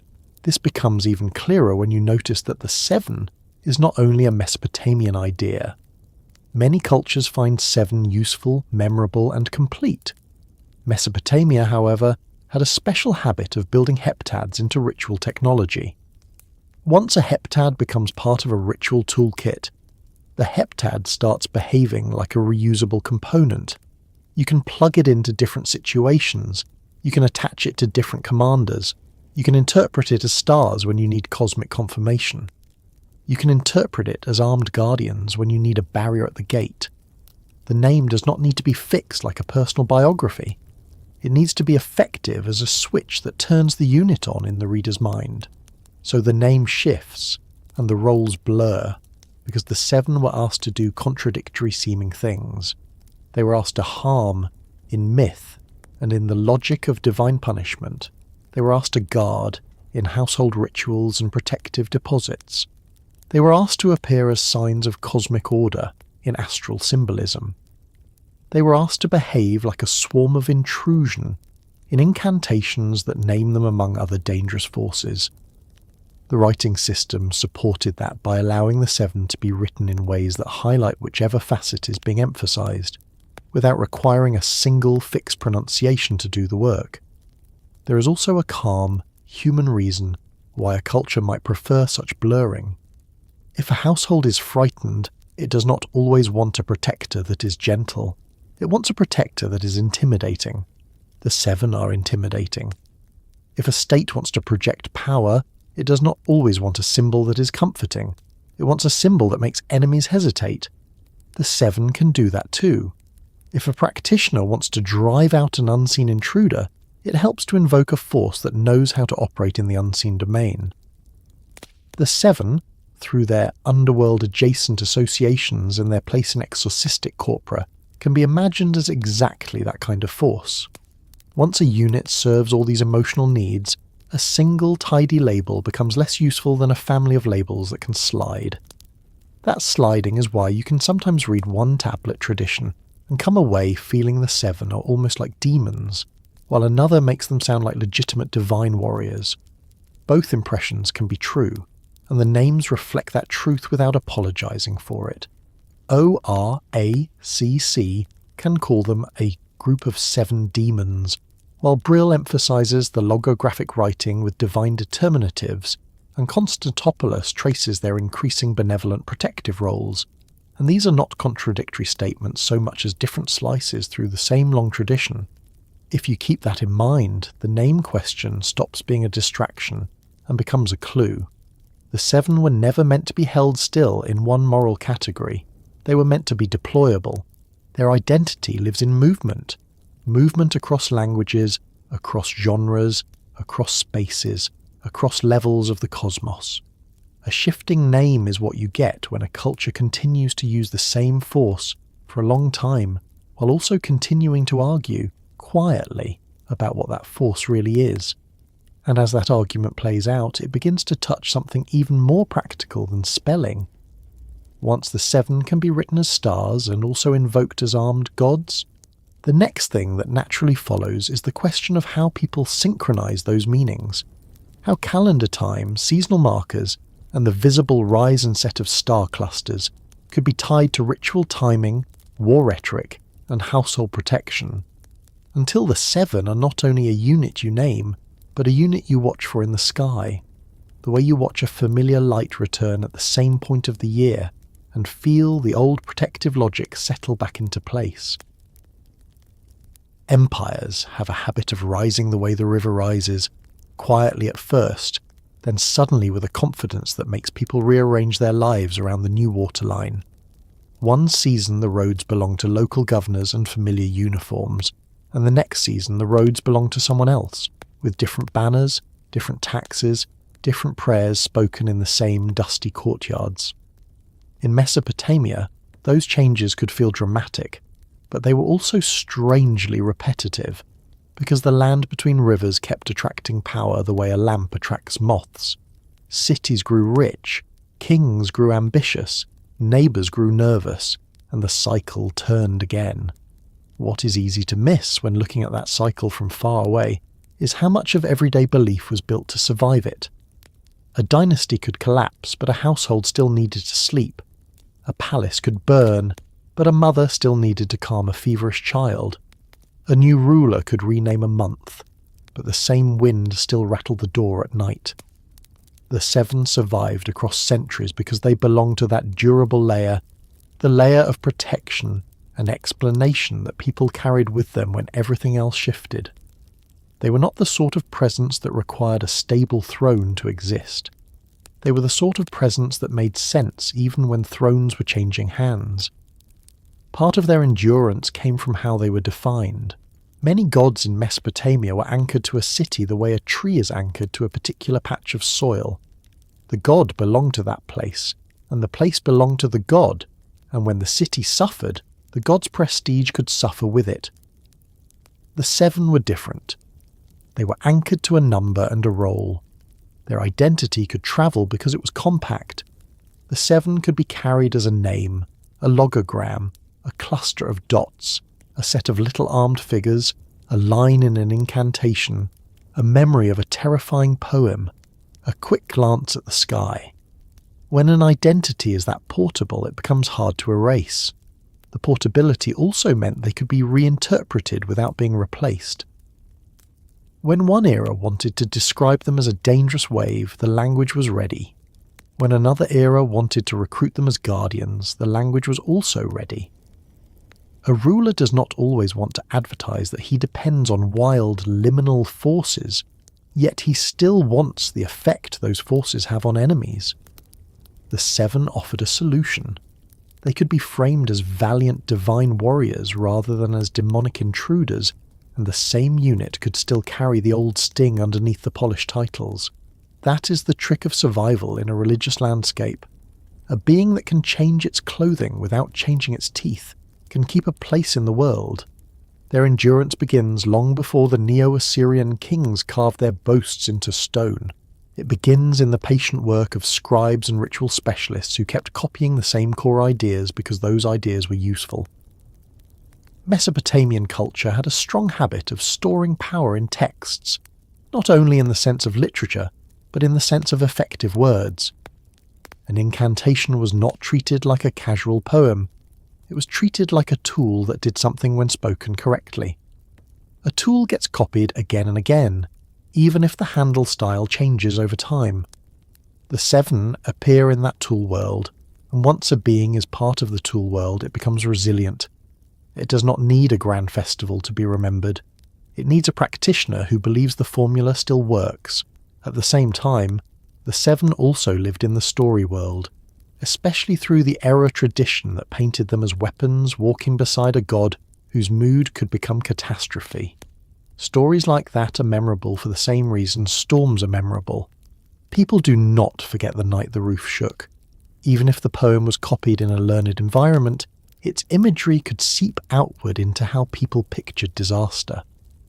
When later generations treated parts of that tradition as protective, as something that could be kept in a house to keep calamity away, that move also helped the Seven survive. A text that becomes an amulet becomes a kind of household furniture. It becomes part of the background safety of life, and background safety can last longer than a king's name. Then there is the sky, which is the most stable empire of all.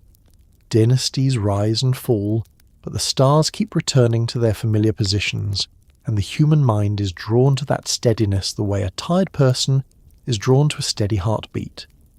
The Seven were linked to a visible cluster that could be marked with a simple symbol, and that symbol could be carved into a seal or scratched on a tablet with minimal effort. A seal cutter did not need to carve 7 detailed faces to place the Seven into a scene. 7 dots could do the job, and 7 dots could travel anywhere trade and bureaucracy travelled. When an image can be made quickly and recognised easily, it spreads, and once it spreads, it becomes tradition. This is how a belief survives in practical terms. It finds a way to ride on the daily habits of people who are not trying to preserve theology. They are trying to store grain, seal a jar, sign a contract, close a door, sleep through the night. A cylinder seal is an administrative tool, but it is also a personal object worn close to the body. The same mark that says, "This belongs to me," can also feel like a small shield that goes everywhere with me. If the 7 are present in that mark, then the 7 are present in the rhythm of life, pressed into clay again and again, quietly reinforcing recognition. When empires changed, the institutions that most reliably carried tradition were temples and Scribal schools. A palace could be looted, but a temple often remained, sometimes damaged, sometimes humbled, yet still functioning because the community still needed rituals, calendars, and the steady management of meaning. Scribes trained in those environments learned how to copy old material in a way that preserved it while also adapting it. They could keep a Sumerian logogram and read it in Akkadian. They could keep an older phrase in an incantation because the phrase was considered effective. They could update a list of divine names to match current preferences while leaving older entries in place.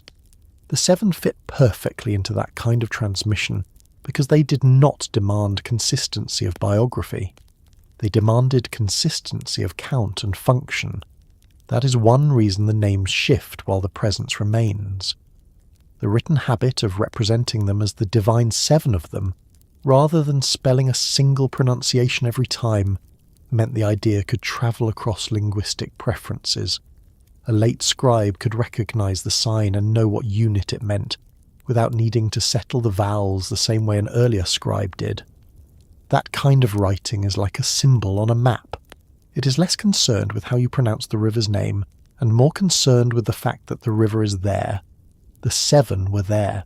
As the second millennium moved into the first, the political landscape did what it always did, tightening and loosening, with Assyria increasingly building a machine of conquest and administration.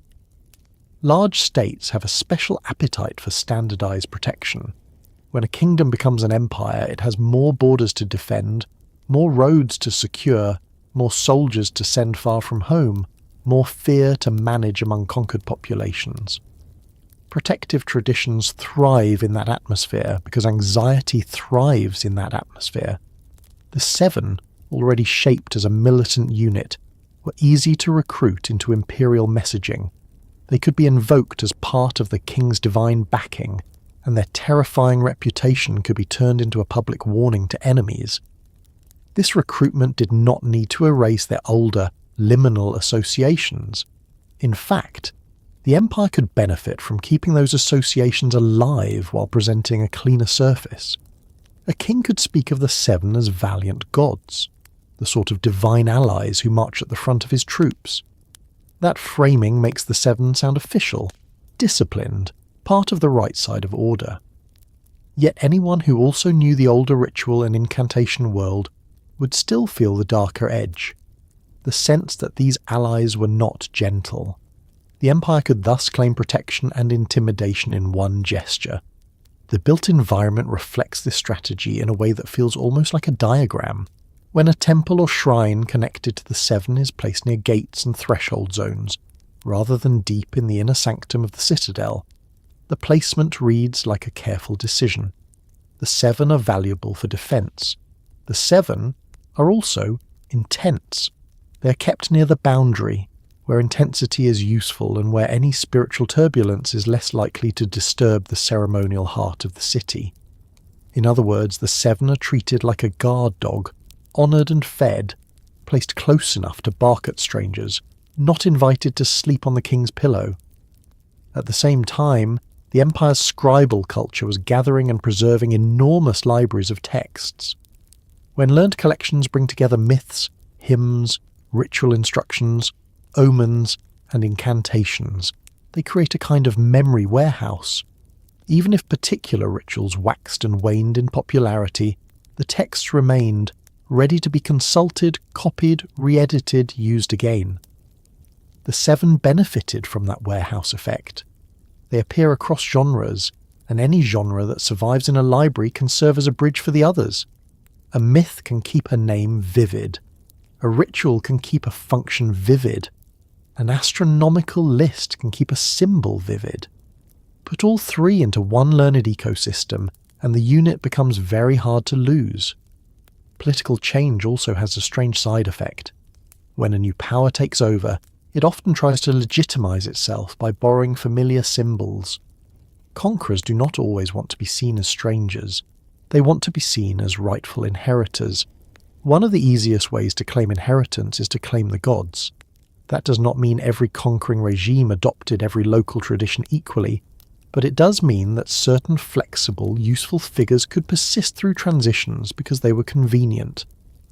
A heptad associated with protection, warfare, and astral order is the sort of symbol that can be adopted without too much friction. It can be framed as universal enough to belong to the cosmic order rather than to a single city's pride. Then came the fall of Assyria and the rise of the Neo-Babylonian kingdom. Another turn of the wheel, another change in banners and building projects. It might seem like a moment when Assyrian heavy motifs would fade, yet the underlying Mesopotamian religious and scholarly culture remained remarkably continuous in many ways. The same region, the same cities, the same scribal habits, the same need for protective practice. The Seven could continue to circulate because they were not bound to one empire's propaganda alone. They belonged to the broader Mesopotamian toolkit of meaning. In the Neo-Babylonian and later periods, the astronomical and scholarly traditions became even more systematized in certain ways, with careful observation of the sky, the keeping of diaries, and the cataloguing of stars and omens. A star cluster identified with the Seven is a remarkably durable anchor in a world where political boundaries shift. If a prescribe can point to the same cluster and say the same name, then the Seven remain part of the calendar of the mind. The sky becomes a teacher that keeps repeating the lesson. There is also the underworld angle that never fully disappears. Plague, sudden death, fever, and the fear of invisible harm remain constant companions in human history, and Mesopotamian religion was deeply engaged with those experiences. Deities associated with pestilence and the underworld remained relevant because mortality remained relevant. The Seven, tied through the Era tradition to destructive forces, could thus remain relevant both as a threat and as a protective counterforce. A culture that believes harm can be inflicted from the unseen side will keep valuing the names and tools that manage the unseen side. The Seven were one of those names. When Persian power arrived with the Achaemenids, the political language of the region changed again, yet local practices did not simply vanish. Administrations can change while communities continue doing what they have always done at the household level. Temples often negotiated their place within new political arrangements. Scribes continued to train, texts continued to be copied. The cuneiform tradition itself continued for centuries beyond the fall of the great Mesopotamian empires, especially in scholarly and religious contexts. That continuation meant the seven could remain part of written culture long after the rulers who once invoked them were gone. It can be calming to imagine the survival in a very ordinary way. A young apprentice sits in a schoolroom, copying signs onto a tablet. The lesson includes lists of divine names, lists of stars, snippets of incantations. The apprentice learns that the sign for 7, when marked as divine, can mean a particular unit that needs no further explanation. The apprentice does not necessarily feel fear at the lesson. It is homework. Yet in learning it, the apprentice becomes another link in the chain that keeps the 7 alive. Later, that same apprentice might become a ritual specialist, the person called when a house feels wrong. He reaches for what he knows. He speaks what he copied. The 7 remain present because the education system keeps handing them forward. The same chain works through objects. A seal cutter learns motifs that clients request. A client wants the familiar astral emblems: crescent, star, and the cluster. The seal cutter carves it. The seal travels. The impression repeats. A child grows up watching adults roll the seal, seeing the dots appear in clay like a little sky being printed onto the world. The child learns recognition before theology. Recognition is enough for survival. Over time, the 7 also benefited from being useful in more than one emotional register. Some being survive because they are comforting. Some survive because they are terrifying. The 7 survive because they can be both depending on alignment. They can be invoked as guardians, stationed as defenders, and still retain the harshness that makes them feel effective against harsh threats. A purely gentle protector may feel inadequate when the fear is intense. A purely demonic threat may feel too dangerous to invite in any form. A liminal heptad can be used strategically. That strategic quality is exactly what societies tend to preserve. The blurring between Sebitti and Sebitti is part of this same mechanism. When roles blur, names blur. When names blur, the unit can slip through cultural transitions more easily because it is not pinned down to a single doctrinal statement that must be defended. The 7 can be stars, warriors, guardians, hazards, and divine agents without needing a council to vote on which identity is correct. Different contexts can emphasize different facets. That flexibility is like a joint that prevents a structure from cracking during an earthquake. The ground moves, the joint flexes, the structure remains standing. Even the moral tone of the 7 could be managed through context. In a plague-like atmosphere, their association with destructive forces could feel too close for comfort, so the ritual might frame them firmly as protectors, part of a defensive installation that keeps harm outside. In a royal campaign, their violent reputation could be a feature rather than a bug, making enemies imagine that the king's arrows are guided by a divine barrage. In a scholarly list, they can be reduced to a symbol in the sky, almost neutral, almost calm, a set of dots that still carries power but does not shout. A tradition that can move between those tones can survive in many kinds of weather. There is also a small, often overlooked reason that matters. 7 is memorable. A list of 7 is easy to hold in the mind. A set of 7 can be represented quickly.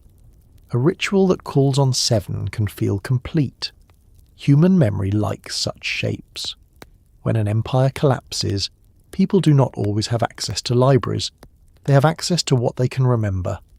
A heptad survives the way a lullaby survives, by being countable. As centuries passed and the ancient Near East moved into periods of Greek influence, and then later powers, cuneiform eventually faded from everyday use. Yet echoes of Mesopotamian astral and demonological ideas continue to drift through the broader cultural world, sometimes transformed, sometimes misrecognized, sometimes preserved as motifs rather than as precise doctrines.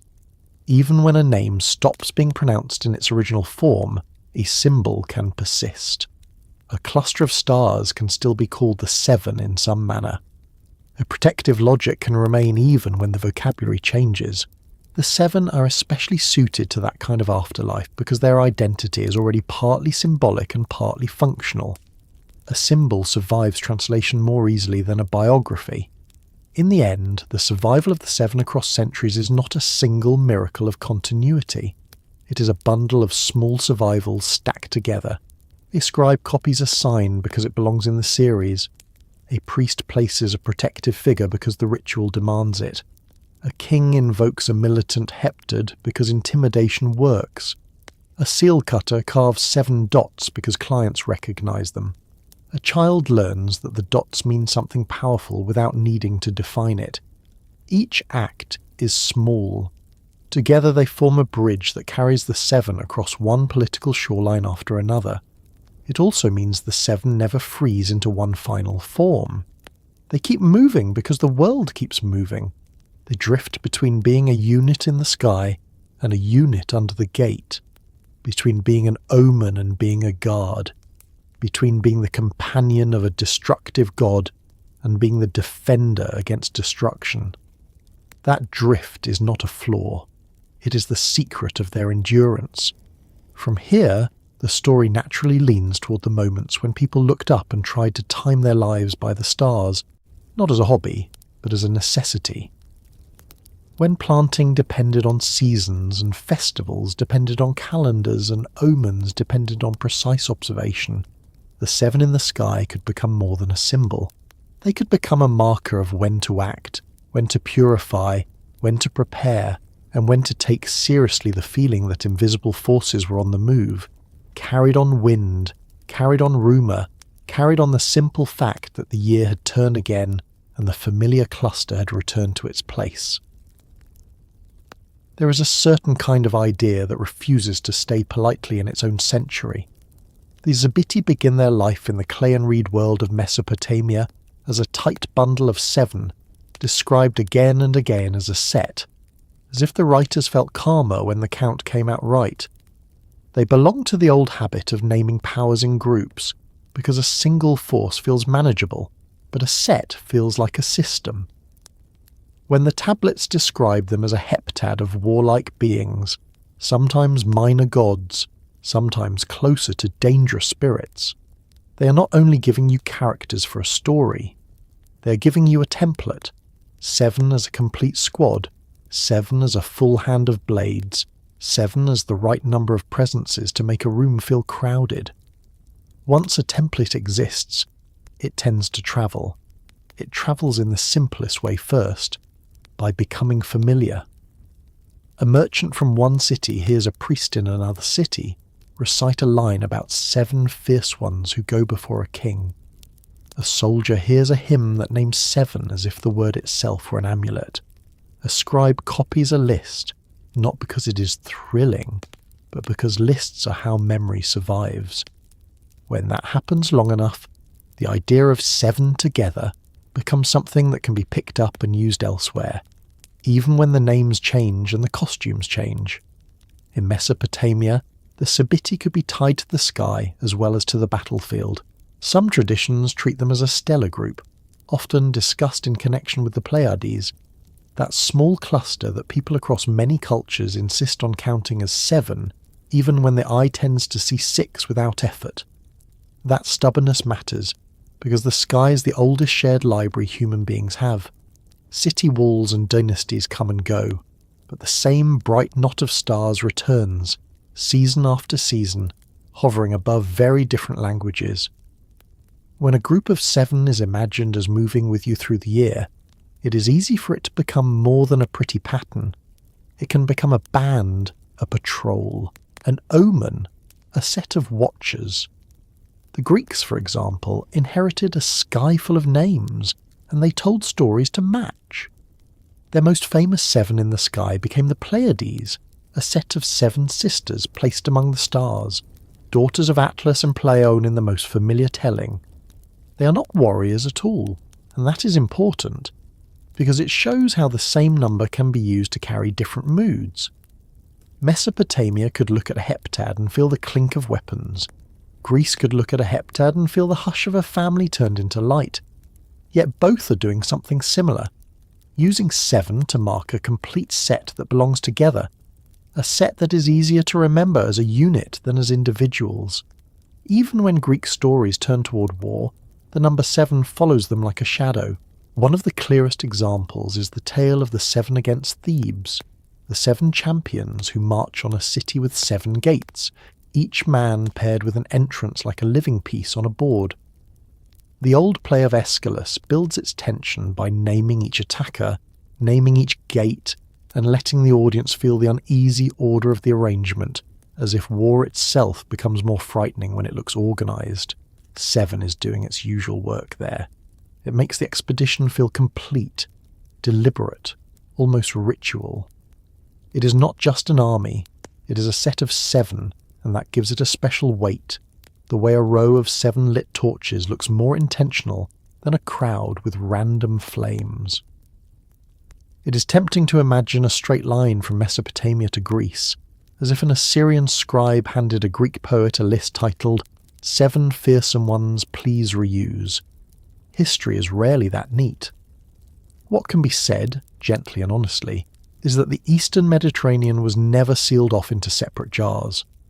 Ideas moved with trade, travel, war, and scholarship, and Greek intellectual life did not grow in isolation from the older civilizations of the Near East. Babylonian astronomical methods and observations had long lives, and later Greek and Hellenistic traditions did take in and develop what came out of Mesopotamian sky watching. When people share a sky and share ways of thinking about that sky, shared patterns are almost inevitable.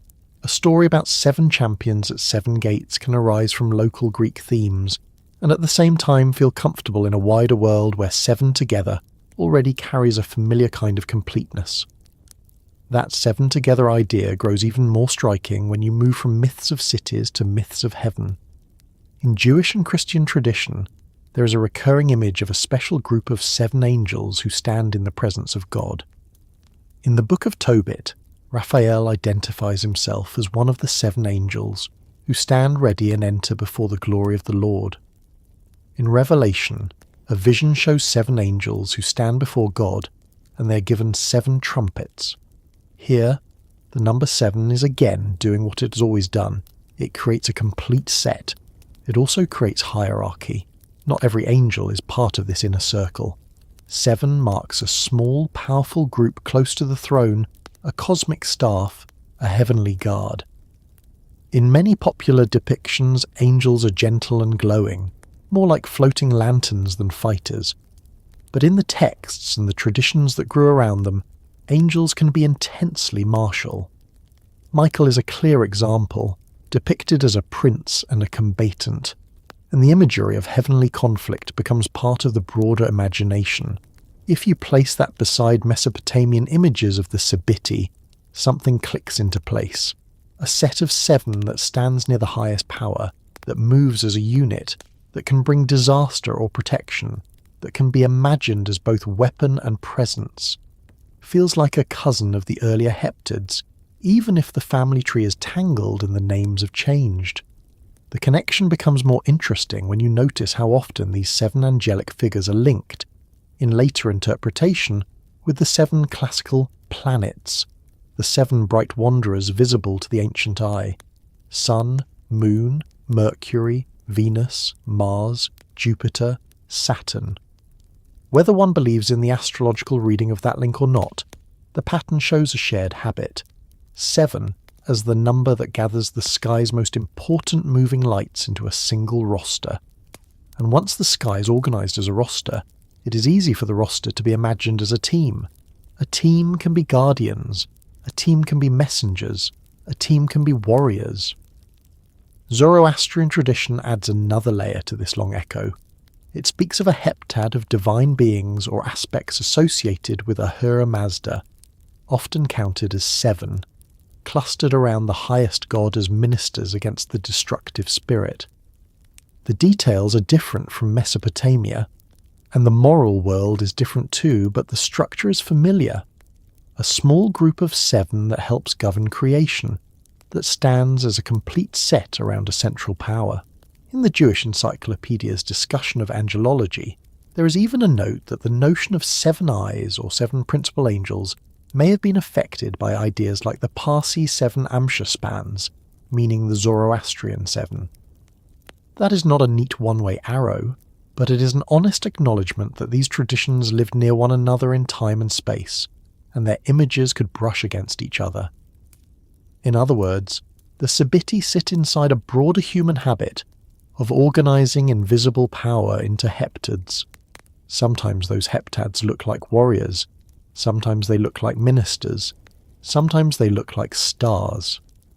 The role changes, but the shape stays, and once you notice the shape, it starts appearing in places you did not expect. Take medieval and early modern Europe, where folklore and literature could gather saints into a heroic set of 7 called the 7 Champions of Christendom. The group is tied to national patron saints, and the tales present them as a band of heroic figures, with a famous late 16th century English romance helping to cement the idea of the 7 as a unit. Again, the historical saints existed separately, with their own local legends, but the urge to bundle them into 7 feels familiar. A single champion is admirable. 7 champions feels like a complete roster of protection, a tidy map of virtue with swords attached. It is easy to smile at that because the bundling is so obviously a literary choice, yet that is precisely the point. Once the number 7 has the feel of completeness, storytellers reach for it almost automatically when they want a group to feel balanced and significant. 7 looks intentional. 7 feels old. 7 carries the smell of ritual, even when the ritual is only the ritual of storytelling. There is also a practical reason these patterns persist. Human memory likes a short list. A crowd of 20 blurs. A set of 7 can be carried like a small pouch of coins. That is why ancient scribes loved lists of 7, and why later poets did too. In the case of the 7 against Thebes, the list is part of the drama. In the case of the 7 angels with trumpets, the list is part of the vision structure. In the case of the 7 champions, the list is part of the marketing, a way to make a sprawling set of tales feel like one unified saga. Now, none of this requires the Sabitti to be the direct origin of every later Heptad. That kind of claim would be too confident, and history tends to punish confidence like that. What the evidence supports is a softer, more believable picture. Mesopotamia was one of the great early workshops where the number 7 became a powerful organising tool for myth, ritual, and the sky. The Sabitti are one expression of that tool, sharpened into a set of warlike presences. Later cultures, living under the same sky and trading in similar symbolic habits, kept using the tool. Sometimes they used it to build a story about champions at gates. Sometimes they used it to build a story about angels near a throne. Sometimes they used it to build a story about saints who stand for nations. The sky connection keeps whispering beneath all of it. The Pleiades are counted as 7 in many traditions, even when people explain away the missing star with a story, because the number 7 is the story they want to tell about that cluster. When a culture looks up and sees a tight group that seems to travel together, it is natural to imagine them as a band. A band can become sisters, or hunters, or judges, or, in a more martial mood, a squad of fighters. The Sabitti, with their occasional stellar associations, feel like one of the earliest cases where the band is given the posture of war. War itself also loves the number 7 because it loves symmetry. 7 gates, 7 captains, 7 trumpets, 7 blows, 7 champions, 7 nations. That symmetry does not make events gentler, but it makes them feel fated, as if the violence is moving along rails laid down by a number. If that sounds almost too tidy, it helps to return to Mesopotamia for a moment, and remember that the Sabitti were never only one thing. They could be invoked in protective ritual, called on to guard, even as they were also feared as bringers of chaos and plague. That dual nature, the ability to be both shield and spear, might be one reason their echo feels so familiar in later traditions. 7 archangels can be protectors and agents of judgment. 7 champions can be saints and fighters in the same breath. 7 captains at Thebes can be heroic and doomed at once, their very completeness making their failure feel inevitable. And so, when people speak of parallels, it can mean something very simple. It can mean that the human mind, again and again, chooses 7 when it wants a group to feel finished, and then dresses that group in whatever clothes the local world provides. In Mesopotamia, those clothes were cuneiform signs, storm gods, and the metallic taste of Iron Age power. In Greece, they were heroes and gates, and the tragic sense that a family curse can become national disaster. In Jewish and Christian texts, they were angels, trumpets, and a throne room where order and judgment share the same air. In Zoroastrian thought, they were divine aspects clustered around a creator, standing as a set against chaos. It is also possible to see this as a kind of survival strategy for stories. A story that can be told as the 7 has a built-in handle. It is easier to remember. It is easier to pass along. It is easier to adapt. If someone forgets a name, they can still remember the number, and that keeps the shape intact until the details return. That is how a heptad can last for centuries, even when empires collapse and languages shift. The Sebitti, then, do not vanish when Mesopotamia's temples fall silent. Their exact names and their exact lines on the tablets may fade from daily life, but their structure lives on as a recognizable form. They become one of those ancient molds that later cultures keep using, sometimes knowingly, sometimes by instinct. And when you notice that, it adds a quiet depth to the old Mesopotamian scenes. The 7 figures standing in a line beside a war god like Era begin to feel less like an isolated oddity and more like an early version of a pattern that will keep reappearing. 7 figures standing close to power, 7 presences that can be counted, named, invoked, and fierce for. In the next stretch of our journey, it helps to come back down from those wide comparisons and return to the more intimate question of how the Mesopotamians themselves tried to picture the Sabitti.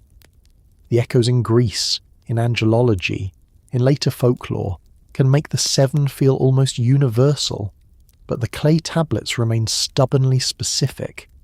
They give hints, half-descriptions, small details that suggest faces, weapons, motions, and even personalities. And once you start paying attention to those hints, the 7 stop being an abstract set and start looking more like a group you could almost recognize in the dark if the lamp flame held steady long enough. Those wide echoes have a way of making the 7 feel almost timeless, as if they keep walking out of one story and into another without changing their stride. Once you notice that pattern, it becomes easier to understand what happened in the modern world, where ancient names started travelling faster than caravans ever could. Clay tablets stayed in museums and libraries, but the words on them began to appear everywhere else, printed in paperbacks, quoted in documentaries, debated in forums, stitched into song lyrics, and turned into character names in games. The Sabitti, or the Sebetu, were almost guaranteed to be pulled into that current, because they come pre-packaged with everything modern audiences tend to love. A precise number, a sharp reputation, a link to the stars, and just enough ambiguity to invite imagination to step in and fill the gaps. Modern theories about the 7 usually begin with something perfectly understandable. A person reads that ancient Mesopotamia spoke of a group called the 7, associated with war, plague, protection, and the sky. They see the Pleiades Connection in a simple cluster of dots. They hear that the same beings can be called gods in one setting and demons in another. They notice that the stories are not always neat, that the genealogies change, that the categories blur. And then the modern mind does what it always does when faced with a complicated old puzzle. It tries to make the puzzle feel complete. One route is to treat the missing pieces as lost knowledge that someone somewhere must have once possessed.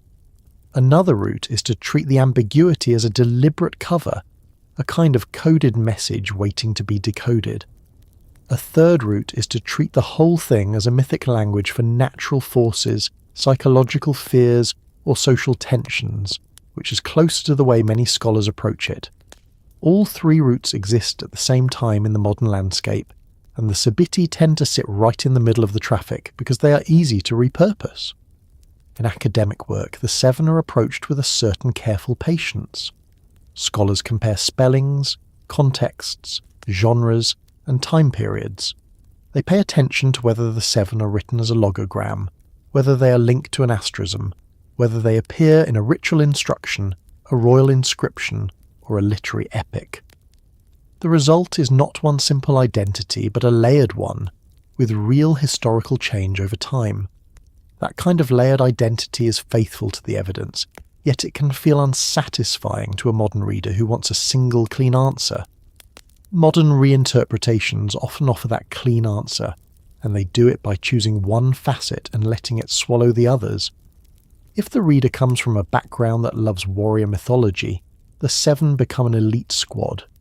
If the reader comes from a background that loves demonology, the seven become a specific class of hostile entities. If the reader comes from a background that loves star lore, the seven become a cosmic team associated with a particular star cluster, sometimes treated as literal beings from that region of the sky. If the reader comes from a background that loves conspiracy narratives, the seven become proof that the ancients were describing events the modern world is not supposed to remember. The most visible modern stream, especially online, is the broader Anunnaki lore that treats Mesopotamian gods as advanced extraterrestrial visitors. In that framework, the seven are often recast as military personnel, commanders, enforcers, or specialized units attached to the Anunnaki leadership. The logic is usually straightforward. If the Anunnaki are interpreted as a technologically advanced group, then any mythic description of weapons and warfare is reinterpreted as descriptions of actual military operations. The Sebitti, being a numbered warlike unit, fit that idea almost too well. They become the seven warriors in a literal sense, not poetic, not symbolic, but the kind of squad that would accompany a high commander, secure locations, retrieve targets, or enforce order. This is where the Pleiades angle becomes especially magnetic. Modern space-themed myth-making loves the idea that ancient people were looking at the sky and seeing not only lights but neighbours. The Pleiades are famous in many cultures, and they carry a popular nickname in modern language, the Seven Sisters, which invites immediate associations with a group. When modern Anunnaki lore wants a star home, the Pleiades can become a convenient focal point, because the cluster is easy to identify and already wrapped in stories from many traditions. In some retellings, the seven are treated as beings connected to that cluster, either as a patrol from that region, a symbol of a distant origin, or even a coded reference to a specific group within a larger extraterrestrial hierarchy. The ancient image of seven dots becomes, in modern hands, a kind of star address. At that point, older Mesopotamian nuance can get smoothed out. The ancient habit of using numbers as category labels becomes less visible, and the modern story shifts toward personal biography. Each of the seven begins to acquire an implied personality, even if no ancient text provides a stable set of individual names. They become the seven commanders, the seven guardians, the seven archons, depending on which modern storyteller is doing the retelling. Sometimes they are merged with other seven groups from later traditions, such as the idea of seven principal angels. Sometimes they are merged with the Watchers from later mythic and religious literature. Sometimes they are merged with the idea of seven planetary powers. The modern landscape is full of these mergers because merging creates the feeling of a grand unified theory, one master key that unlocks every old door. Another modern stream leans less toward aliens and more toward esoteric practice. In that stream, the Sabitti can appear as names used in ritual magic, protective invocations, or modern spiritual systems that borrow ancient Mesopotamian elements. Here, the seven are attractive for the opposite reason. Instead of being a squad of enforcers, they become a protective ring. Their frightening edge is treated as useful. A modern practitioner might not want a gentle symbol at the threshold. They might want something fierce. A heptad of armed divine beings becomes an appealing concept in that setting, especially when the number 7 already carries a long reputation for completeness in ritual thought. This is also where the name variations start doing extra work. When a modern author writes Sebitti, it can feel like a proper name, like a singular brand. When they write Sebitti, it can feel more technical, like a term pulled from a transliteration or a scholarly footnote. Some writers use that difference intentionally, treating one spelling as the official or original form, and the other as a later distortion, even though the reality is usually more complicated. The spellings become a way to signal allegiance. One community prefers one spelling because it feels more authentic to them, and another prefers another because it feels more magical, more dramatic, or more aligned with the sources they happen to be reading. A third modern stream is pop culture, and pop culture is often where ancient names become most widely known. A game designer needs a set of enemies or allies, ideally with a strong number and a sharp theme. 7 warrior gods is perfect. A novelist wants a group that can be introduced quickly, remembered easily, and used to create tension. The 7 are perfect. A comic artist wants a symbol that looks good on a page, something like a cluster of stars, a row of masked fighters, or 7 blades arranged in a circle. Again, perfect. Pop culture tends to simplify what it borrows, not out of malice, but because stories move faster when the cast is clear. The 7 become clear in that process, sometimes clearer than the tablets ever made them. That pop culture clarity then feeds back into theory, because once people have a vivid image in mind, they start looking for it in older material. A person might first meet the Sabitti as 7 armoured figures in a game, then later see a scholarly discussion of a 7-dot motif on a seal, and the mind makes a quick jump. The dots become helmets, the cluster becomes a squad formation, the seal becomes a secret badge, the old becomes instantly modern. It is a natural mental move, and it is one of the reasons modern reinterpretations spread so easily. Vivid images are sticky. There is also a quieter, more everyday kind of reinterpretation that happens without anyone meaning to do it. Modern readers are trained by modern storytelling to expect individual characters with arcs, motivations and dialogue. Ancient Heptads do not always provide that. The Sabitti often behave as a single unit, like weather. Modern readers instinctively try to turn weather into people. If the 7 are described as weapons in one text, a modern reader imagines a chain of command, a logistics system, an armory, a briefing, a mission. If the 7 are installed under a gate in a ritual, a modern reader imagines a literal security system, perhaps even a technological one, as if the statues were ancient hardware. The modern mind translates spiritual technology into mechanical technology, because mechanical technology is the modern language of protection. This is where the Anunnaki lore versions become especially energetic. Many modern retellings treat the ancient world as a place that recorded advanced systems in symbolic terms. Temples become power stations, rituals become control protocols, incantations become coding languages. The 7 become security programs, enforcement drones, or elite agents. None of that is supported by the cuneiform evidence in a direct testable way, but it has a strong emotional appeal because it turns ambiguity into certainty. It also turns fear into a kind of detective story. Instead of being unsettled by the idea that the ancients feared invisible winds and sudden illness, the modern retelling says something like this.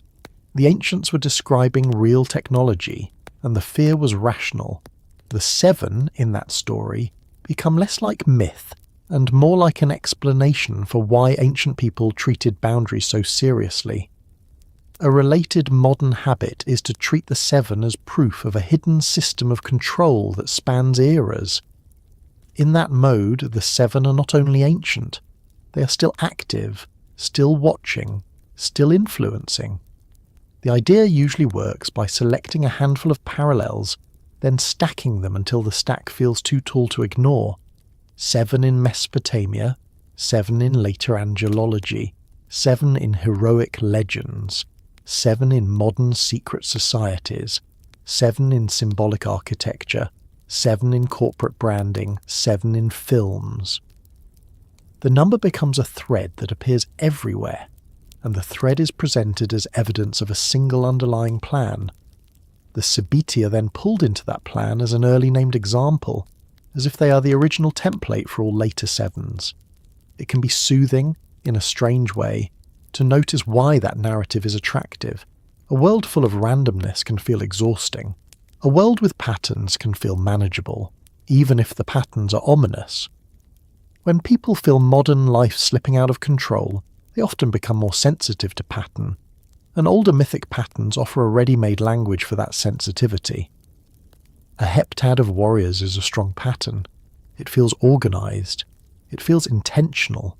It feels like something that could be used to build a hidden story.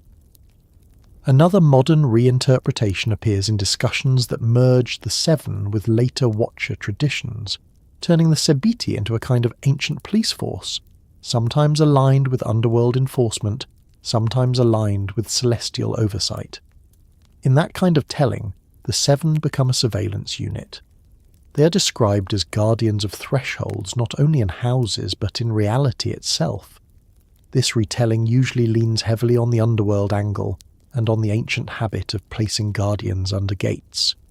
A buried statue becomes, in modern imagination, a literal portal plug, as if the ground had openings that needed to be sealed. The 7 become the seal. What is interesting about these modern retellings is that they sometimes capture a real feature of the ancient material, even while changing its meaning. The real feature is the importance of boundaries. Mesopotamian ritual and myth are obsessed with boundaries, because boundaries are where life gets unstable. Doors, gates, bed edges, city walls, river crossings, the edge between sickness and health, the edge between day and night, the edge between living and dead. The 7 thrive in boundary talk because they are built for it. Modern theories often keep that boundary obsession but shift the explanation. The ancients framed boundaries in spiritual and ritual terms. Modern retellings frame them in technological and conspiratorial terms. The shape remains. The language changes. There is also a smaller, simpler category of modern theory that does not need aliens or conspiracies at all. It treats the 7 as an example of how ancient societies used numbered groups to manage fear. In that view, the Sabitti are not a coded report.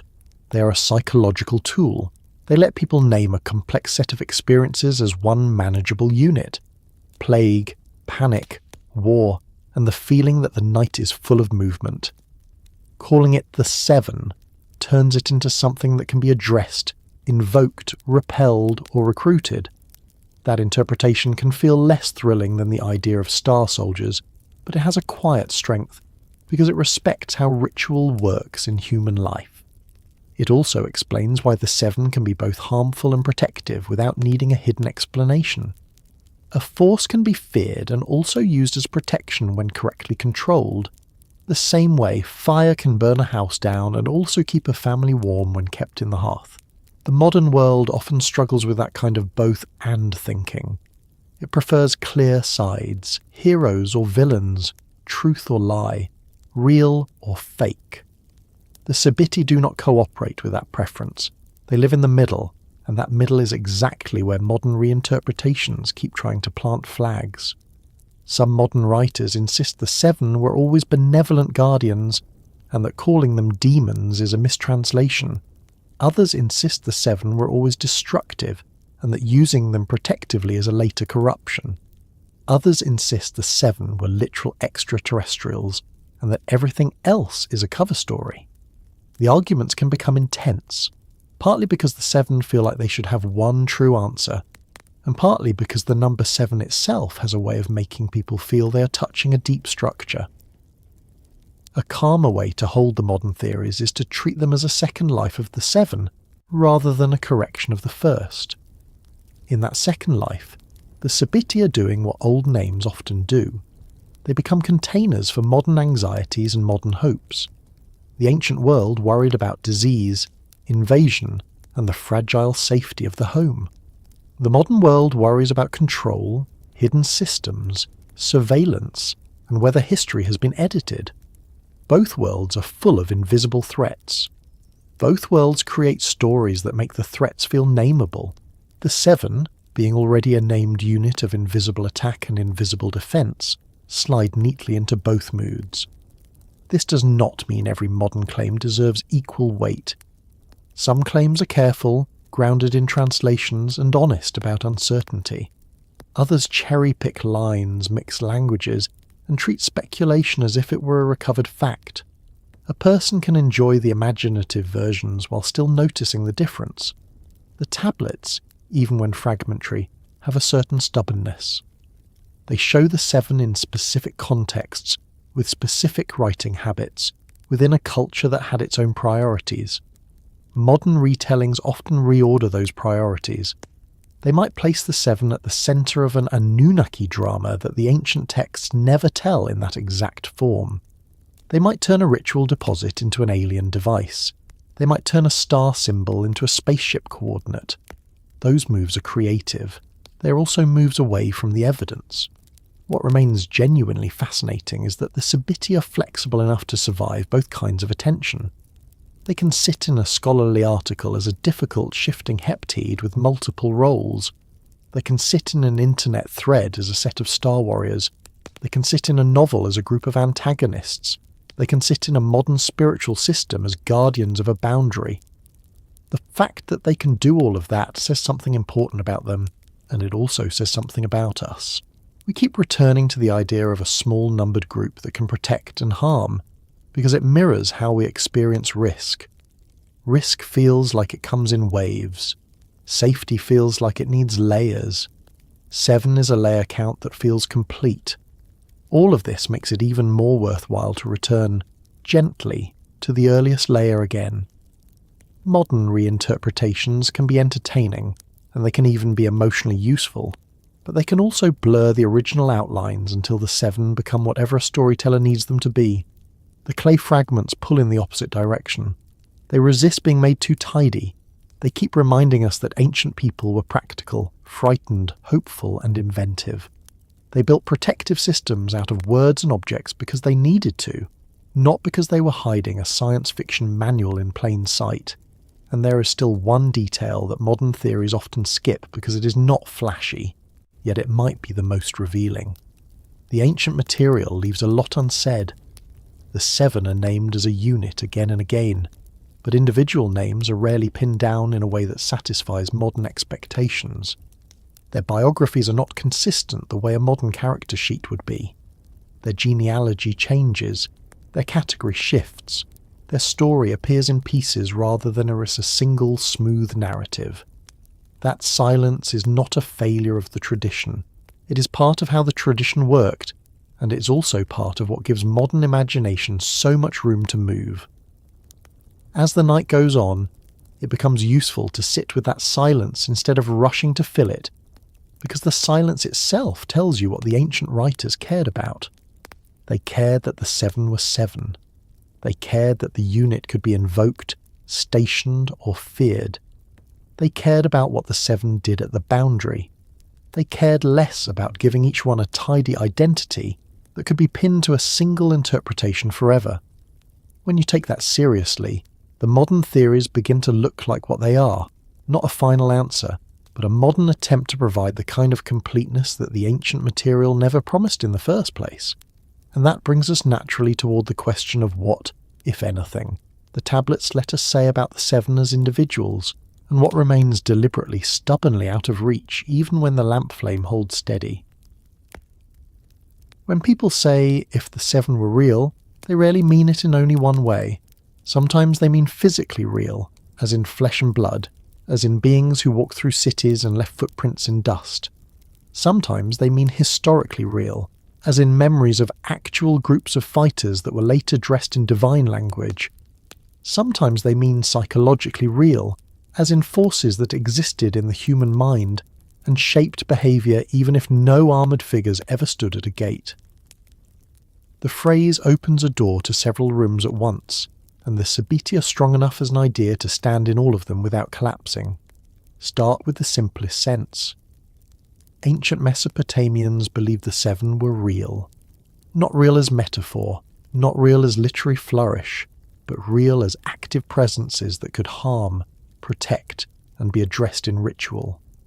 They wrote instructions for placing statues of the seven under gates and at the head of beds because they assumed something would respond. They invoked the seven in incantations because they believed words could call and command them. They placed their signs in the sky and on seals because they believed those signs mattered. In that sense, the seven were already real in the only way that truly shaped daily life. They influenced decisions, architecture, speech, and sleep. Now shift slightly. What might a warrior god represent in human memory, especially in a culture where war was not a distant abstraction but a recurring fact? Mesopotamia's cities were rarely isolated from conflict. Irrigation networks needed defending, trade routes needed securing, armies marched, walls were tested, captives were taken. Plague followed war as often as it preceded it. In such a landscape, the idea of a divine warrior is not a fantasy of power. It is a reflection of lived experience. A warrior god condenses the memory of battles into a figure who embodies the emotional weight of them. A warrior god is not only a being who fights, he or she is the explanation for why fighting feels inevitable. In a world where one city's prosperity can attract another city's envy, a warrior god provides a narrative. The battle did not happen randomly. It happened because the god moved, or allowed movement, or was angered, or was called upon. That narrative does not remove suffering, but it organizes it. The seven, described as weapons or peerless warriors in the service of higher powers, can be seen as the distilled memory of coordinated violence. Seven together is not a lone hero in a duel. It is a squad, a formation, a system. If the seven were real in that historical memory sense, they might represent a memory of elite fighters, perhaps an image of small, disciplined units that could tip the balance of a conflict. Ancient warfare was not only about numbers, it was about morale, surprise, and coordination. A small group with specialized weapons could feel unstoppable if it moved at the right moment. In that light, describing a divine heptad as archers or armed enforcers might be the mythic way of preserving the shock people felt when faced with such a unit. The myth says 7 divine warriors. The memory underneath might be 7 terrifying fighters who change the outcome of a battle, but that's only one layer. The 7 are not only tied to open warfare, they are tied to plague, sudden disaster, and the sense that something has broken loose in the social order. In the Era tradition, when violence spreads, it feels less like a formal campaign and more like chaos, like fire catching in dry grass. A warrior god in that context may represent not only disciplined military force, but the uncontrollable surge of destruction that follows when systems fail. The 7, walking beside such a god, become the image of escalation. When restraint slips, they move. That escalation is something human memory understands well. People remember the moment when a fight stopped being a disagreement and started being a riot. They remember the moment when an illness stopped being one person's fever and started being a neighborhood's fear. They remember the sound of boots on a road when an army is close. A warrior god condenses those memories into a single figure.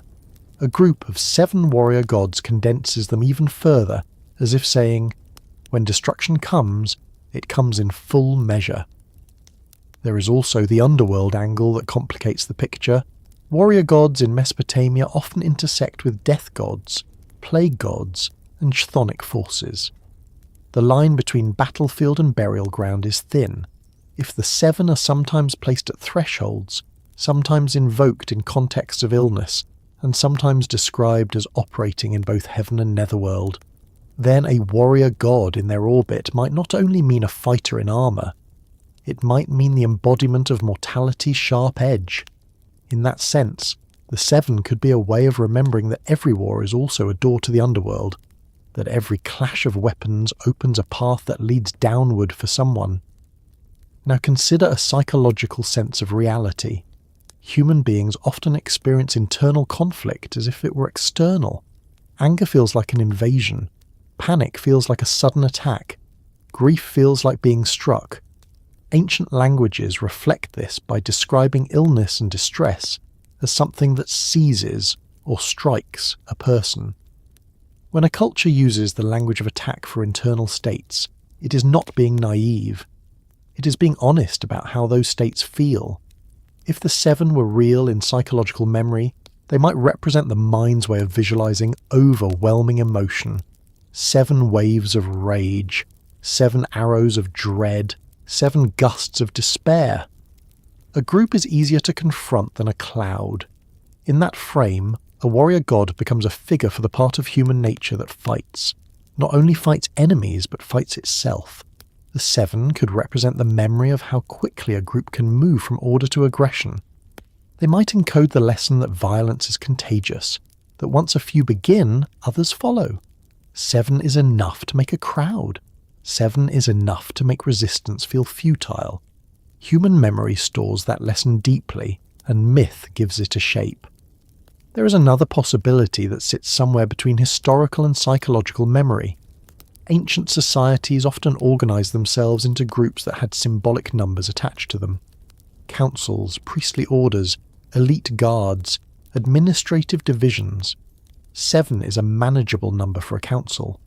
It is large enough to feel representative and small enough to act decisively.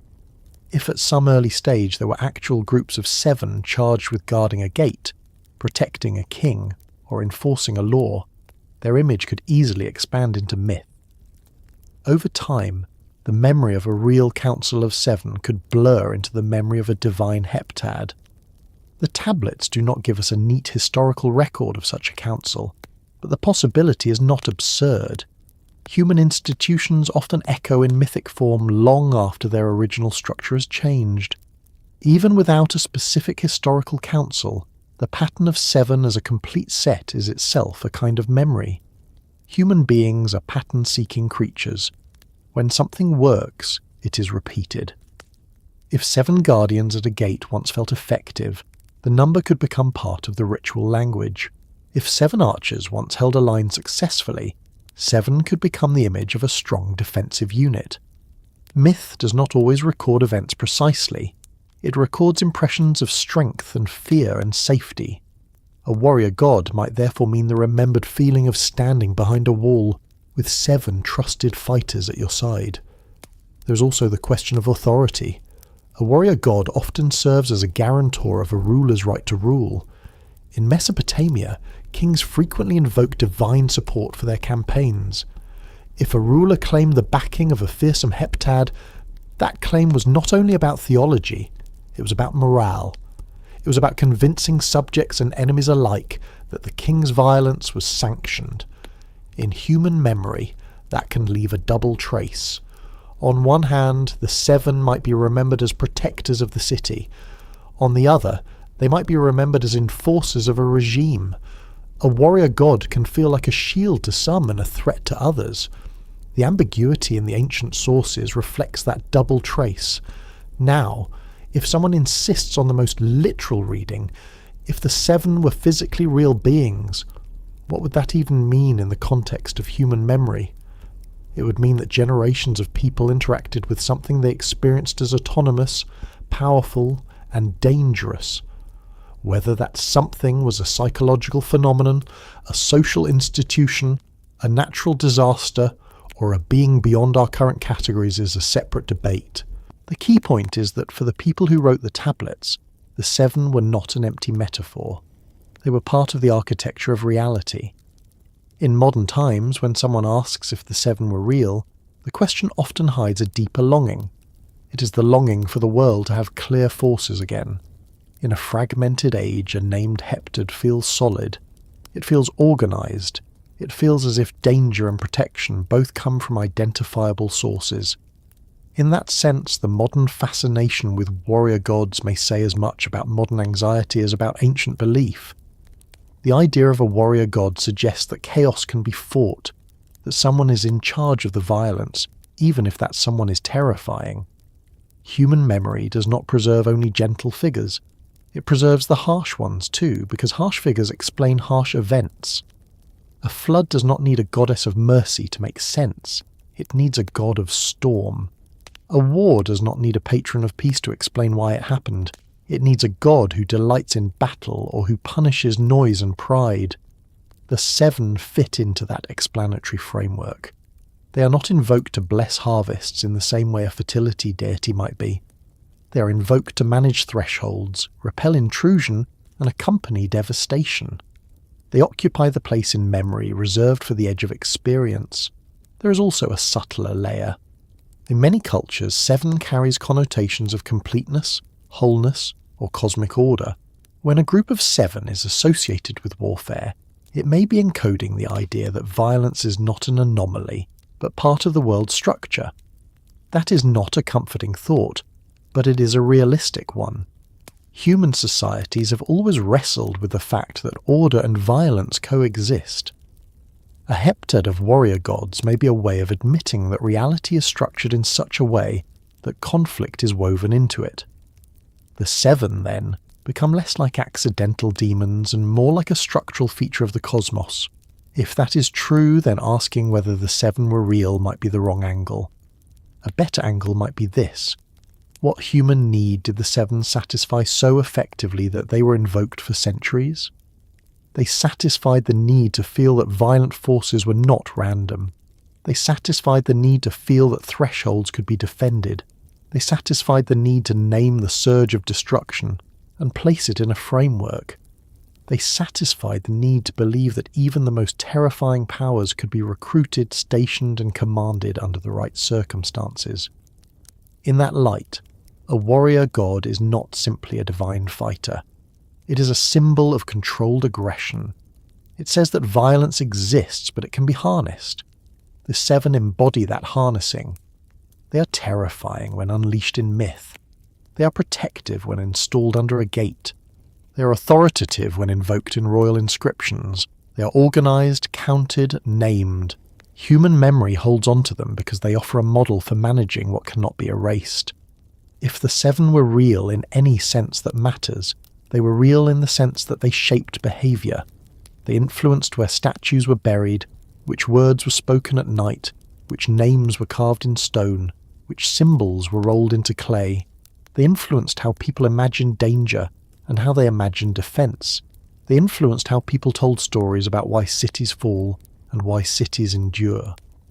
That kind of reality does not require armoured figures marching across a plain. It requires belief strong enough to alter action. As the thought settles, it opens one last quiet space.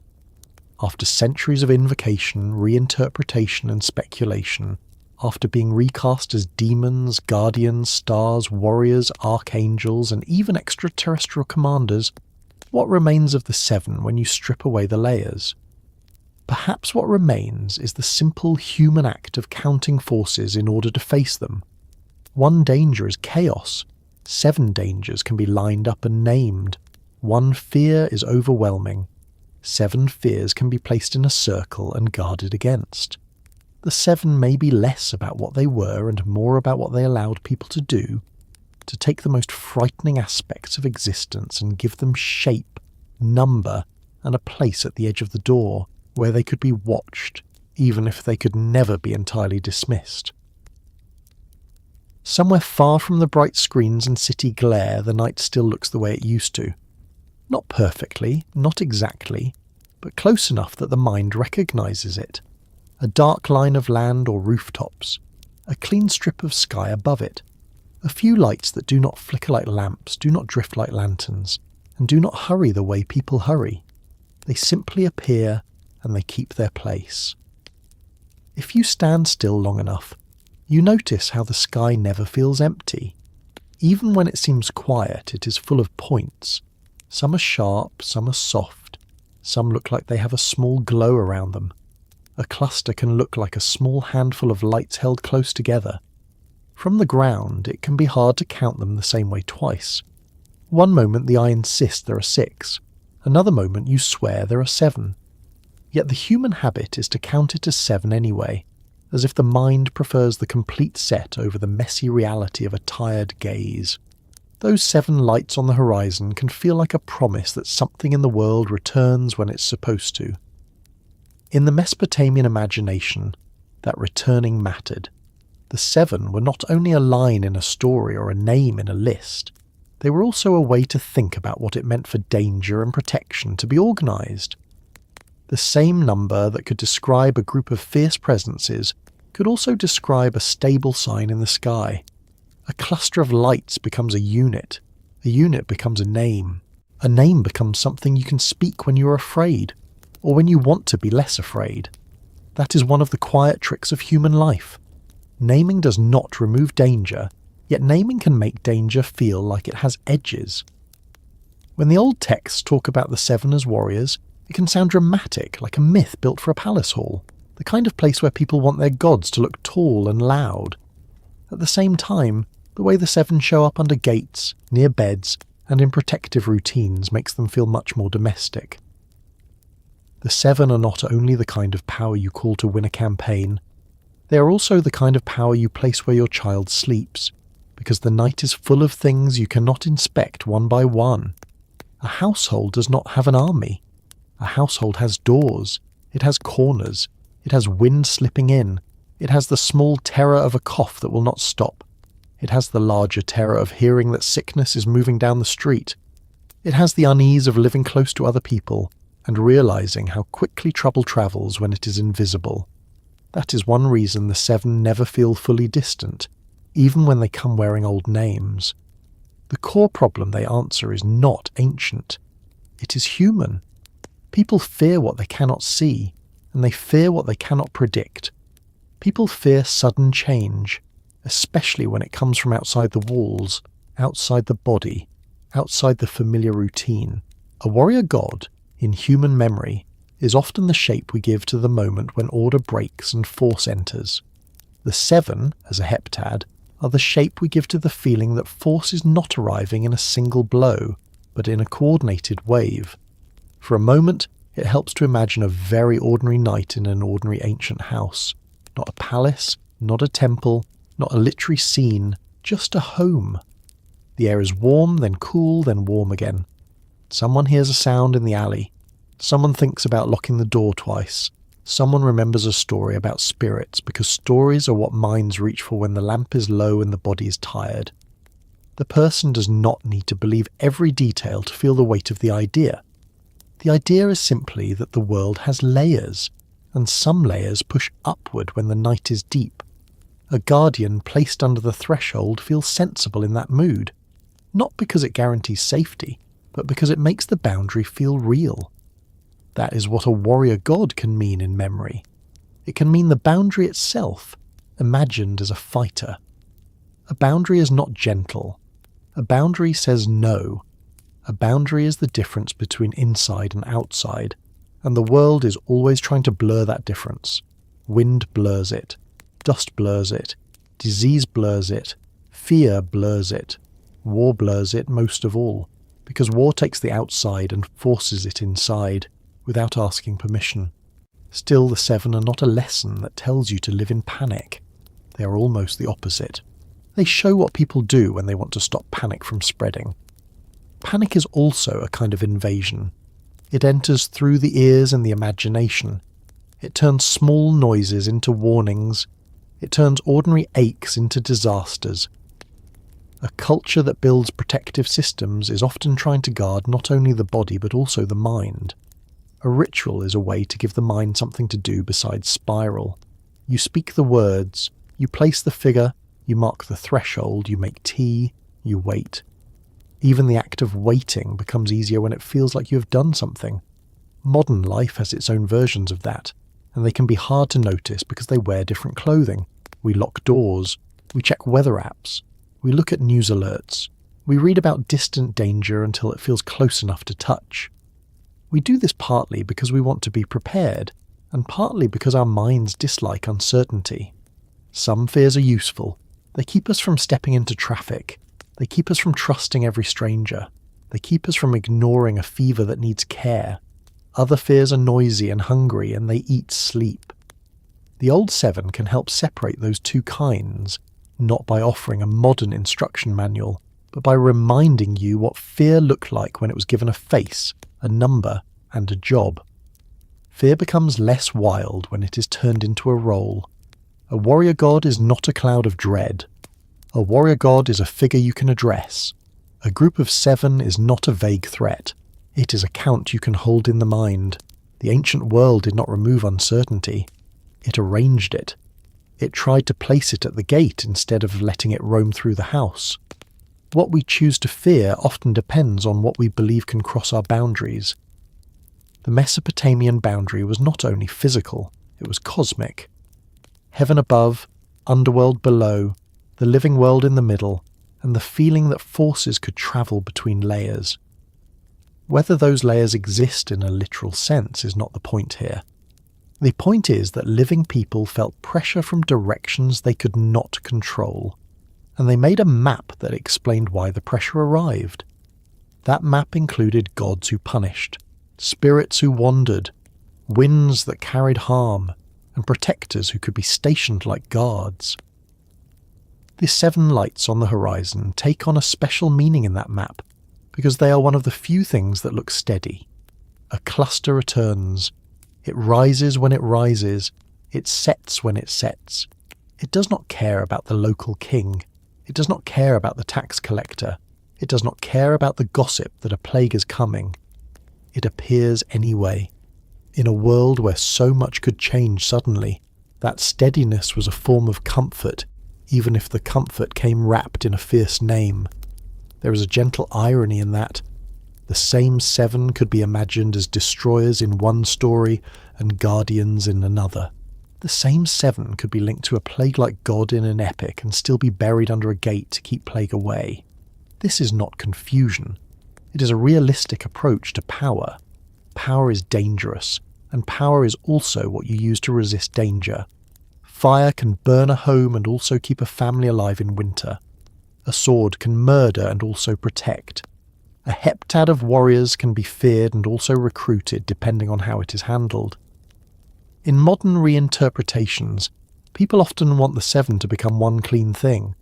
Either they were benevolent guardians all along, or they were hostile demons all along, or they were literal extraterrestrial soldiers, or they were only metaphors for star patterns. The desire for a clean answer is understandable. Clean answers feel safe, yet the older material suggests that the human relationship with fear is rarely clean. People will take what frightens them and place it into their defense, because sometimes the best shield is made from the same material as the spear. If you let that sit without trying to solve it, it becomes easier to notice a small truth about sleep. Sleep is a boundary state. It is the moment when the mind lets go of control and the body takes over. For many people, that surrender is the hardest part of the day. The world is full of unfinished tasks, unread messages, unanswered worries. The mind acts like a guard that refuses to clock out. In the ancient world, that guard might have feared a spirit at the threshold. In the modern world, that guard might fear tomorrow's schedule or a headline, or a memory that refuses to settle. Different images, same mechanism. The guard wants to keep the house safe. A quiet thought before sleep does not need to argue with the guard. It can simply give the guard a place to stand and a reason to rest. The 7 lights on the horizon offer that kind of place. They are far enough away that they cannot be handled directly, yet steady enough that they can be trusted. They do not demand action. They invite patience. In a way, they do what good guardians always do. They stand watch without making noise. If you imagine an ancient person looking at those lights, you can almost feel the practical calm that comes with recognition. The season is turning. The sky is repeating. The world is not entirely random. Even if danger exists, there are patterns that return. That feeling alone can lower the shoulders a little. It can slow the breathing. It can remind the mind that it is allowed to stop scanning the dark for a moment. Fear, when it is useful, is specific. It points to something that can be addressed. It says, close the gate. It says, avoid the river at flood time. It says, do not ignore that pain. Fear becomes harmful when it loses its target and becomes a general fog when it tries to protect you from everything at once. The 7, as a symbol, show both sides. 7 can feel like a complete set of threats. 7 can also feel like a complete set of protections. The difference is not always in the world. The difference is often in how the mind is holding the world. Some people choose to fear the underworld, meaning the idea that something below is always pulling. In modern life, the below can be anything you try not to think about. A medical worry, a financial worry, an old grief, a sense of time passing. The mind keeps it under the floorboards during the day, then at night it taps from underneath. The ancient solution was not denial, it was placement. Guardians under the threshold, words spoken in the right order. A way to say, the below exists, and the below has limits. That approach can still work, without any need to adopt ancient beliefs literally. It works as a mental posture. The worry exists. It is real enough to be respected. It is not allowed to wander everywhere. It belongs in a specific place, at a specific time, with specific boundaries. You can decide that the night is not the time for it to roam. The mind can be trained the way a guard can be trained, not by force, but by routine. Some people choose to fear the heavens, meaning the idea that something above is judging. In modern life, the above can look like expectations, social pressure, perfectionism, the feeling that you have to be impressive to deserve rest. Ancient skies were full of signs, and signs can become a kind of pressure if you treat every sign as a warning. Yet the same sky can also become relief if you treat it as a reminder that you are small in a way that is comforting, because small things are allowed to stop striving for a few hours. The Sabitti sit between above and below in the older imagination. They can be stars, and they can be guards under the gate. They can be the fear of what descends, and they can be the shield against what rises. That in-between quality is useful for modern life too, because most fears are also in between. They are not fully outside you and not fully inside you. They are a mix of circumstances and imagination, of real risk and overactive prediction. The best way to handle them is often to build a threshold, a calm line that says, this is where the day ends, this is where rest begins. The 7 lights on the horizon can be that line. They do not need to mean anything supernatural. They can simply be a small, steady image for the mind to hold. A cluster that returns, a count that feels complete, a reminder that the world has recurring patterns even when the day felt chaotic. There is also a gentle honesty in admitting what we choose to fear is often shaped by what we choose to watch. In ancient cities, people watched the sky because the sky mattered for planting, travel, omens and calendars. In modern cities, people watch screens. Screens are full of threats because threats hold attention. A screen can make distant danger feel like it is standing in the room. The body responds as if it must act, yet it cannot act, so it stays tense. This is a new kind of invisible attack, carried not by wind but by constant information. The ancient mind built rituals to intercept invisible harm. The modern mind can do something similar by choosing what it lets cross the threshold of attention at night. A quiet thought before sleep does not need to be dramatic. It can be as plain as this. Some fears belong to tomorrow. Some fears belong to a conversation you will have in daylight. Some fears belong to a plan you will make when you are rested. Right now, the only job is to let the guard step back from the gate. The boundary is closed. The house is quiet. The sky's doing what it always does, holding its lights in place. If the 7 were ever real in the sense that matters most, they were real as a way of teaching this lesson. The world contains forces that can hurt. The world also contains patterns that can steady you. The mind will always search for danger. The mind can also be guided towards steadiness. A heptad of warrior gods, whether seen as stars, guardians, or stories, is a reminder that fear can be organized rather than allowed to flood the whole room. So the horizon can hold its 7 lights, and you can let them be what they are.